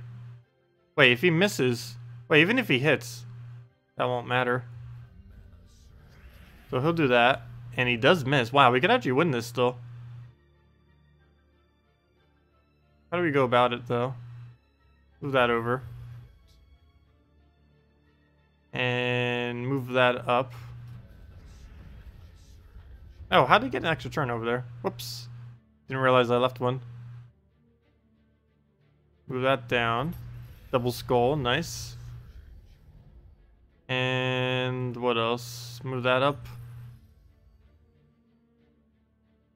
Take the yellows. Oh, I need to make sure I move in a way that he doesn't get extra turn. Okay, that seems safe. No! He ended up cascading it. Well, luckily he does 0 skull damage. Wait, we just won. There isn't anything he can do to kill us. Oh, wow, we actually won. Never mind. Sweet. We somehow came through and won. Barely, but still. That is enough for a win. Because every skull he does nothing. So it's impossible for us to lose unless he starts doing... He'd have to do almost 100 4 times and 5 times matches against us.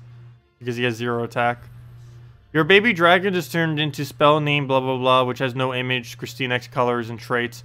Yeah, it's a glitch that's going around right now. I believe it's only on PC. Might be on mobile as well, but I know for sure it's on PC right now. It's a weird glitch as of Friday that just came into the game. That occasionally summoned troops will come in with their default text instead of getting the text from the file, because they don't actually have, like, all the text you see on cards. Every single one of these is being brought in from a file. It's not actually like written there. Same as the number is also calculated out and brought in by a different method. And basically the code thing they have there is basically what's calling it. But for some reason it's not working. And it just shows the empty image because it's not calling on any image either. It has no image being called, and all the text things are just not functioning. But yeah, it does that occasionally. The troops still function just as it normally would. It's just all of the text and all the text is broken and it has no image. But it still works exactly as intended. So it's not like it's mechanically working any different. But yeah, I have seen that. I've had it happen many times already with Guard's avatar when we were doing the explore earlier. Just messing around with it. Actually, we could probably get it to happen again real quick. If we just explore for like 5 minutes, we can probably get it to happen.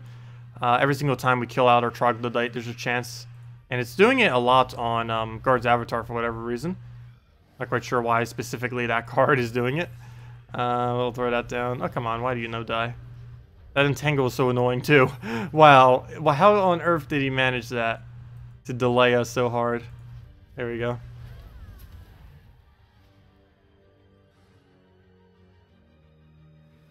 But yeah, it's just a Kreenex. It's just a KrissTigger. It's literally exactly as a KrissTigger. It just doesn't have any of the text or anything on it.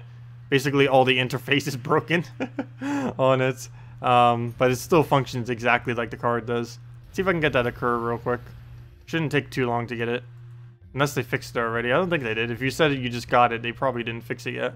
That probably won't be fixed until Monday. When they go around fixing everything and get back in the office. Okay. We'll try it a couple more times. Hopefully we'll get it. It's mainly only doing it with Guard's avatar and her, but a lot of different summoners can do it on different troops that they have. It's definitely not doing it on every troop, though. Of course, we're not going to get lucky enough when I want to show it to actually have it happen. We had it happen like 3 times in a row earlier. For a second, I thought it was like only guards. I thought it was like glitched to only do guards avatar, but we were just kind of getting lucky, getting guards avatar after guards avatar. Oh, there's the corrupted Urskaya. He's actually not even in the game yet. He'll be added on Monday. We'll have corrupted Urskaya.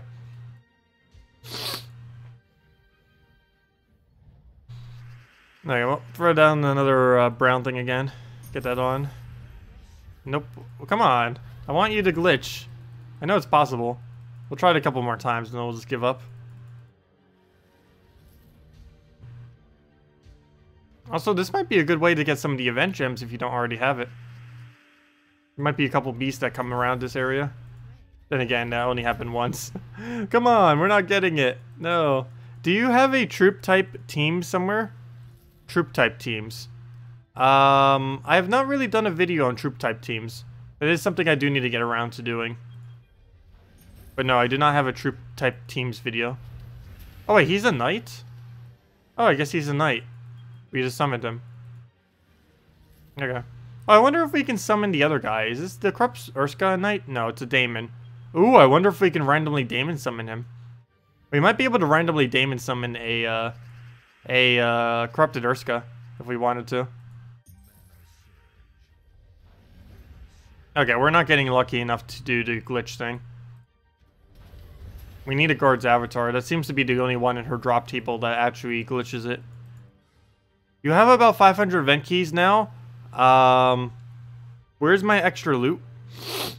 You have about 500 event keys now. Where's your extra loot? I'm not quite sure what you're asking with that. Save event keys for either next week or the following week. Next week's the New Kingdom week. The following week is, oh, what's it called? The KrissTigger, because it's Silver Glade, so you'd be able to get KrissTigger off of it. Oh, come on, that completely missed. Should've just swiped up around. Wow, can't even do anything there. That's unfortunate. Well, we'll go get Bombot. And still, we're not getting this glitch to occur. We'll try it like 1 or 2 more times, but it doesn't look like we'll get it. Oh, event gems. Oh, sorry. I thought you said event keys. My bad, event gems. What was your thing then? You have about 500 event gems now. What's my extra loot? Oh, where's your extra loot? I see what you meant now. Okay, I see. That makes more sense now. That makes a lot more sense. My bad. Okay, we're not getting the glitch. We'll try it like 1 last time, but yeah, it's not happening at the moment. Though we haven't gotten a guard's avatar yet. The second we get guard's avatar, it would probably happen. Problem is, that's like a 1 in like 25 chance. There we go. There we go, finally. But yeah, there's guard's avatar, kind of. Kind of. There's his name, his spell name, his real name. But yeah. His description. It's just not getting to the file where it's all stored. Which I assume the image is also not doing it for the same reason. It's weird being able to see through it like that. But yeah. Traits are fine, but it's kind of weird. It doesn't show that I have traits on it, even though I do. Which is a little bit odd. But yeah, that's the card glitch thing that's in the game right now. It happens when you do some certain summons. Not every summon does it. For some reason, only Guard's Avatar does it on Elspeth. And there's a few other instances of troops doing this to certain cards. But yeah, it's a Guard's Avatar. It still functions like a Guard's Avatar. Let's go get his mana up so I can go show that. But yeah, it still functions like a normal Guard's Avatar. It's just all of the everything visually and text box related to it's just broken beyond belief. Let's see. Well, we'll just move to that. It's going to take a while to get full mana on it without generation, though. Let's see. Move that over. There we go. Yeah, if we cast him, it still does a Guard's Avatar cast. It will completely team wipe him instantly. Yeah, there we go. Standard Guard's Avatar. It just looks weird. And there we go. Troop Dungeon 11 Desk. I'm pretty sure I got the screenshot earlier, but just in case I didn't. Troop Dungeon 11 Desk description. Oh, and look at that. We got an arcane for it. Perfect. I need more of those arcanes. I actually have the least of that arcane than any other arcane. That's pretty lucky right there. So we got double the luck. We got lucky in actually finally getting it, and we got lucky with the arcane we dropped. But yeah, that's the glitch that's currently in the game right now. It doesn't affect gameplay at all, but it looks weird. It has no effect on gameplay whatsoever, though. Unless you don't know what troop it is, in which case you have no clue what the card will actually do. But I'm pretty sure most people who will encounter the glitch will most likely know what the card is, for the most part. It's also not happening to every card, it's just a very, very few select summons for whatever reason. Alright, well, throw down Dragon Soul. Get a KrissTigger out there. Or double KrissTigger's. There we go, nice Cascade. Get down the purples. Dragon Soul it. And down it goes.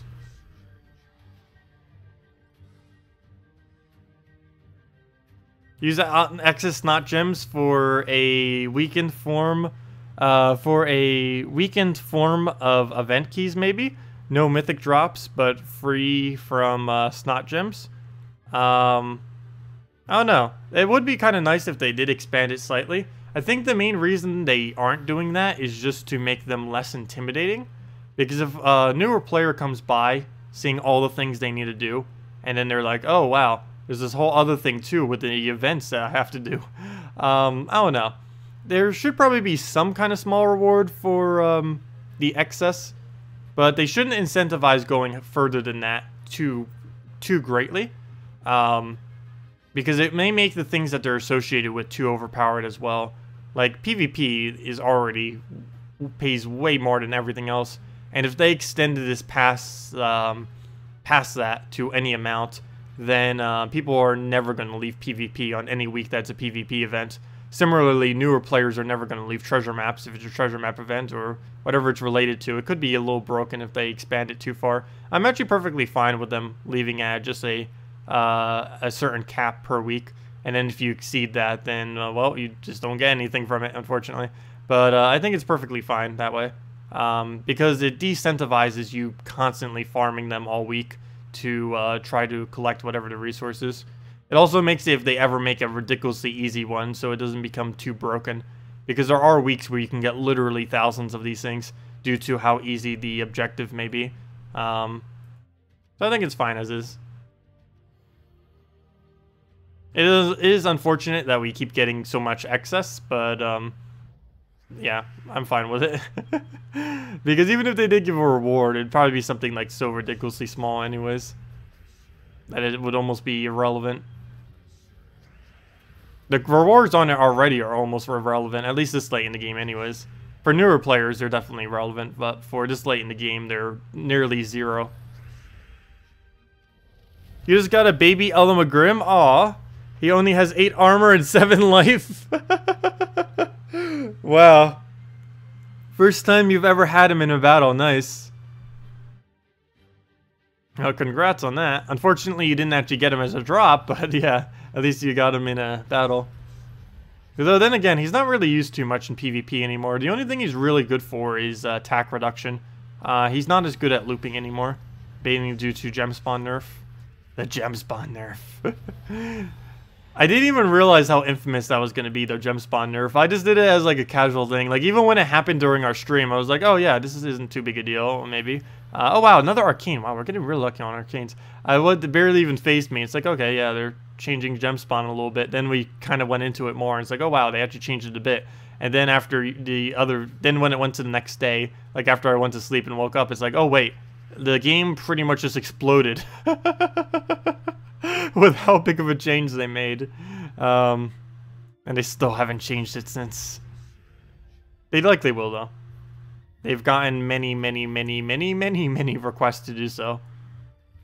By nearly the entire community. Let's see.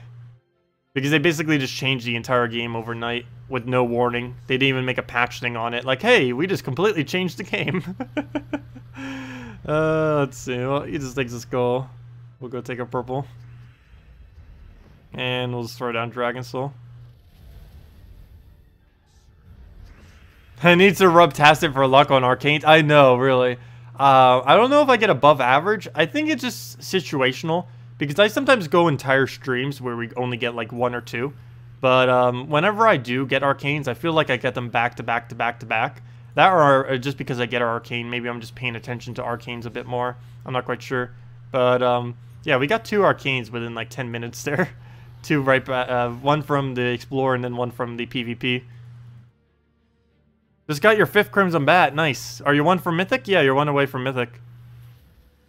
Be careful of sending him, though, because some teams do use double Crimson Bat. I'm not sure if you're actually using any of those teams. If you have a Draculus, then you don't actually need to save a 2nd Crimson Bat. But if you don't have a Draculus, I would advise waiting until you have 2 copies, unless you're using them a bunch, with 1. I would advise waiting until you have 2 copies of Crimson Bat before you send it. Or essentially 7 copies, I should say. 2 copies above Mythic. Because there are some teams that do use double Crimson Bat. Not too many. You probably would be better off just ascending it. But do keep that in mind. In case they maybe add another troop that works with it. Like, for example, the new Mythic coming next month is a true damage Mythic. And it might synergize with double Crimson Bat. Don't know. So if you happen to get one, you might want to wait. Just in case. Because you never know. The worst thing is when you ascend a legend and you do it to only 1 copy and then you realize you need more copies. That's always the worst.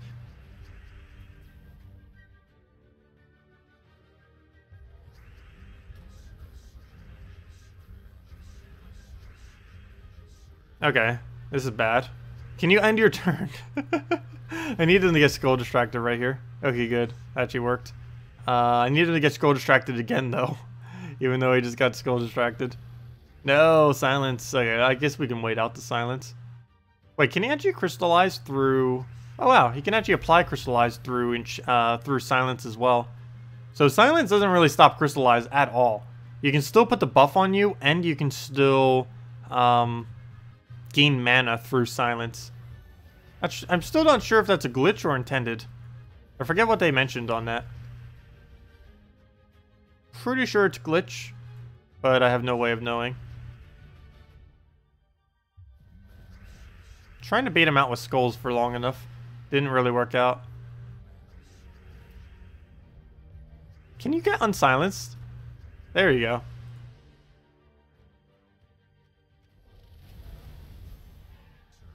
There we go. So we'll throw down Dragon Soul. Let him do his little poke. Christinex and go from there. As several times for fun. Can you try, let's see. Can you try Black Beast, Giant Spider, Keeper Souls, and Drake Rider? Sure, we can go try that team. Oh, sorry, did you ask that several times?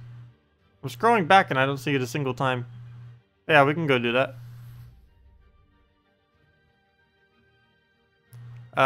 He didn't gain mana while silenced. Oh yeah, he didn't gain mana while silenced that time. He used to. You know, it might have changed since the Unity version. Yeah, you're right.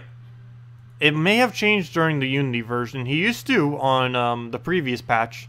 So yeah, you're right. He gets it on the turn after the silence when it cleanses off, but he doesn't get it during the turns anymore. He used to, but not anymore. So I guess since they switched it over to Unity, that has changed. Yeah, there's still some things that I haven't tested because obviously I didn't retest literally every mechanic in the game to see how it works now on Unity. Some mechanics I have, but it would take hours upon hours upon hours upon hours upon weeks to really test literally every possible mechanic in the game. Which is why I haven't. Their tester should be what's doing that. But that's what they're paid for. But yeah, I haven't bothered doing anything like that with it. But yeah, you are correct. It no longer gains mana while silenced, but it does gain the 2 mana on the turn after the silence. So it still gains it. Like, it has a nice order that after the silence it still gains it, but not during the fact. Okay. Well, let me go do say good game well played fun team real quick. Though it might end up getting destroyed by high stats this week. We'll see. What are we even using? Black Beast. Oh, a fun Black Beast team. Black Beasts are never serious teams. Unless you're like really early in the game, you can actually make some serious Black Beast teams. But Black Beasts are always just for fun later in the game. Giant Spider. I assume there's a sacrifice because how are you going to get a slot away? Keeper of Souls. I'm a little bit confused with the team. Keeper Souls, and then oh wait, never mind. Never mind. What am I saying? You can just Devour to get your slot, and then Drake Rider. Oh yeah, I never bothered using Drake Rider yet with the thing because he can just Devour it. Okay, so that's what you do then. You Black Beast the last slot, then you kill it again, then you summon Giant Spider, then you Keeper Souls, then your Keeper Souls can maybe summon as well. Okay, that'll work. Double blue. Actually, Frozen Banner. Let me do Frozen Banner. Wherever they may be. So let's go have fun with this. Biggest problem that can happen is he will kill us off the 6 skulls we spawn. I see it now. That will happen. Let's hope not, but that is most likely what will happen here. Okay.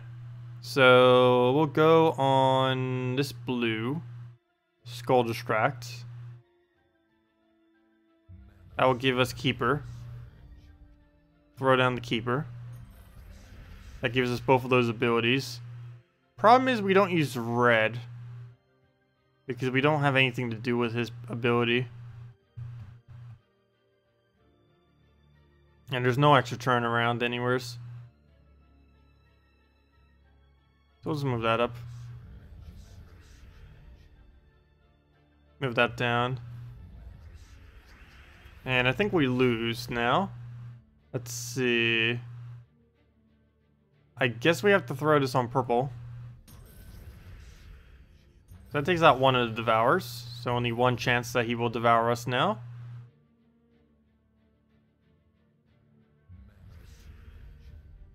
And now we just take a bunch of skulls because it's now the Skull Wars. Actually, let's not. Let's just do that. Well, he got a bunch of hits, but now he gets a bunch of skull hits on us. Giant Spider's available, so we'll go for that. Keeper of Souls again. And what do we do from here? I guess we just take a poke. Probably on blue. I need to get another Devour up. Oh, that'll work. And there we go. Okay, that's match. Oh, never mind. He got a warg because we killed our troop. Fail. I forgot. It's still has a chance even if we kill it. It doesn't matter if he's the one that kills our troop. As long as it dies, it will have a chance of triggering. And throw down brown. Keeper Souls it. And that is match. And there we go. But yeah, a fun little Black Beast team. I never actually bothered using him yet with a... wow, we actually got 6 beast kills too. Too bad we don't need the gems anymore. But, yeah, that's pretty interesting using him with Drake Rider. That's something I haven't bothered doing since he was added, but it does work pretty well. Yeah, it's okay. Not horrible. It works. It functions. A little bit of a weird team, but it does indeed work. Oh, can I try Elspeth plus Drake Rider for double summon? Wait. That wouldn't really double summon, though. I'd have to start with one less troop than max amount of troops, or do something weird. Because she wouldn't summon over top of it. Actually, that's kind of interesting. I never bothered trying to do that. I believe his trait would have priority. But who would get the summon there? Him off his trait or the Elspeth? I'm pretty sure it would be him off his trait. But I've never bothered testing that. I don't exactly understand what kind of team you're thinking I would use with it. But I do want to test that since you did bring it up. As far as a team, I don't think we can really make that function. Because that kind of defeats the whole purpose of Elspeth. Since she wouldn't get her summon either. Because it most likely would just revive itself.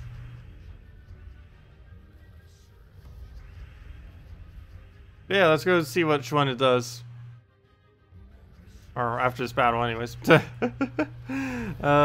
get out the battle first. Well, that goes down. Throw down KrissTigger. Get our pokes.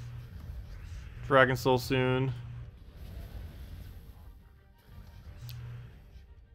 But yeah, whoever was asking earlier, I think I am going to play One-Way Heroics later today. I might as well. It is a pretty cool game to show. I was going to wait until it's on a sale, just so that when I actually show it, people can go get it on the sale. Because normally when I do games for the first time, I prefer doing it while it's actually on sale, so that people can get it for cheaper. But it's a pretty cheap game to begin with. It's only like $4. It goes on sale for like 80 cents sometimes though. Let's see. Anyways, let me go do... it's basically a free-to-play game at this point. Let me go do the Elspeth Drake Rider test.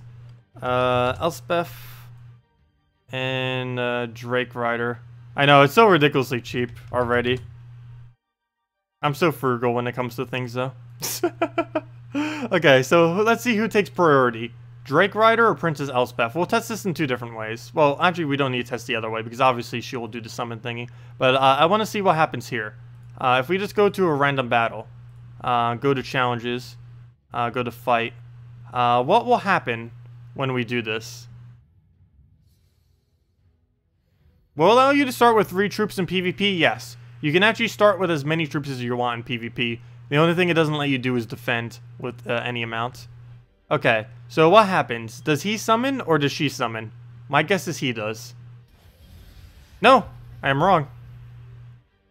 Interesting. Okay, if you use Princess Elspeth on a, right? That's right. Yeah, Princess Elspeth. If you use Princess Elspeth, that's actually not what I thought would happen. If you use Princess Elspeth on a Drake Rider, it will summon her summon. It will not summon a Drake Rider. Interesting. Very interesting. Okay. Well, the more you know. Well, yeah. But, it would summon it if we did this, or it should. If we take out 1, and then go into a battle, then it will... So it'll summon the knight right there, and then the Drake thing over there. Wait, what? Okay. Never mind. What? What? That doesn't make sense. She just ignores his trait completely. What are you doing, Elspeth? Maybe that was a glitch? Let's try it again. It just happens twice in a row. That is weird. She completely ignores the traits. Yeah, she just ignores its traits completely. Wow. Well, that's not gonna work. She just completely ignores the trait. That would explain why the trait didn't trigger first. Because based on ability trait order, he should summon before she summons. If you don't have any slots left. But she's just ignoring every trait he has. She just kills it out, and then boom. Yeah, that's really weird. But yeah, with how traits work, assuming that she didn't ignore the traits, his trait should trigger before her thing does. But since she's just ignoring every trait, she just kills it, ignores the 100% chance to summon, and then summons. That's really weird. It's probably not intended.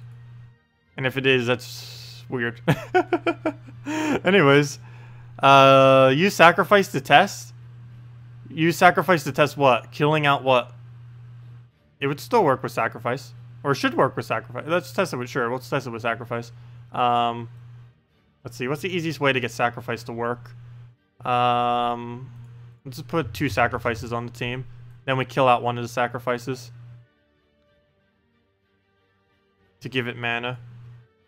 Banner's already kind of fine, sure. We don't need a +2 purple. It'll probably get it naturally. Let's go test that as well. So let's see what happens when we sacrifice kill it.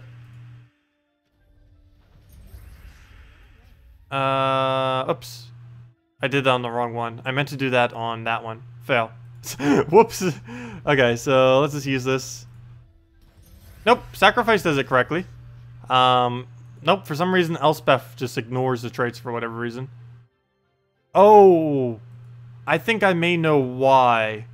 Because there used to be a glitch with her where traits... I think they did this to try to fix a glitch, but in doing so they made a different glitch. I think they may have given her an invisible dispel on her ability. One thing that they did mention in the most recent patch, which makes me think that they did it to other troops as well, they actually gave Black Beast dispel. For example, if we kill Black Beast, let me go, wait. No, but I wasn't doing that earlier. Never mind. That's weird. They said they gave Black Beast an invisible dispel on his ability, which will dispel a troop when it dies. But when we do it to Drake Rider, he still lives in summons.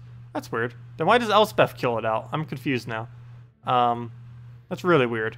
Because they specifically stated in the most recent patch, which seemed a little weird because it has literally no effect on the game pretty much, that he has an invisible dispel that he does whenever he tries killing a troop, just to make sure that he can still devour things and stuff with his ability and like with the change that they made to barrier.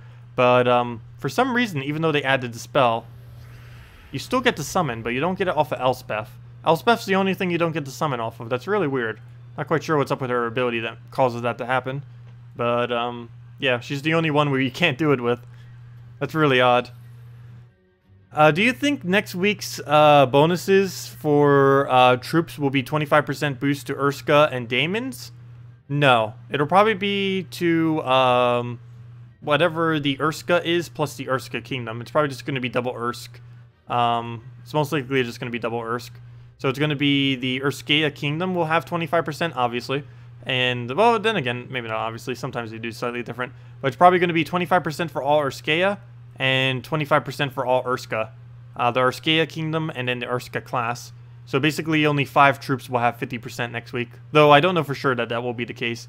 Or never mind, only 3 will have 50%. The new legend, the guy that is basically a reskinned orc, and the new one coming on Monday, which will be available through Glory and Event Chest.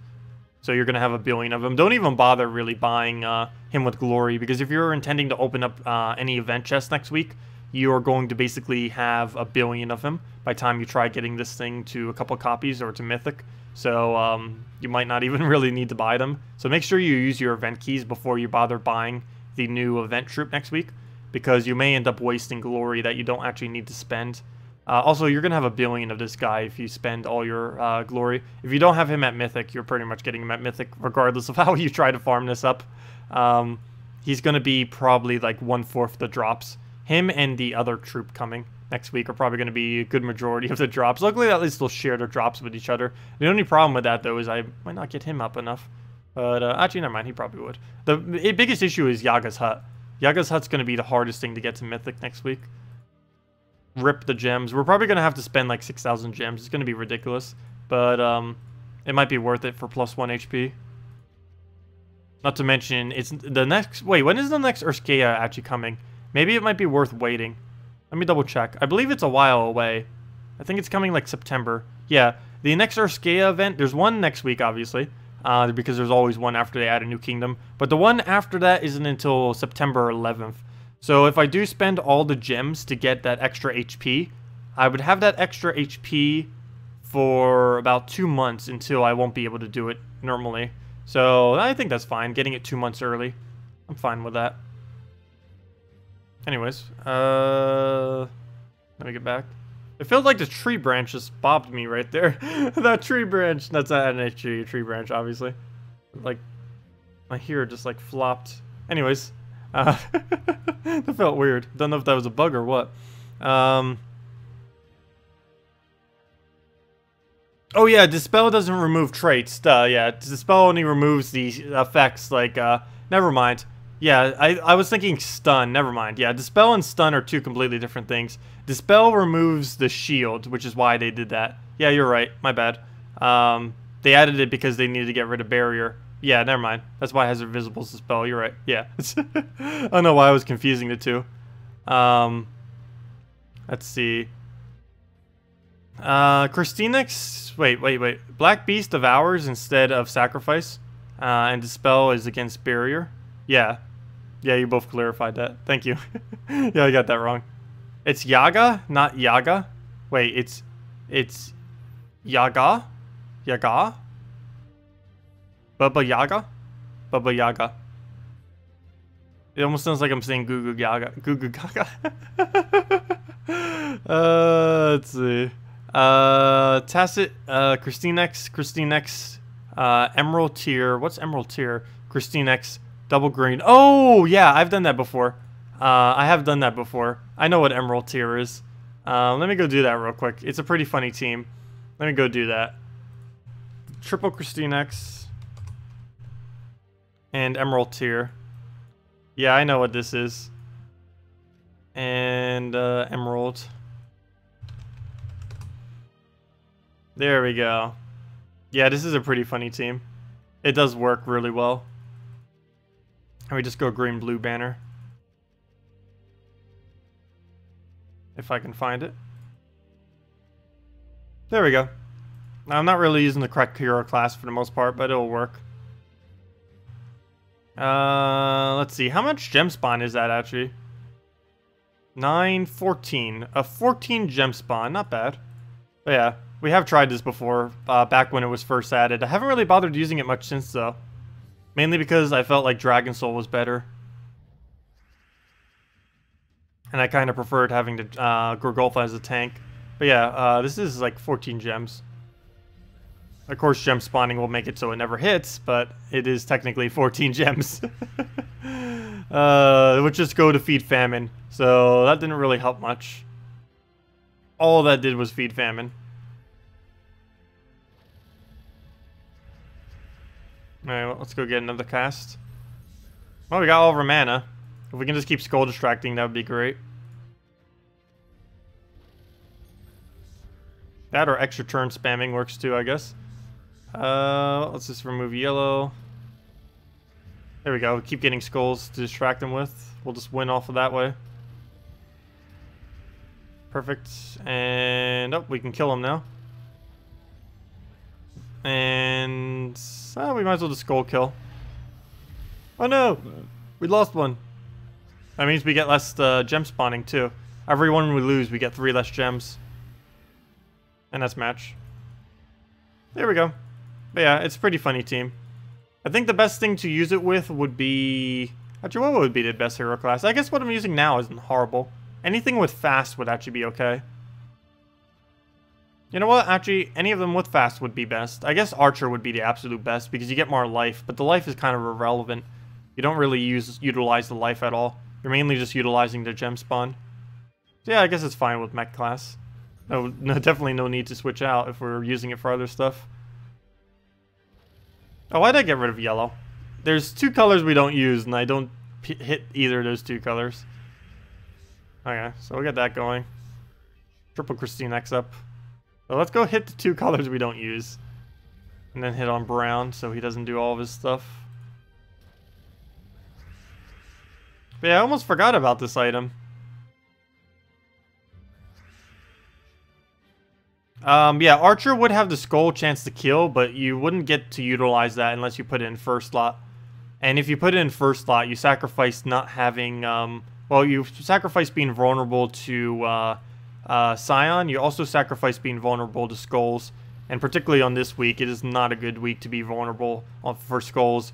Next week will also be bad to be vulnerable to skulls, because a bunch of its troops with Enrage will have extra skull damage. I think it's fine as is. Just in this slot with any class that has fast is perfectly fine. But yeah, it does work out pretty well. I need to take a purple before we do anything though, because we spawn basically 0 green if we don't have the purple taken for the crystallizes. Okay, he'll just buff up like crazy as he normally does. Nothing new there. Let's take some greens. And sure, we'll go take a purple. What do we do here? I guess we'll go on blue. Goodbye, blue. And we only have double crystallize.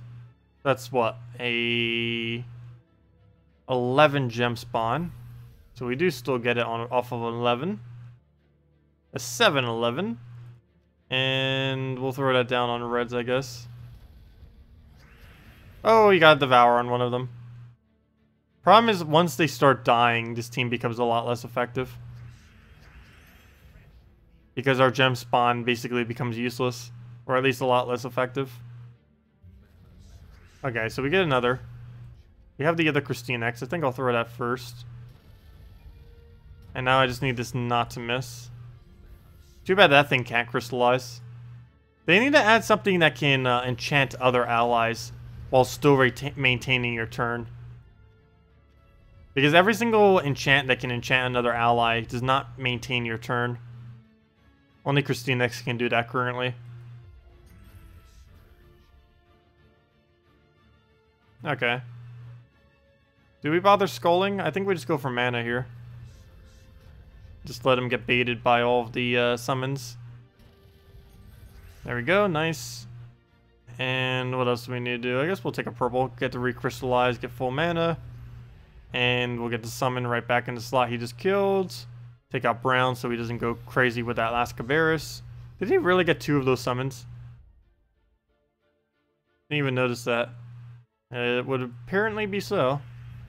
So he'll take a skull, which is perfectly fine. We get to recrystallize. Oh yeah, never mind. That doesn't give us full mana. I was like, wait, why did that not give us full mana? Duh. Because I took the purple instead of the yellow, so we don't get the mana from that, unfortunately. So we'll throw this down. Come on, extra turn. Wow, we actually still managed to get it. Oops, I forgot to take the blue. I guess we removed blue at this point then.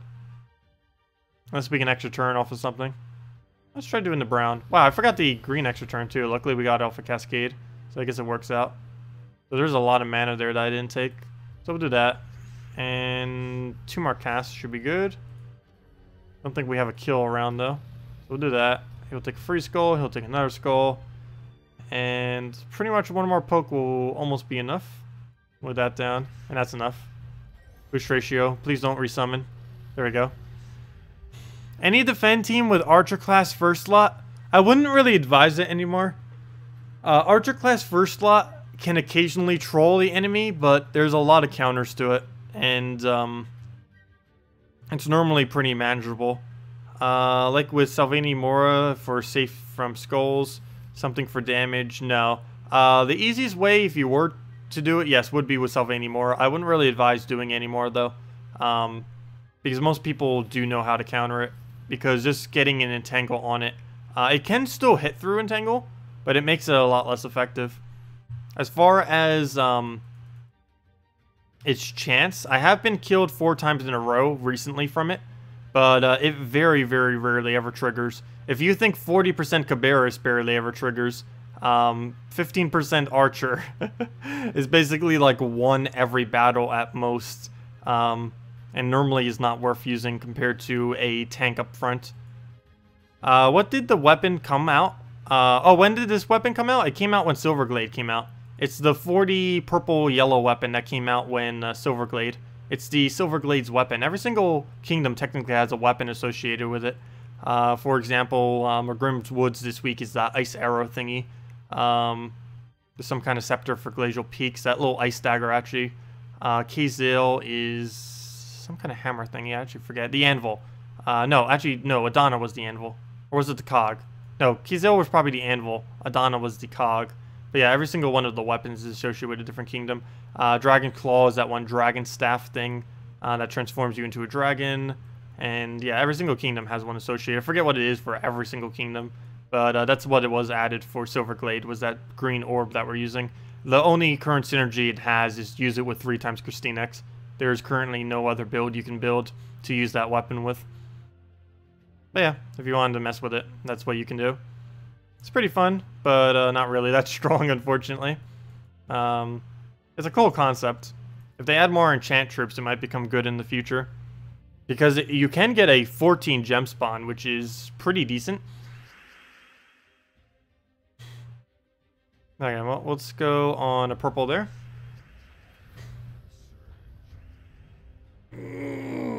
Okay.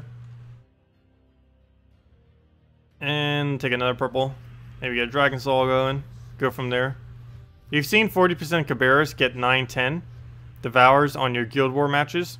Wrecked your day. Ouch. Oh, 9 out of 10. Oh, wow. That's a lot then. I read that completely differently. But yeah, that I've had similar bad luck before as well. I've also had weeks where he did literally 0, which are very lucky.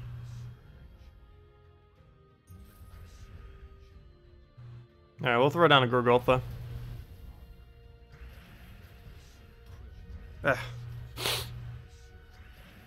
Okay, well, Dragon Soul, double KrissTigger. Yellow. Red.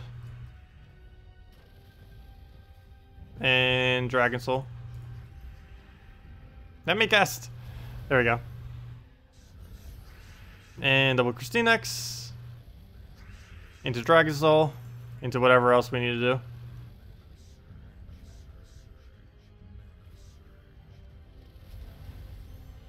How is he not dead yet? How much stats do they have? There we go. Almost. We might actually be able to kill it with the Ancient Horror. Haven't gotten an Ancient Horror kill for a while. Oh no! Never mind. It'll be a while longer as well. Wow, I actually got a double kill by the end of the battle. Oh, it's still our turn. That's weird. There you go. That glitch sometimes happens as of this most recent patch on PC. Maybe mobile as well. Where the game doesn't actually end when you finish out the battle. All you have to do is just make it go to the enemy's turn, and then it will check to see if the if it has lost yet, and then it'll show, oh yeah, it lost, so let's go. But yeah, sometimes it doesn't realize that the because of 4x speed, the game sometimes goes so quick that the game doesn't realize that the enemy just lost because the check for it, the turn just goes by so quick that the check doesn't actually get to do it, and because I believe it's set on a timer to check it like every few seconds, and there's like, the speed is so quickly right now, actually it's probably like every second or something. It's some kind of interval, and you can win on like just the right angle sometimes, or like right between the checks, and then it goes to your turn before the game realizes that the enemy has actually lost. That's what keeps happening now. All they have to do is just make it check more often, or make some kind of delay there.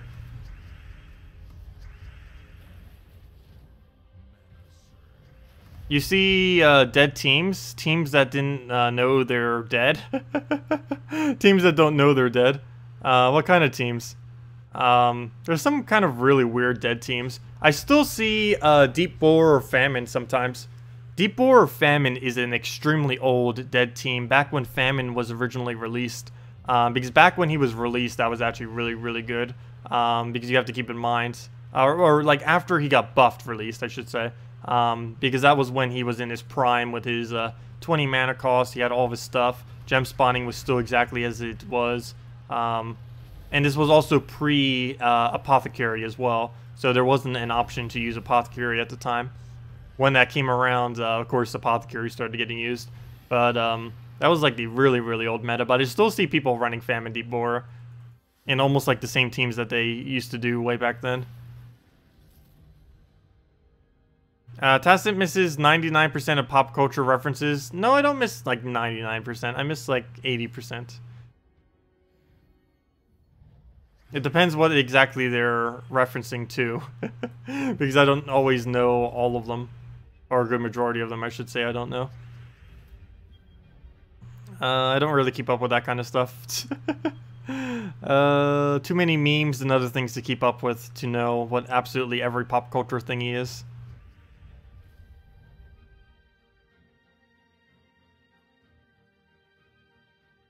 Oh, I see dead people? Yeah, I know the I see dead people thing.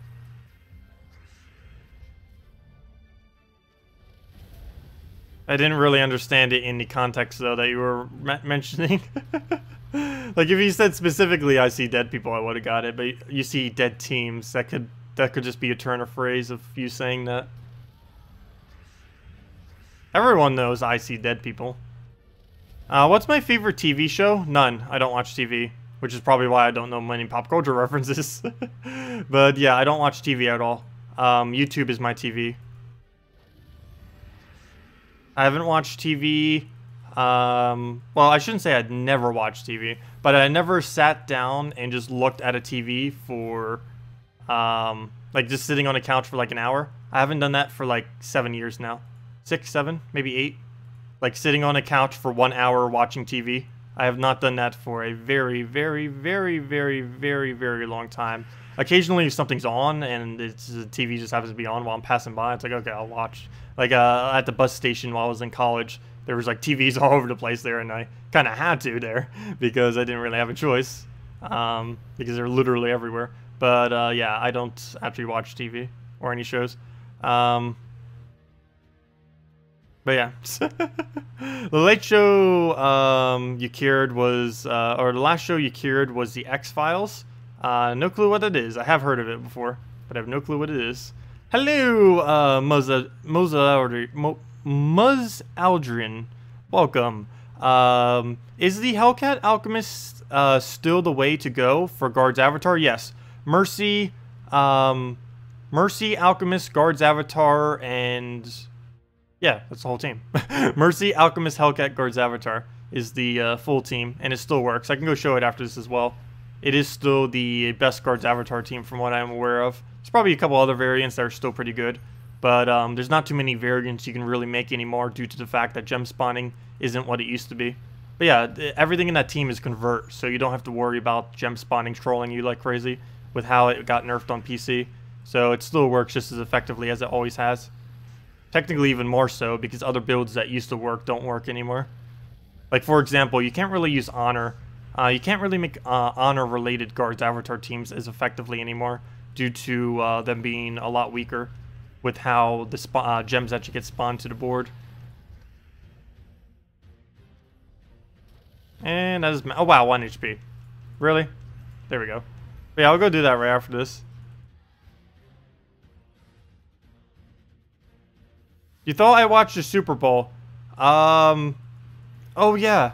Well, I guess that does count. That's like one time out of the entire year. You're right. I did watch the Super Bowl. Though, in all fairness, I didn't actually sit the entire time. During the commercials, I'd stay. And then, like, when they were off, I would occasionally go back and check something maybe on the computer. And then come back maybe like halfway once something actually interesting happens during the play. And then I mainly just came back for the commercials, which is probably like the inverse of what other people do. They leave during the commercials and then come back during the game. I came back during the commercials and left almost during the game, other than the halftime show and a few other instances, which was kind of funny. But yeah, I do the inverse. Okay. Let's see. What was I about to do? Oh yeah, I was about to do Guard's Avatar team. Where is Guard's Avatar team? I know I have it saved. There it is. Oh no, that's my Guard's Honor. That's basically a relevant team at this point. Where's the normal Guard's Avatar team? Did I not save it? I might... Tesla Honor Stun. Why do I still have this saved too? That one doesn't work as well either anymore. There it is, Guard's Avatar. Oh, it's right next to my Honor Guard. Yeah, here's the team who was just asking for this. Muzzaldrin. Yeah, this is the Guard's Avatar team these days.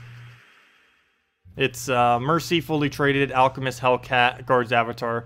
Guard's Avatar doesn't need to be fully traded, though it is advised to have it if you can. The only two things that the only thing that's mandatory to have traded is the Mercy. Everything else is optional. Oh, also it's pretty good to have Alchemist as second trait, but that's pretty cheap. He's the cheapest thing to trait on this entire team. But yeah, this still works really well. It's also pretty good this week since it silences out the Cabarruses, which are pretty much everywhere. Yeah, I'll throw that down. Get our mana back up. Oh, I should have mercied that. Fail. That was definitely a mercy cast right there. I hate when I do that, using Alchemist when I should be using a mercy. Do we have alignment? Yeah, we do. Gotta get rid of everything. I think we're good now. Throw that down. And get it on the blue. And that's match. But yeah, that's basically Guard's Avatar team these days. Still works pretty well. It's actually one of the better teams in the game as well. It's still one of the things that also makes me feel like Guard's Avatar is still one of the better troops as well too. Because so many people run Daemons. There are a lot of different teams that run Daemons these days. And this is pretty good counter to them. Do I play or watch any sports? I like soccer, playing it. I don't really watch it though. I like watching tennis, but I haven't really recently. And I also like watching marching bands, which is technically a sport. Yes, it is. And other than that, no. I don't really keep up with any sports, though. Not even esports. I don't really keep up with any of the esports either. Occasionally, I'll watch a couple esports, but I don't really keep up with anything that's sport-related, for the most part. I may watch it on occasion, but just never really keep up with it. Alright, we'll move the purple down. No Alchemist cast. We'll just have to do Hellcat. That'll give us guard cast. And we'll move from there. He'll take a skull somewheres. Hopefully we'll still have our convert. And see what happens from there. Perfect. He made a better convert for us. We'll throw a Hellcat. An Alchemist again. Oh. I should probably double check to make sure I have a cast before I click it. Fail. Well, that's bad. I might have to do it on red. There's probably a cast in there that I didn't see, but oh well. And that might be enough damage. I'm not quite sure. I'm not going to bother calculating out. Of course, slightly off, but Hellcat can clean it up. And there you go. Yeah, no problem, Muzz. Oh, you're almost there. Yeah, it's only his final trait that's actually worth it. But once you get that, it is kind of... it helps out a lot. Because it will prevent you from having to do a third cast. Having Divine Right can make it so most of your battles, not all of them, but a good majority of them will be double cast once you get Divine Right. Because every single time anything on your team casts, you're getting 2 additional damage. Because it's 4 armor, which translates to 2 damage. Because he has a 2 to 4 boost ratio. So every 4 will be 2 additional damage. And, yeah. So it's really helpful. So every single time you loop between the Alchemist Hellcat, you cast your Mercy immediately, or anything you do will end up increasing his damage to the point that he should be able to double shot. The only times he normally doesn't is if they have bonus stats, or if they resummon, or if something weird happens. But for the most part, it works out pretty nice. And against all daemons like this, or at least partial daemons, it's really convenient. As long as he doesn't get a Scion on us right here. Okay, this is not the best board, but we do have to throw it out just in case he gets a random skull on us. So we will throw that out. Get a little bit of Hellcat down. And just go from there. Is this still turn 1? No, it can't be. He has mana. So it's turn 2 at most. Mercy, Hellcats. Ooh, really bad board. And if I take that, he's just going to take the top one. I guess we just throw a Guard's Avatar here. That'll give the silences down. That gives us even worse board to work with, though. Well, let's take the skull first. But that didn't repair anything. I guess we just passed our turn. I don't want to deny out the yellow yet.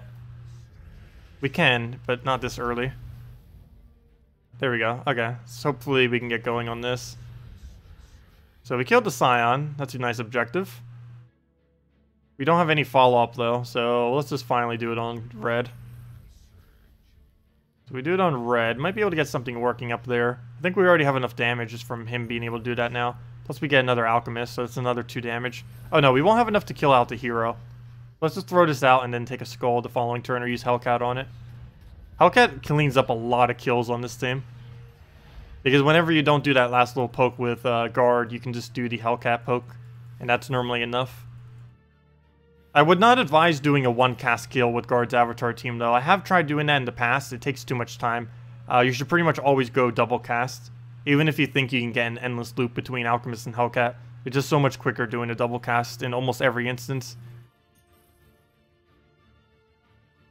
Since we're talking about random things, how's my mom doing? Pretty good. She actually has off for the next few days. Normally she's really busy during the summer, though. She's been working many doubles from like 4 a.m. in the morning until about like 12 p.m. at night, or 12 a.m. at night. Yeah, like, you know, midnight.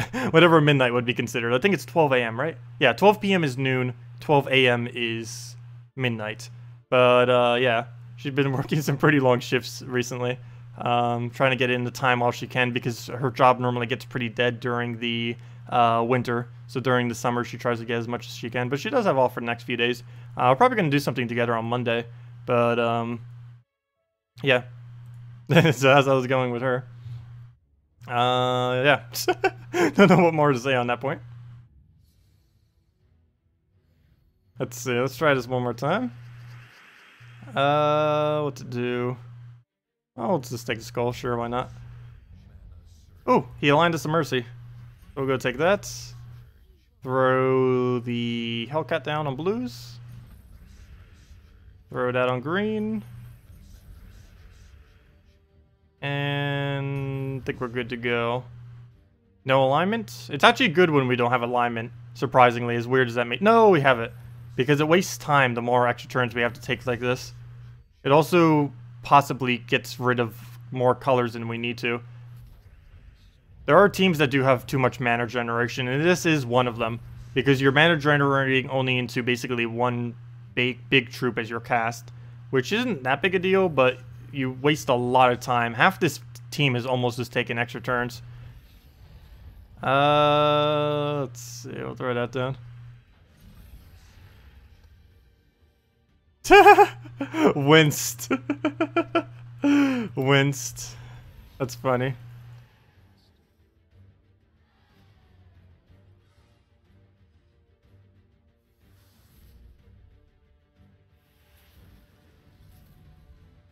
Yeah, she ended up crashing on the couch last night. I was up till about like 3:30, and she was still like just crashed there with the lights on. Let's see. She's been playing Candy Crush a bunch lately too, and getting stuck on levels. I still haven't showed her Gems of War. I don't think she would actually like Gems of War though. She seems a little bit more casual. She's more of like the Sims and Candy Crush kind of person. Let's see. Well, I'll go do Mercy. Oh yeah, I still need to go set up Sims for her on the other computer as well. Which is technically going to be my backup computer if the computer I'm using now ever breaks down before I get my other one. Which is a possibility, but hopefully will not happen. Well, we'll throw that down, just get rid of that, and put a guard's avatar. Go through a Hellcat. And put that down. Get another guard and match.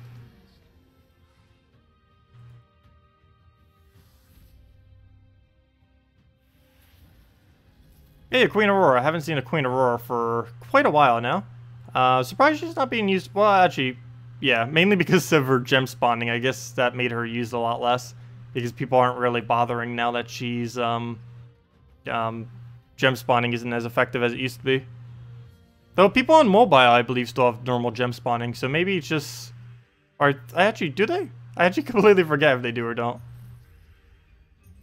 So many... It's weird having PC and mobile and different mechanics, because for the longest time, they've been basically 100% uniform. So I'm starting to lose track of what's actually even different between mobile and PC these days.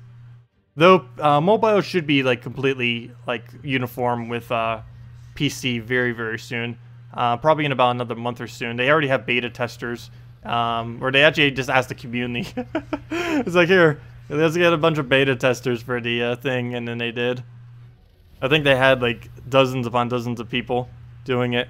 Let's see. Tacet is a red-green dragon. Makes sense. Let's see. Not even showed her Gems of War, bad son. That is pretty funny. No, I haven't yet. I probably will. Once mobile gets back up to date with PC, I probably will.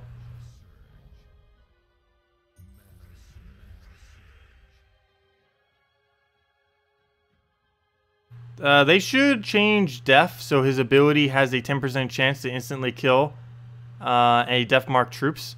That would restore him to how he was before the nerf. Reapplying Def Mark skips a turn. This would make up for it.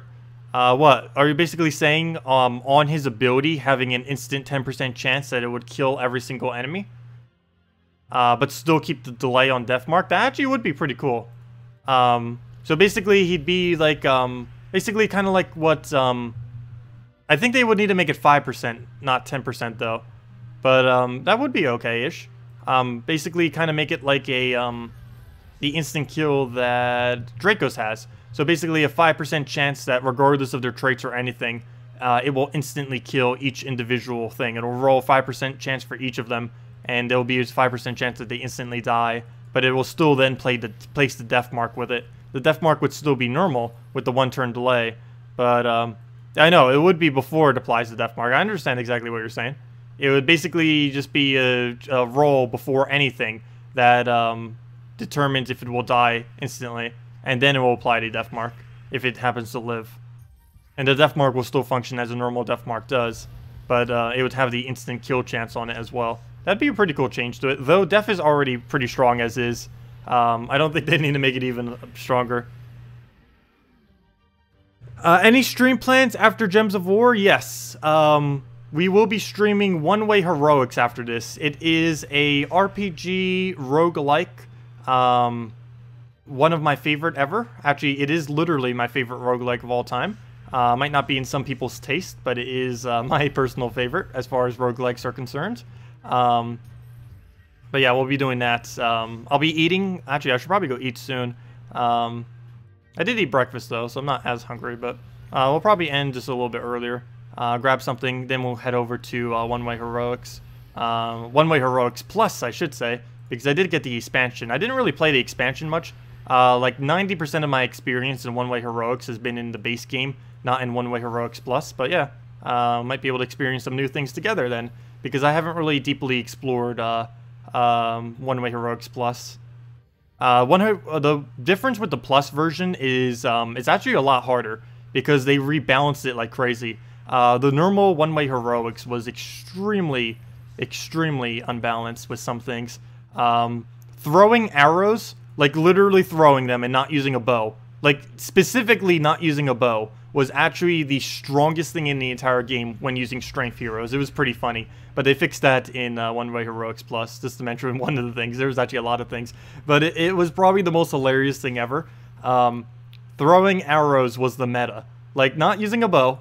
Throwing an arrow with a melee-based troop was the best way, because all thrown items was actually boosted based on your strength, and since arrows could be thrown, you could just keep throwing your arrows over and over and over again, and these were stackable too, so you could have like hundreds upon hundreds of these things and never really run out because they were so cheap. It's pretty funny. That was nerfed heavily though. You actually need to use a bow now, which just still makes it strong, but it's not as effective using a melee character with a bow, obviously. Found a new mythic. Tacet, trait persistent, wins after losing, one-shot spell. Nice. That sounds pretty good. That seems really balanced and something they should add next patch. I like the win after losing part the best. Because right now, there's technically a mechanic in this game where you have a lose after winning. So why not have a win after losing to make up for all the lose after winnings? Because there's still that glitch that happened only once during this stream, luckily. But most of you already know what it is. That one random glitch that comes occasionally where it says, oh, sorry, you have already completed this battle, blah, blah, blah, blah. And it counts your win as a lose. So technically, they already have the inverse of that. Why couldn't they do it the other way around? That would be weird, but...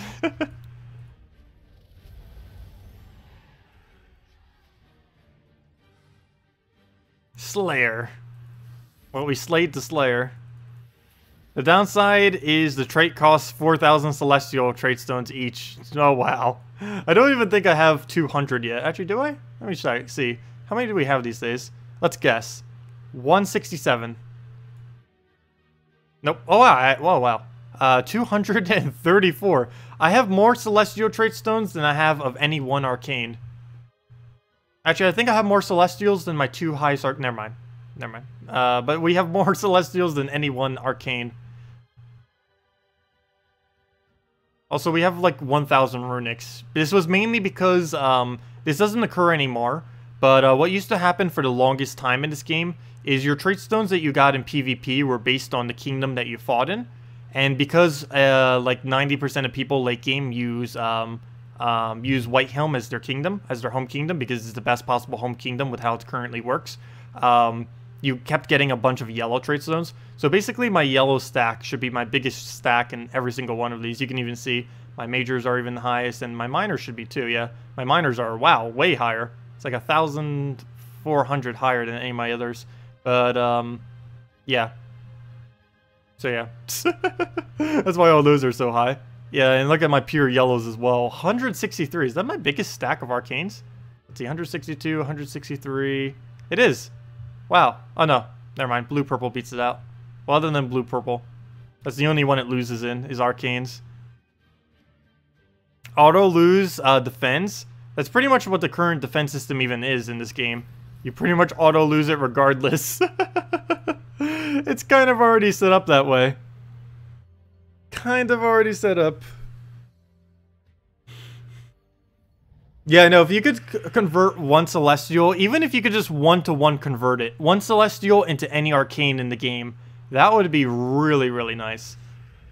It would definitely increase their value a lot as well, because right now they're pretty much useless. For someone like me who has that many Celestials, you are never going to even remotely come close to using every one of those Celestials. I could not gain another Celestial for another year and still have way more than enough Celestials to trade every single troop that will come out the next year, if assuming they don't do anything else that actually uses trade stones. Hopefully the crafting system, I'm pretty sure it won't, but if the crafting system could in some way use trade stones, even just to a very small degree, I'd be really happy. It doesn't have to be any kind of excessive amounts, but they're basically a dead resource. They're kind of like maps. Maps are a dead resource because no one really uses them this late in the game. Past level like 200, you never use a map again unless it's a event in which it says, hey, go do maps and you get extra stuff. That's like the only time when maps are actually worth even bothering with this late in the game. You feel like newer players might bone themselves on Celestials though? Yes, you do run out of Celestials really quickly when you're early on in the game. But after about, I'd say, 100 hours of playing the game, I think you normally start gaining enough Celestials that you kind of outpace the other trade stones. It really depends how many Legends, Epics, and Mythics you're upgrading. Because if you're mainly upgrading Commons, Rares, and Ultra Rares, you are not going to run out of Celestials as quickly. But if you keep upgrading like all your best Legends and everything, you're going to run out of Celestials really, really quick. Especially if you try doing Mythics. I believe Epics are 1 Celestial, Legends are 2, and Mythics are 4. I forget if the pure color troops use them too, such as the like Guild Guardians and stuff like that. I can't remember for sure. Isn't Zolkari better as Home Kingdom as it gives the same amount of glory as Whitehelm, but additional to that of souls? It is depending on your levels, but assuming every single kingdom is the exact same level, it's always best to do Whitehelm. But yes, for early on in the game, it's actually best to have Zolkari as your home kingdom, because it's more likely that you'll have this one upgraded. But the only reason that yours is showing up as higher is because you have double tribute reward. You have 1 gold star on your Zolkari, but you don't have it on your Whitehelm. The reason for this is early on in the game, it's actually easier to get Zolkari to get that 1 star than it is to get it on Whitehelm, because in Whitehelm just has less troops, Zolkari has more. Plus, you'll likely have leveled this to 10 first. But yeah, generally, I went over this in a video once before too, but generally when you first start off, of course you do all the Magic Kingdoms to level 10, and you normally do it as Zolkari as your first home kingdom, but then by the time you get to a little bit later in the game, you just switch over to Whitehelm, because you don't do Whitehelm immediately. That would just kind of be a waste of gold and stuff, but initially you go to Zolkari, then once you pretty much have all the kingdoms to level 10 and you have Whitehelm and they're both even, you go to Whitehelm. But yeah, assuming every single kingdom is even at any given time, Whitehelm is always your best choice, because pure glory is always best, and it has the highest glory, reaching a maximum of 60 glory. It has either 20, 40, or 60, depending on how far you've done your power level thingies. But it's always the best as far as assuming everything is the same level, because pure glory is always the best resource. Looks like you picked the right guild, 21 legendary tasks complete. Wow. Yeah, I forget how many my guild normally does in a given week. I know it's a few dozen. I never normally count it out just because there's no point to count it out. I did like initially, and we were hitting like several dozens. I think one of the weeks we even hit around 50-ish. But that was when, what's his name, dropped a lot of his cash. He dropped like, I think 20 million or something, Techni one week. Because he was saving it for whatever reason at one point, and then just he came back to the guild and was like, oh, here you go. And then he just dumped all the money. And that alone would have been like 20 or so.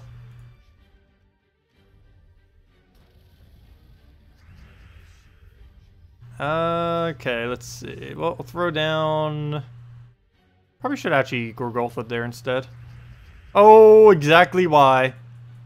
Exactly why I should have Gorgulthed there. Yeah. Oh well.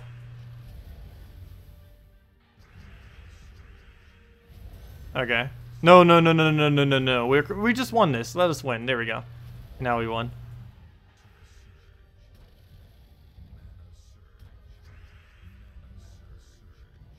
And that's match.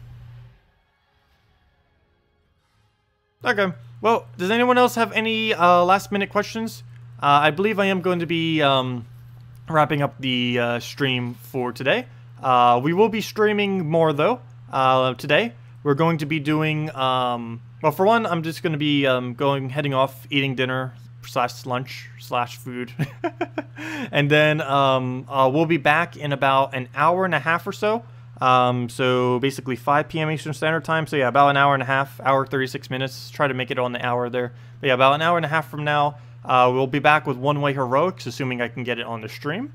Should be able to. If not, we'll come with some kind of game. If nothing else, we could do Darkest Dungeon. But we should be back with One Way Heroics. And then around 8-ish, maybe a little bit later, depending on how long One Way Heroics goes, we'll be doing our normal Guild Wars stream. So anyways, have a wonderful rest of your day. Have a wonderful weekend. Best of luck if you're still doing key openings. Make sure to save your event keys for either next week or for the following week when Silverglade comes out. So either next week or the following, depending on what you want. Anyways, have a wonderful rest of your day, and I'll see you all either later or tomorrow or later tonight. So see ya, and goodbye.